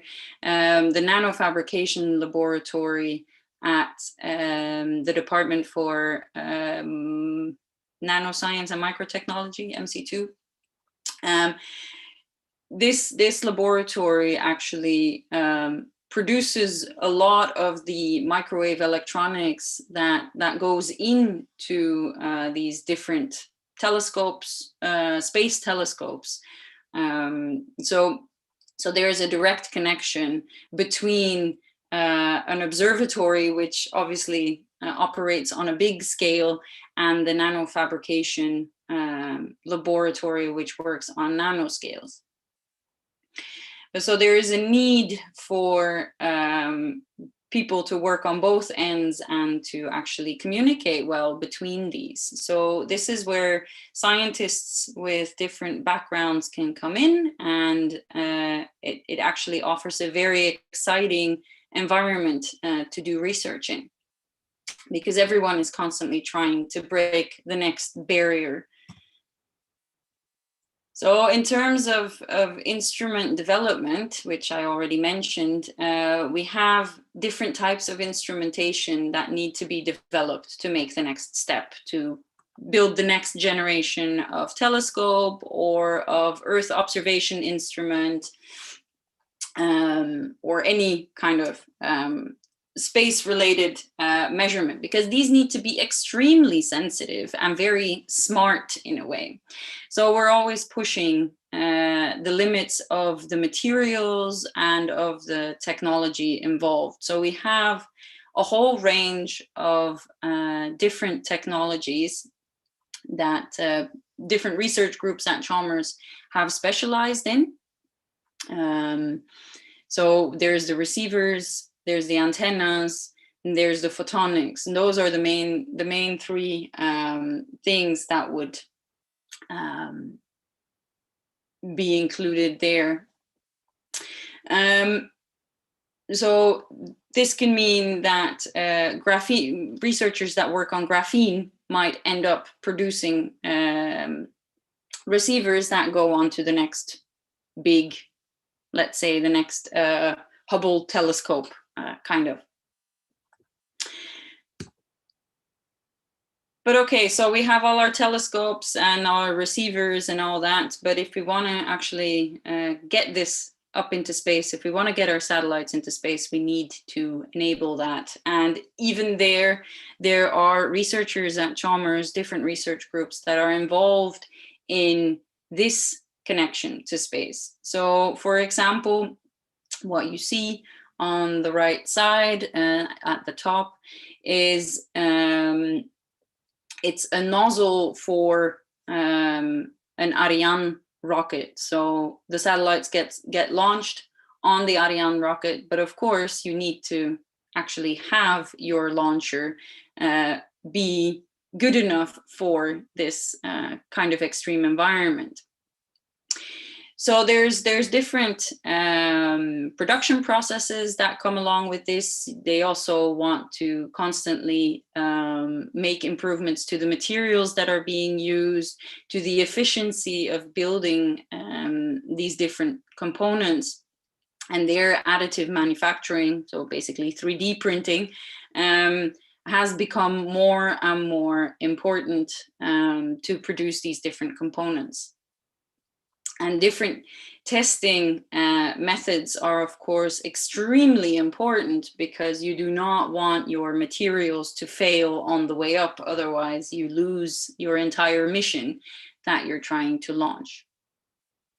There's also studies in, for example, fluid mechanics that come in to the question here, because, again, these are very extreme situations that these materials have to be launched in, and we need to understand the flows of the fluids, where, well, you see the engine spewing the hot flames, right? So say it very in a very simple way, but we need to understand what exactly is going on there, so that we can know how the material is going to respond to this. So even this is being studied by people at Chalmers. Then another thing that is really important when you launch a mission is that you don't have some kind of software error that would make it all go wrong, because that would be absolutely disastrous. So you need fault tolerant computing, and there's a long legacy of that at Chalmers. You also, whenever you put something into space, your computers, your hardware will be exposed to extremely strong radiation, irradiation from cosmic rays, which could, in principle, knock out your electronics, or at least disturb your electronics in a way that things might just go wrong. So you need to be able to account for this, and this is where radiation hard processors come in, and they basically have to be on every satellite that you send up. Then, with all the amounts of data that we're gathering from space, we will also be very much in the asking for artificial intelligence or machine learning to, in a very smart way, process data that we get from space. Plus, we might also really want to have machine learning algorithms that can help in a more autonomous behavior for exploration, for example, so that decisions can be made more on the fly without long latency between the instrument that is very far away on a distant planet or a distant moon, and so that we don't have to wait until that signal first comes from there to ask us, what do I have to do? And then from Earth, we send the signal back. We might need a much faster response time in a smart way. So this is where machine learning could also help us. Then there's also been maybe a less obvious way of connecting to space is the study of production processes, because there's, so the relevance of this is that so at RUAG, they actually had a question on how to optimize their production flow, because for when you produce space components, you have a very, very strict kind of process of approving and or testing the quality and approving components to then go to the next step, and so on and so on. And there's a lot of these different steps involved.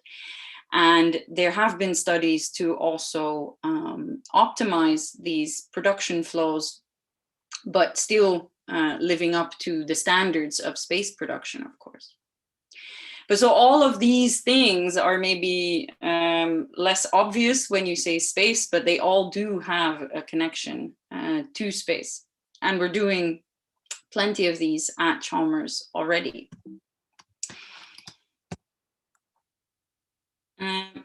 Sorry. Yeah, so there are a number of collaborations with the industry already. So it's not like Chalmers is disconnected. As a researcher at Chalmers, you would not be disconnected from all these companies around, from the world around you, right? So we have long-term agreements with the big players like RUAG and Saab, and so we do have this direct interplay between Chalmers and the space companies around us. And we also have a lot of industry PhDs, for example, where the companies and the research groups work very tightly together to break that next barrier, to take that next step to enable the next space missions. So all in all, we're doing all of this to develop a sustainable future, obviously. So we have our state-of-the-art technology that we're constantly pushing. We are bringing this into studies of the climate. We're trying to, from that, then also develop advice for the next steps that need to be taken, etc., etc. So there's many things in which we link to sustainable development by studying space and developing technology for space.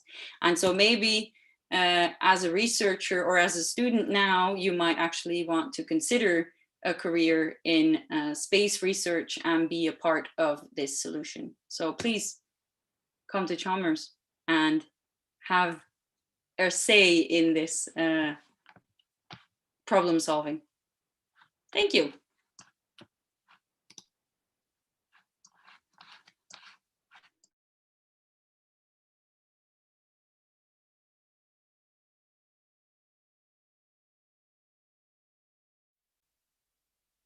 Thank you, Elvire. Always a pleasure to introduce professors from Chalmers to the world. And extra interesting when they come from the Department of Space. Up next, we will have Sandy Beck on the scene, who will round up things. Welcome up.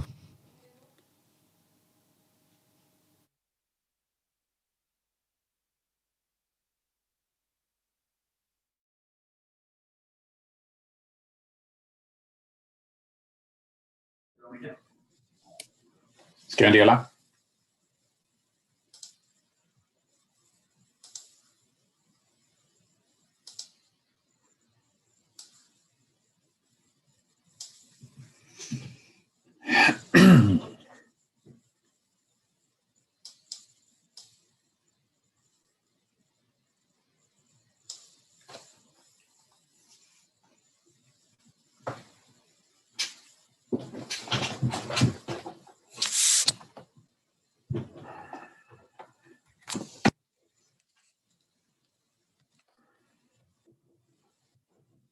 Avi, you can start. Okay. So it's been definitely a pleasure to be working with the CHARM team on trying to bring together a space capsule. And the idea came actually from last year, CHARM. We were quite a few space companies there, and it felt very natural to focus on space 2021, and that's because the Swedish Space Conference, which I will talk about, is actually being hosted in Gothenburg. It actually was supposed to be hosted in March, so it was just less than a month after CHARM that we would have started. Right now, we had to move this till October due to the pandemic, but the idea is still the same. So I'll take a couple of minutes to present the conference. So the theme of the conference is Space in the New Era. So what we're doing, this is a biennial space forum that is organized in Sweden. It's really focused on Swedish industry, academia, students, but also government and local government. The idea is to present news, explore trends, and be open for discussion and dialogues in the space activities. It is a forum, obviously. And it is, again, it's there to help Sweden to grow in the space activity, to put that in a larger context, so you understand how it affects sustainability, security, and also to widen the circle of organization and people who work with that. And of course, if you've heard so far about the presentations, we're quite dominating in space here in Europe. Sorry, Europe, the west coast of Sweden, obviously. We have about 60% of the turnover is in this area, as well as 50% of the jobs. So it feels very natural to be here with Rymdforum 2021, as well as being part of CHARM. And if you look a bit on the organization and the companies behind Rymdforum 2021, it's organized as the main organizer. The head organizer is Cobham Gaisler, us, and you heard about us earlier today. The city of Gothenburg has appointed business regions Gothenburg to support us, and Chalmers are also co-hosting this and actually co-organizing and hosting the whole conference in Runan. So hopefully with the vaccine out there, we'll be able to have a physical meeting in October. If something changes, we will let you know. In addition to that, we also have other collaborators like Universium, Gothenburg Symphonic Orchestra, and Hasselblad Foundation. And mainly, these are the teams, if you see this, these are the same teams that worked around the Space Week 2019, where we also had events up at Chalmers, there was a space concert, there were exhibits, etc. So it's sort of, we've come together the same players in order to make a great Rymdforum. And if you look a bit at the Rymdforum, it's actually Rymdforum Sverige is an organization, association of companies. It was founded in 2003 with the sole purpose of actually having an independent space conference, which is not organized by the state, but actually by the members. And it's there, to promote benefits of space activity for society and people and government, to influence, politicians at all levels, media, as well as the public, including youth and students. And you are the students in this case. How do we make space more appealing for any level of education? So we have actually activities where we start looking at students which are, in the last 3 years of their the first 9 years. So, and how do we get them to the right secondary education and then into Chalmers, for example? Again, it is, objective is to be a vital, growing, activity in Sweden space, but also to ensure that we have a good space budget. In principle, we want to have more money to space. It's very simple. And the conference has been held every year since 2003, every second year, sorry. And again, we do act through other seminars with, members of parliament, newspapers, articles, etc. So if you will see the Rymdforum as such being very influential in terms of bringing space to bring knowledge of space to the citizen. If you look at the members, there are about 28 members. This goes up and down, but there are like 14 major space companies, including us. We have some user organization and association, but also institute and university, which includes Chalmers Technical University. We have incubators and also cities. So Gothenburg is actually a member as a city. So it's a bit of a weird mix, but it is, again, people who have organizations who have an interest in space and want to work for that. And it's a good mixture between companies and actually all the way down to individual cities which are there. So Kiruna is obviously included. If you look again on the theme, which is space in the new era, so there have a couple of sub-themes. So we're looking actually what is the trend and what is happening right now in space. And I mean, if you've missed the fact that there are billionaires spending money on rockets and space dreams, you must have been asleep, because this is definitely a new era in terms of how space is being used. And also how it's being financed. So there are many models. It's like, can we do it cheaper, better? Can we do it through different type of financing? Can we do that through private financing? Can we do that on, instead of saying you get money to build a spaceship to go to the moon and we get rockets, why don't we pay you for every kilogram of rocket you bring back? So there's definitely quite a lot of new things that are happening, which are affecting everything and how we do business. We also see big frameworks like European Union, the financial framework from 2021 to 2027. There's opening up a new space directorate, etc. So there's a lot of sort of impact in Europe also outside the normal space business as we know it.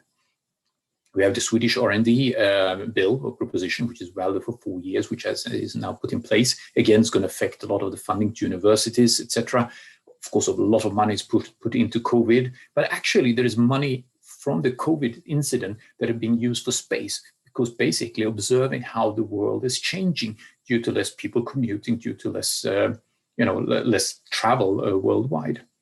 We have the United Nations Agenda 2030 with the 19 goals, which again, we're looking at that, how can we sort of implement that in a space context?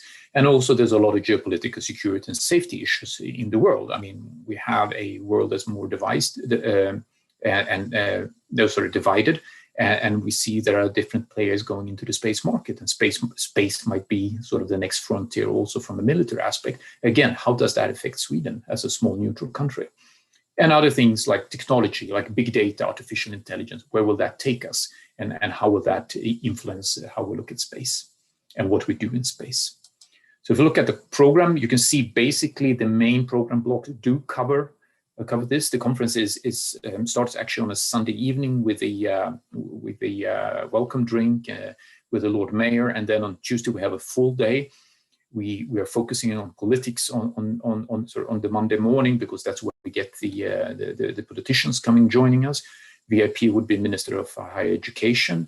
We go further on sustainability, on security, space science and exploration, where we hope to get the ESA Director of Exploration to join us.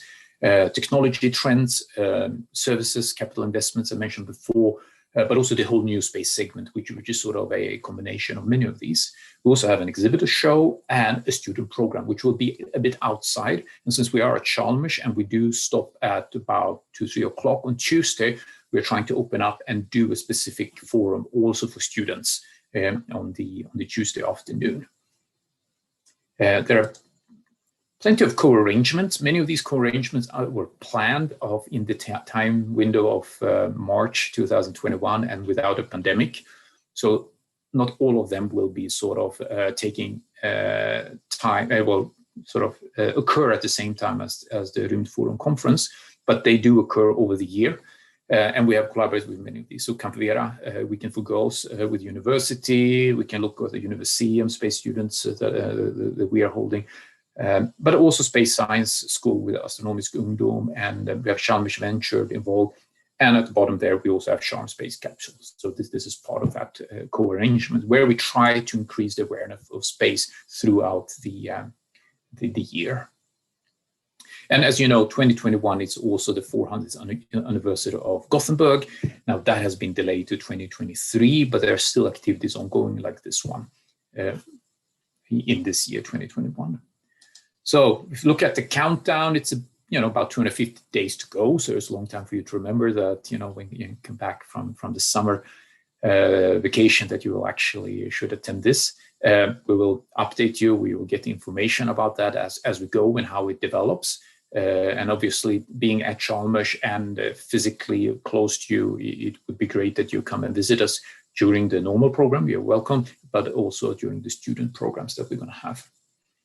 And again, many thanks to Charm and for working on the Space Capsule event together with the organization Rymdforum 2021.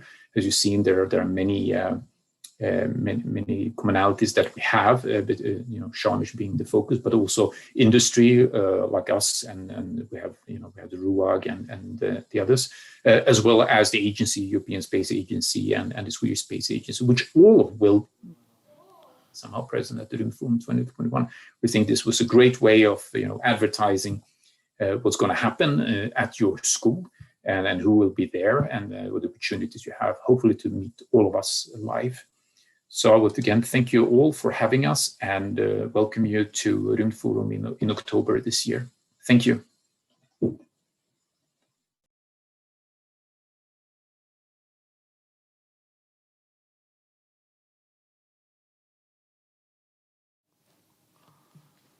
Thank you, Sandy. Now we have heard all the lectures in the Charm Space Capsule. And I would like to thank once again Anders, Johan, Sandy, Helena, David, Elvire. And behind the scenes, we do also have a Claes Rapphed, who has been a key person. And also, thank you for today. And we will see you tomorrow at 10:30. When Christer Fluglistan will make his lecture. Welcome then.